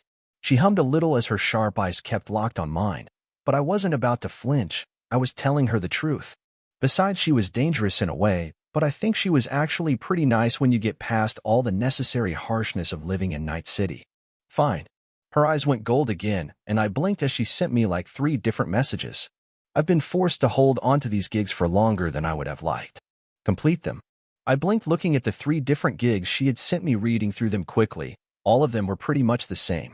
Go to a place, steal something, bring it to Wakako. Easy really, but there was a complication. If that's all. She dismissed me, but I didn't get up. Question. Her narrowed eyes prompted me to quickly get on with it. I've picked up a side gig.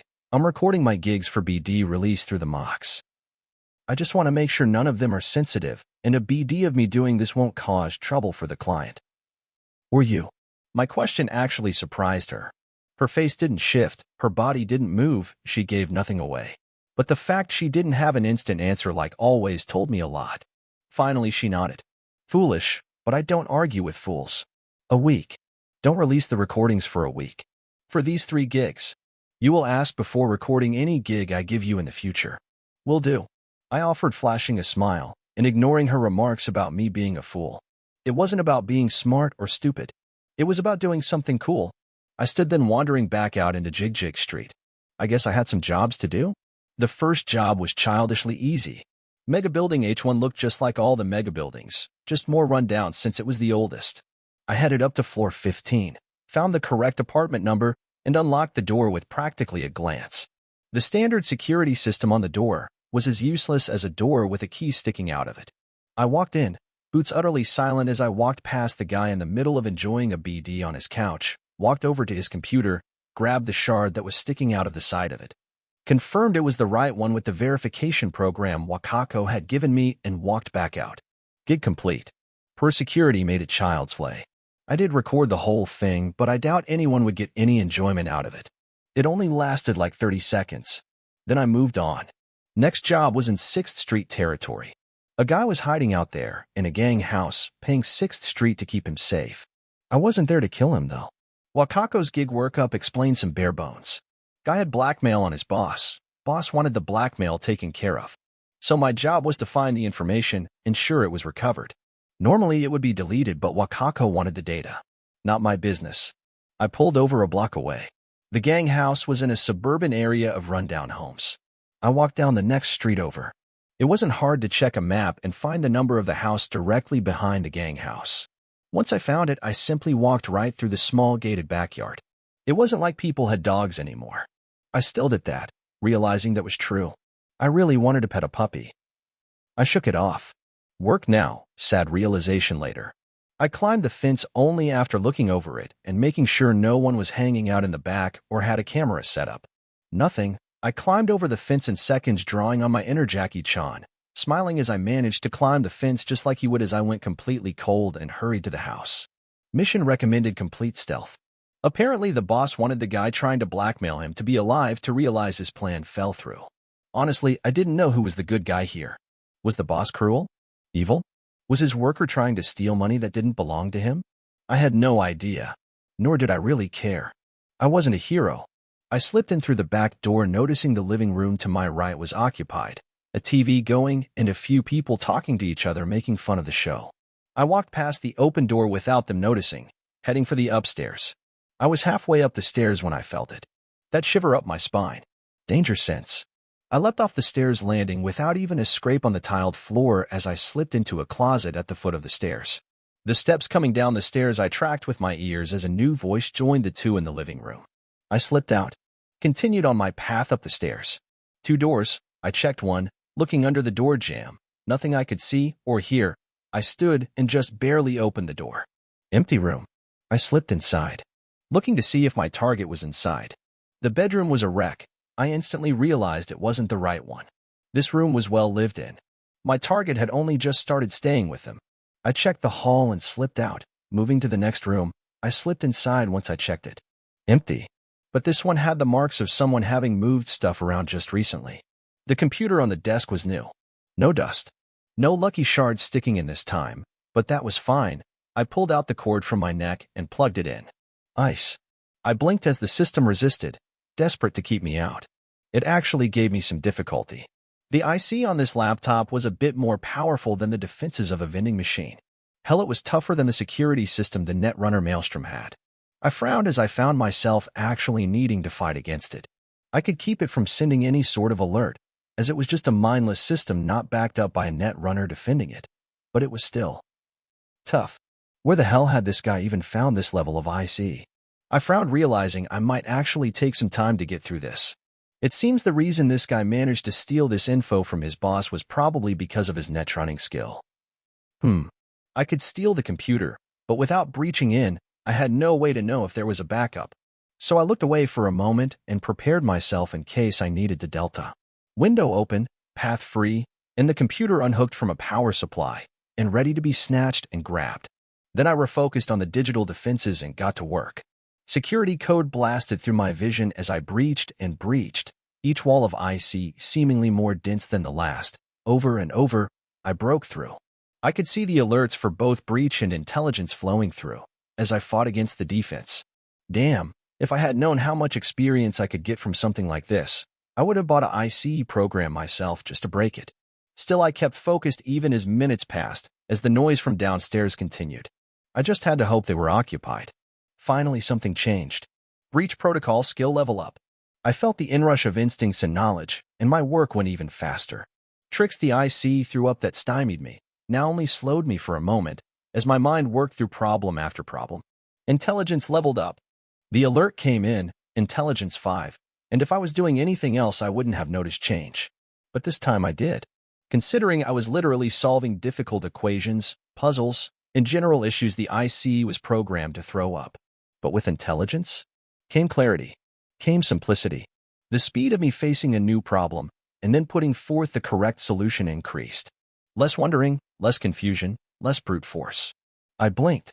The computer was displaying its desktop. I was in. Seconds later I had confirmation. The file I was looking for was there, and it hadn't been copied, at least according to the metadata. Target acquired. I closed the laptop down and used my already prepared getaway. I was out the window, landing in the backyard and across the short fenced-off area in moments. Then I was on the other street and more than capable of just walking casually to my car. The third job involved stealing something. Wakako, is this going to be a theme? Problem was I had to steal something from someone rich. I parked down the street from my Target at a little shopping area, grabbed some dinner, and looked at the skyscraper that my Target lived in. This corpo was rich, had security, and owned a weird statue that my client wanted. I read through the mission brief again, shaking my head that I was literally stealing some fancy art piece for another rich guy to crow about. Problem? This was a secure building, like Hiromi's home, but even more fancy. There would be serious security, including actual people to keep everyone out.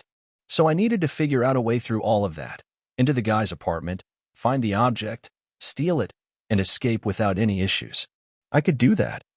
Probably. I walked past the entrance of the building, scanning everything inside and checking what the bottom floor security was like. It was tough.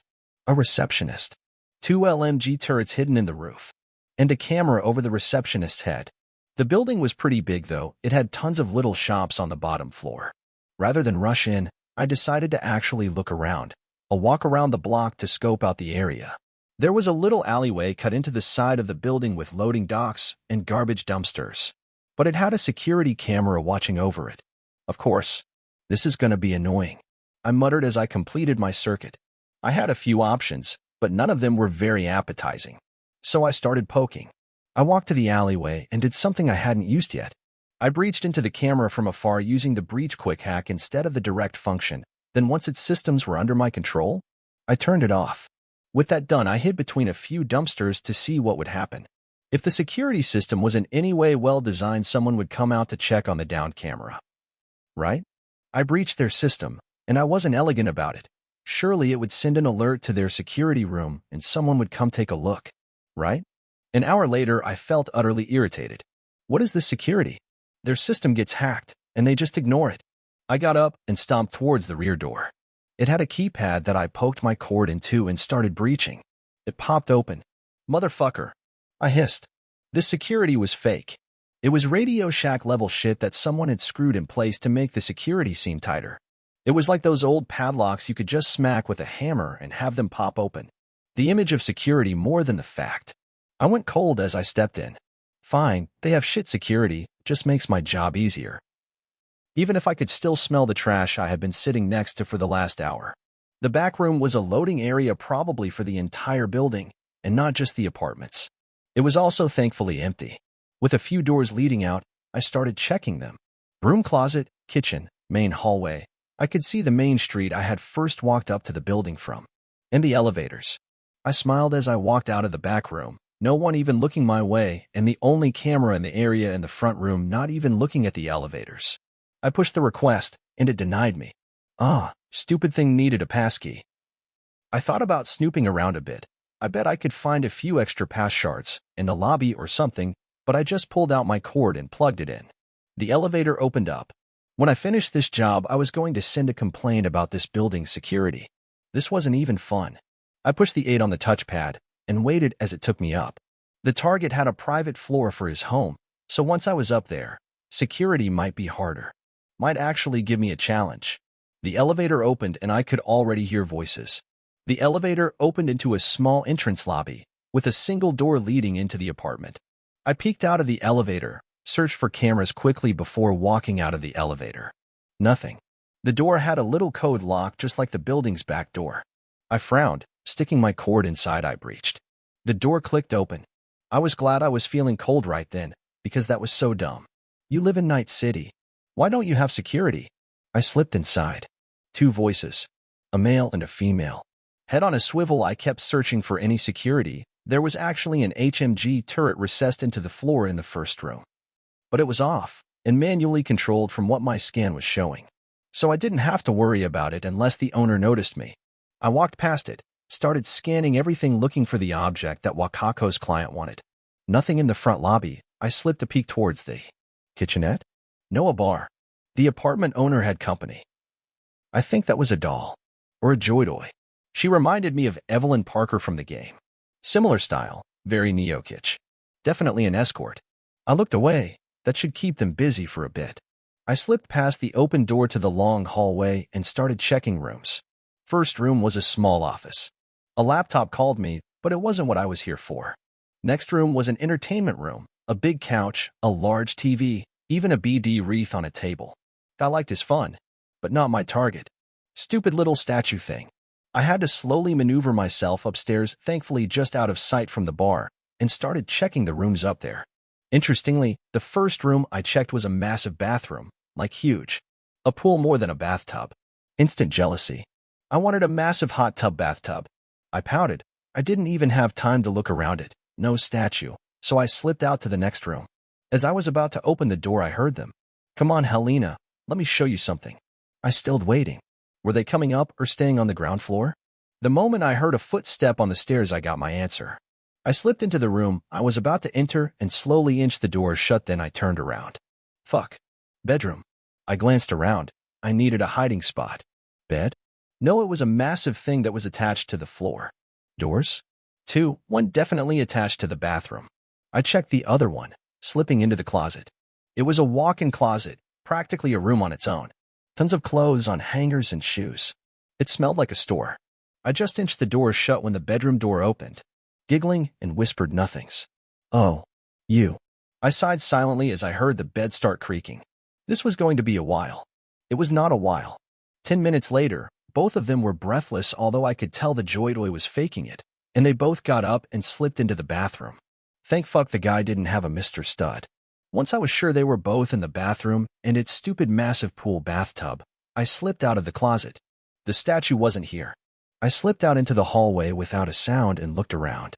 Now that they were in one room, I could check around. It didn't take long. The statue was on a little cabinet in the room with the bar. I hadn't been able to see it from the entrance. I checked it for security. Nothing. I grabbed the damn thing and headed for the elevator, wanting to stomp the whole time. I was glad that was over. I pulled up to Jig Jig Street, having cooled off a bit. Seriously, how can they allow such poor security? I walked into Wakako's parlor, arms full of stuff as I walked into her office. As usual, she was already waiting for me, her eyebrow raised as she saw my arms full. Here's everything. I told her, placing the statue in front of her, along with the laptop and a shard in a row. Also, you would think better security systems would be important in Night City, but people really don't focus on it. I vented to Wakako. Netrunners are required to stop another netrunner. Usual policy is to hire guards if you want something protected. She offered, surprising me as she actually responded to my whining. I blinked at Wakako's response. Makes sense, I guess. Good work. She finally offered, examining all 3 items on her desk. Your death would have been a pointless waste. Don't allow yourself to be taken by surprise again. It's irritating to find someone capable of doing a job without bullets involved. Thanks. She nodded. I suddenly glowing gold as a huge amount of eddies was dropped into my account. Pay for the gigs, and the bonus for all 3. Get out of here. I'll let you know when I have another gig ready for you. She said, waving me off, but again I didn't run away instantly. Thanks, Wakako. I'll make sure to be safe. I tell her with a smile, earning a scoff as she waves me off. Wakako didn't want to admit it, but she had actually seemed worried about me. Old dragon lady she might be, but she wasn't terrible. Probably. I flopped onto the couch at the dojo apartments, tired. What have you been up to all day? Jun asked quietly as he turned down the volume of the TV he was watching. The news, oddly enough. Well, I went out to get some design software. I want to make some robot stuff. It's a long-term project. I picked that up, then I ran into the Mox, which... Did I tell you about Nox? Nox. Is that a gang? No, not the Dash. Nox is a Mox. Total nerd. I met him rescuing him from some jerks trying to steal the BDs he was trying to sell. I tell him as I lay on my back on the couch, my arms waving above me as I speak. Anyway, I hadn't talked to him since before the kidnapping, and I ran into a Mox girl that was annoyed that I had ghosted her friend. So I called him up, met up with him, and he offered me a gig. A kid selling BDs offering you a job? What does he want you to sell BDs to? Absolutely not. I opened my mouth. I closed my mouth. I knew exactly what it would sound like if I said what I was about to say. Twice already I had gotten to surprise people with it. I should rephrase it. I should be clear when I speak. But where is the fun in that? 3rd time's the charm. He wanted me to make BDs for the Mox, and I agreed. I felt my lips twitching. Despite myself, not even Cold Blood 7 could stop me from almost laughing at the look on Jun's face. First it was a nod, like hearing me doing something other than merc work was good. Then his nodding head stilled as my words registered. No. He shouted, raising up and reaching out to grab at me. I let him, his hands wrapping around my shoulders. Absolutely not. I couldn't help it. The look on his face. I burst out into laughter, the noise absolutely ripping itself out of me. As June pinned me to the couch. I'm sorry. I'm sorry. I laughed, practically crying as I felt June's hands loosen up, realizing I was messing with him. Don't joke about that stuff. Sorry. I gasped deep breaths, finally seeing June's angry face through my tears as I wiped them away. It's kinda true though. Just said in the worst way possible. I'm going to be recording BDs while I'm doing mercenary gigs. Basically, when I work with Wakako, who is a slave driver by the way, she threw 3 gigs in my face today. I had to do all 3 of them back to back. I'm dash. What do you mean, recording BDs? Focus on the important part, Amuto. He demanded, shaking me a little, making me giggle. All right, sorry. Anyway, the idea is to sell BDs of me doing merc stuff, like XBDs but cleaner. No cyber psycho stuff that everyone buys, but just clean gigs giving people a taste of what it's like. I mean, I'm a teenager, so the hope is that kids will be interested in it. He stopped whatever he was about to say. Just be careful about that. If someone finds out you were the one to rob them or kill their buddy, they might.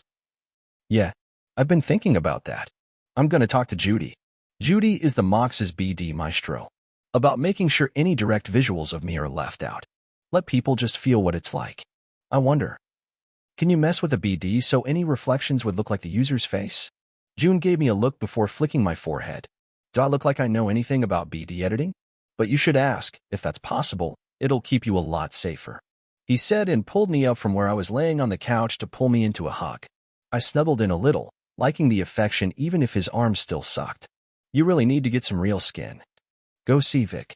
I grumbled at him, poking him in his stupid plastic abs, which of course didn't do much. His arm clamping down on me until I could barely breathe in retaliation. Jerk. I gasped out. Ah, if only my Amuto was cute. Bitch, am adorable. I countered, barely audible as I struggled to get away from his stupid gorilla arm. Stupid gorilla. Finally he let me go, and I kicked him a few times before we settled back in to hang out and watch the news. Considering I was all caught up on Wakako's jobs, I had some time on my hands. I found myself tapping my fingers together, considering. Revenge. It feels good. Satisfying. To do harm to someone that harmed you. But it's not an easy thing to do. I still wanted that Spider Ripper to die. That Maelstrom bastard needed to lose a few of his limbs. But how much effort was I going to give to them? How much of myself was I going to give over to the task of hunting them? If I had asked myself before the adaptation, I wouldn't have even listened, just made plans to keep killing them. I was so angry. So hurt. The adaptation didn't fix me. Didn't fix the problem. I still had that burning hatred in my stomach. Yet, I breathed in and out. I wanted to live. I wanted to have fun. I wanted to be lazy sometimes. Revenge was surprisingly tedious. You had to keep that burning hatred lit at all times, because if you started letting it burn out, you started realizing it was kinda pointless to be that obsessed. So yes, I would hunt that Spider Ripper. And the bastard. I would murder them. Hell, I would torture them if I had the time. Because in the end, I'm not a hero. Not a good person. But I wouldn't exist to do it. I wouldn't spend my life around killing them. They had already taken my arms. They wouldn't take my life. With that I nodded. It was enough. Something I could accept. That caused that urge to go kill Maelstrom to ease off. To let other things take the stage. So since I didn't feel like murder right now, I decided to settle in and work on some skills. With my CD program and a laptop that I removed any remote access from by physically tearing out the Wi-Fi connections. I had an off-the-grid system that I could pull up Arasaka's CAD system. Then I learned that just because I have some knowledge about engineering doesn't mean I'm any good at it. Robotics Wizard helped a little despite being more about putting together robots. But even then, that's not gonna work. I grumbled at myself, looking at the Tachikoma prototype design. If I actually built this, I would have to immediately put it out of its misery. I told myself as I grimaced at just how bad it was. Designing a robot was complicated. At least I was getting engineering alerts really consistently from it. So I went back to the drawing board. Let's just work on a limb to start us off. I muttered as I designed to narrow my focus for a bit. The triple-fingered Tachikoma limb that could shoot. and extend out was impossible considering I wasn't building a SUV-sized armored support system. Instead, I was thinking a bit smaller to start out. I still remember how useful the flathead was in the game. Even if you only get it for the one mission, what would some of the missions be like if you had a small army of them that were also AI? AI. I hadn't considered that problem yet. I could probably design a remote control version of them eventually. But an AI? I didn't have a lot of knowledge on how to even design one, but I knew the hardware requirements of an AI were crazy high. I mean, Delamain's AI was housed in a massive room-sized core. A robot that didn't even reach my knees couldn't possibly reach that point, even if I programmed the AI to be incredibly efficient. Motoko. June suddenly called out, pulling my head away from the screen as I peek up over the couch where I had made a little nest for myself. Junie, there is another raid tonight. You can come, he told me, hesitating a bit at the reveal. I blinked. I didn't want to go murder Strom right now. I wanted to design robots. Stupid June. But at the same time, I could use the XP, and my head was clearer. I didn't need to rush in and kill every Strom myself. Even if it's only a kill or two, that's still making an improvement. Levels will come. Then I remembered. Sure, I'll bring my Nakomada. I called out suddenly, eagerly. I could shoot tons of people through walls while the kamikaze ran around like bulls in a china shop. June actually suddenly looked pleased. Good. Get ready, he ordered, pointing firmly as he turned away looking pleased. I guess June was happy to keep me away from the fight. But he was silly. I would have happily stayed home tonight. I really should have stayed home tonight. We had gone out to hit a maelstrom attack.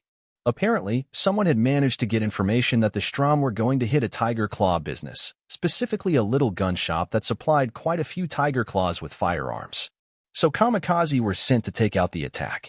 What that entailed was everyone piling into 4 cars in a nearby alley and being as quiet as possible as we waited, which meant putting a group of budding cyber psychos into close proximity to each other with the anxiety of future conflict. I was with June and Akari again, and just with that, I was ready to kill someone. Akari was getting snippy. June was surprisingly handling his anger really well. Honestly, he was handling Akari poking him with her sharp feet, or continuously trying to turn on the radio over and over despite all of us supposed to be quiet really well. I, however, was not. Akari kept pushing her passenger seat back into me, and whenever I moved behind June, she would start trying to poke me with her feet blades. I was half a minute away from bashing my Nakomada in the back of her head to get some peace, when both June and Akari stilled. I glanced around the seat. Both of their eyes were yellow. I rolled my eyes at not being included and just leaned back. June would tell me what the call was about. All right, the Maelstrom trucks are a minute out. Get ready, June said, and I nodded. Then I instantly opened the door to June's shock. Motoko, he whispered at me as I climbed out. I'll be on the roof. I'll wait for you guys to start attacking before firing. I tell them, pointing to the old buildings we were parked between. I could get up onto the roof and have an overwatch position, if you were willing to do a couple of tricky leaps. I stuck the Nakomada over my shoulder and rushed away before June could say anything else. I was honestly needing my own space. Akari was fun in short doses. Short doses. I tightened my gloves as I started climbing up the building, sliding from a dumpster to an AC unit, then along the window ledge to jump to the next floor, where I grabbed an overhand and climbed up with a bit of effort. Parkour made it a simple process of just pulling myself up after a jump, each jump and leap climbing me higher and higher in the shortest time. Then I was on the roof, and I hurried to overlook the Tiger Claw shop. Crouching up to the edge, I pulled off my Nakomada and started checking it over. Gun Nut already told me it was fine, but knowing and knowing are two different things. Loaded, with the safety off, I rose up, having already chosen the best place to keep myself completely out of view. A shade from a sign put me entirely into shadow, and the brick I was pushed up against was colorful from graffiti, so I would be invisible without a lot of attention. I eased my eye over the scope. I could hear them. The Maelstrom trucks were old beaters, hyper-tuned monsters, or just loud. Loud and driven angrily. They came around the corner in a mess, 2 of them even scraping against each other as they took the turn too sharply, but neither driver seemed to care. The cavalcade roared down the street, stopping around the shop, the Maelstrom actually managing an okay semicircle around it, to isolate it. I waited. Kuroshi already scanning the gangsters. My NCPD file search letting my skin not just tell me what the Strom were using for weapons, and some of their cyberware, but also their rap sheet. The more I scanned, the more I smiled. Cleaning up scum was a duty to all lovers of peace and justice after all. I scanned them as I waited, nothing really surprising popping out. Murder, kidnapping, and illegal squatting. But I waited. The maelstrom boards were hollering as if they already won. As they stepped out, a few guns firing into the air, or into the front of the shop seemingly just for fun. I waited. And then finally, as the door opened, it happened. The first board to try and enter got ripped apart as an HMG began firing from within the building. Instantly, the maelstrom jumped for cover and started firing back into the store. The forceful response more than the Borgs expected, which is when I saw them. Kamikaze, rushing in head first from behind. I sighed as I kept both eyes open, one through the scope, and one without as I watched, waited. The first maelstrom to notice the enemies at his back and turn around was my target. His shotgun was raised. I exhaled, a stream of what felt like freezing air escaping my lips. It was so easy. My scope was already adjusted for range. My arms held perfectly still. I couldn't design a better weapons platform than my own body at that moment. I pulled the trigger. The Borg lost his head, his shotgun falling out of his hands as his body followed, bleeding out across the pavement. I specifically ignored the alerts coming through, making sure they wouldn't be caught on the BD one was scrolling. I shifted. My firing had unfortunately caused a few of the maelstrom gangs to turn around hearing the rifle, but Kamikaze were on them now. June just behind Fujimura. Katana blazing red as he leapt over the back of one of the pickups, cutting down the maelstrom gonk that was standing up on the bed, and then putting himself into the group. But I was Overwatch and I saw everything. The Kamikaze gonkhead that hadn't properly checked his ass and didn't notice the driver of one of the trucks step out and start aiming at his back. The Kamikaze was punching a Borg into scrap despite the body being quite dead. Hazards of cyber psychos, I supposed. Then I fired. The driver slammed face first into his truck's rear door. As my round burst through his chest, he slipped to the pavement without resistance. I shifted again. It was funny. I rarely tended to use rifles, but with all of my skills and perks, they did synergize well. I fired again. The gonk that Fujimura was wrestling with had been just as big as the angry Kamikaze leader. They had tangled on the floor, each trying to rip the other apart with their cyberware and strength. I had a clear shot and took it. The maelstrom spider-like head came apart in two, splattering Fujimura and whiteboard blood. I moved on, uncaring that I could see Fujimura's angry glare looking towards me. But instead of firing, I dropped. A barrage of bullets slamming into my previous position, I rolled along completely unbothered by the stone shrapnel as I kept the Nakomata closed. Chrome arms made rolling on the ground surprisingly painless. The burst of automatic fire was pulled away, but that was all I needed. As soon as it stopped, I sprung up. Jogging sideways along the edge of the rooftop, stealth no longer needed, lining up the shot. The gonk that had just shot at me, while still distracted as he was being shot at, noticed and started aiming towards me. Too slow. I fired. The fucker ducked away just in time, his own response wildly missing even when mine punched a quarter-sized hole into the side of the truck he was now taking cover behind. I didn't wait. My hands already dancing as I grabbed another magazine from a hip pouch, dropping the empty magazine and slamming the new one home. I was already aiming, and once I stabilized from the reload, I fired, punching through the truck, and the moron that thought a few bits of car siding would stop a tech sniper rifle. I didn't stop moving, instead focusing on my next target, but it was already over. Kamikaze were tearing the last few Maelstrom members into pieces. A quick look over the battlefield to make sure no one was playing dead, and I nodded. Mission complete. I threw the Nakomata over my shoulder, taking a moment to scope out my path, and leapt off the side of the building, landing on a sign. I slipped off that to another lower sign, and then onto a ledge of the building, then simply stepped off and landed on the concrete. I exhaled. That felt good. I took a moment to glance at the alerts after I shut off the BD scrolling. Looking through the list of alerts, very pleased with what I saw. 500 XP gained. 100 assault XP gained. 100 assault XP gained. 500 XP gained. 100 assault XP gained. Assault skill level up. 1 perk point gained. 1000 XP gained. 100 assault XP gained. 500 XP gained. A new perk. Yay. I would have to check on that later. For now, I focused on the scene around me. I jogged up, noticing the Kamikaze were twitchy, all of them looking for more bloodshed. I ignored their glares and wandered up to June. You okay, June and I? It hit it all. I asked, already reaching for my medical pouch, but he waved me off. Nothing my subdermal didn't catch. He mentioned, as I looked towards his plastic abs, A ragged scrape cut through the flesh, but I could see it was only skin deep. The bullet ricocheted. Ow, that still looked painful. You sure? I got a Maxdoc, got some painkillers. I mumbled, pulling out some stuff I had picked up at the random pharmacy I had stopped at before all of this. I don't feel it. I have a pain editor. He told me with a shrug, and I had nothing on that, just nodding, even if my fingers twitched to tie a bandage around it. I looked around at the carnage then. The 20 or so Maelstromborgs were torn to pieces. Blood dripped and ran down the road. A few of the kamikaze were injured, only one seriously. A shotgun had clipped one of the female members. She was down an arm, but otherwise fine. A visit to a ripper and she would be right as rain. Funny how combat was in the future. Vicious, bloody affairs. A few vans roaring down the roads had me twitching, but the kamikaze around us waved them forward and they stopped. Instantly, Tiger Claw grunts jumped out of the back of the familiar moving vans. It was like the ones Itchy had borrowed for the Scav raid. No. I blinked, feeling the cool dryness of my Karoshi. Not like the vans. The same van, because they're in the driver's seat, which I could only make out due to my Karoshi was Itchy. June. I'm gonna go see how Itchy is doing. You all right? Huh? Oh, your chum. Go on. I'm fine. Stop hovering. He ordered, waving me off, but it was in a joking manner that made me smile as I threw him a thumbs up and ran up to the van, happily jumping up onto the door and sticking my crossed arms onto the rim so I could stick my head in. Long time no see.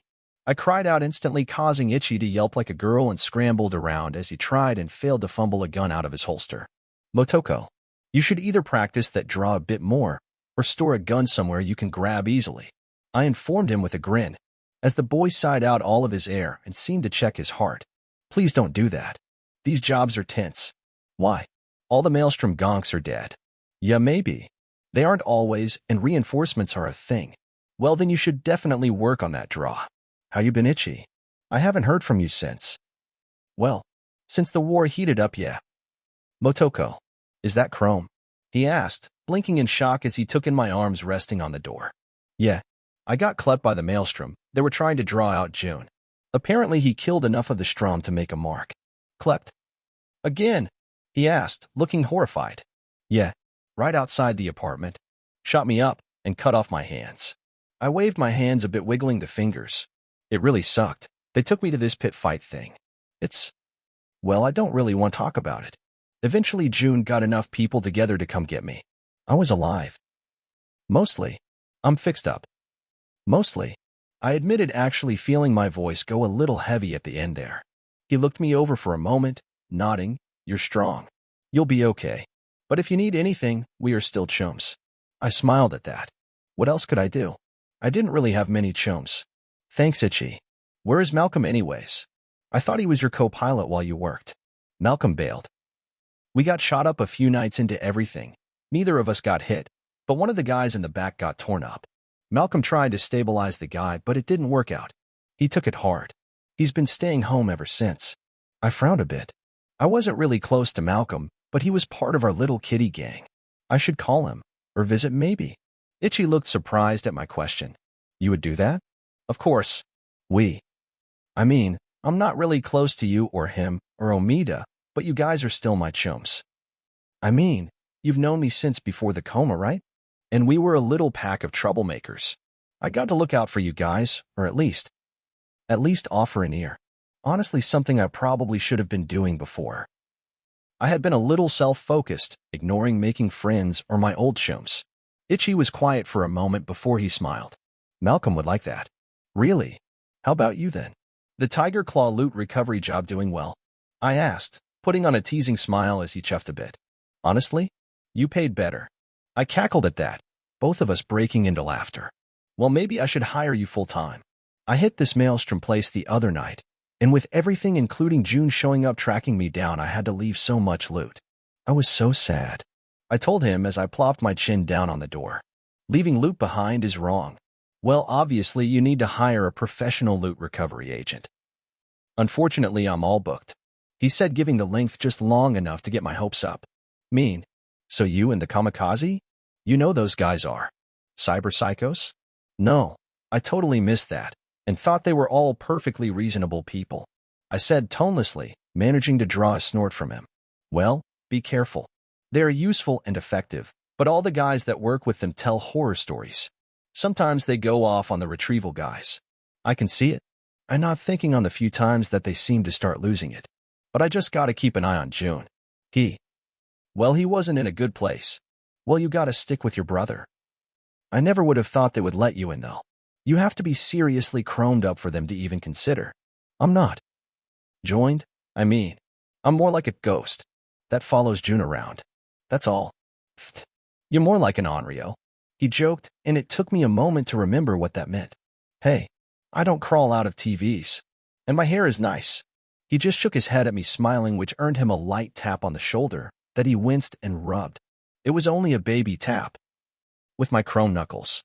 Oh, I'm sorry. I didn't hear about the kidnapping thing. I just thought you were busy doing crazy shit again. I should have reached out. He mumbled after a while of silence between us. I was under a jammer for a long while. But I should have reached out and checked on you too. I visited Hiromi, but I didn't even call. Sorry. Not much of a chum, I guess. You're better than you used to be. Scarier, funnily enough, even if old you was more interested in being intimidating, but you manage it better. Interesting. Really? How would you describe old me? I asked. I hadn't really gotten much from anyone about how I used to be. Who I used to be. He hesitated for a bit but shrugged. Listen, I liked you. We were chums and we got into trouble together, but you were kinda a bitch. You got us into so much trouble that we could have avoided by just not starting shit. Well, Hiromi never mentioned that. She wouldn't. Hiromi has always been never mind. Look, your brother is trying to get your attention. He instantly switched topics, pointing. As interested as I was in what he had been about to say, I turned and saw June waving for me. Well, he is my current ride, so I better Delta. Keep in touch, Ichi. We are still chums. Same to you, Motoko. I nodded as I jumped off and hurried after June. Girl, you were coming too. Fujimura demanded as we all piled out of the cars. I had been heading back towards the apartment to put up my equipment and probably clean my Nakomata, but Fujimura had suddenly called out, specifically at me. After action report? Yeah. Yes, Fujimura-sama wants you there. You must have done well. June offered with a smile as Akari suddenly poked her head in between us. We're terrible. Maybe he'll cut you up for messing up so bad. I don't think I messed up. I told her as we walked, but she was quick to run in front of me and walk backwards, which seemed to take some effort with her feet blades. Ooh, but you ran off. Fujimura-sama hates when people do something you didn't tell them to. Motoko is in trouble. She mocked as we reached the window that led us into the dojo area. Shut up, Akari. June grumbled at her, but then we were there, in the downstairs area of the dojo, with the couches and little plastic chairs arrayed around Fujimura that stood. Another injury, pathetic. He growled out as he looked over the people. Injuries are expected. Serious injuries are not. If you're incapable of not losing a limb, then get better chrome, or die so someone more skilled can use yours. He demanded, pulling no punches. Also, wow, what an asshole thing to say. Girl, he said, suddenly pulled me away from my thoughts. I was standing behind June, who was sitting on one of the plastic chairs in the circle. Yes, you nearly shot me tonight. He said bluntly, and I couldn't help but wonder what the hell he was talking about. No, I didn't. Your bullet passed less than a foot from my head. Yeah? It didn't come anywhere close to you. I mean, I'm not a crack shot or anything, but at that range, I could probably get the round to kiss you if I wanted. I replied, getting a little grumbly. This guy was such an asshole, and I was kind of sick of it. He looked me over before nodding. Kamikaze don't have a marksman. That skill set doesn't tend to come hand in hand with our purpose. Kusanagi, your sister is acceptably useful. You didn't waste our time having us save her. He offered and then just turned away and started squeezing everyone through the ringer on their fuck-ups. June and I both weren't exempt. Apparently I fired too slow. Well, yeah. I only had assault 5. I wasn't going to shoot any faster. I might friendly fire. Well, I could still level it up some more. It was fun. By the time I settled onto the couch that night, blanket pulled up to my chin and ready for a sleep to get the muscle pain in my back to go away. I had a thought. Wait. Does he think I'm a member now? But I'm not a cyber psycho.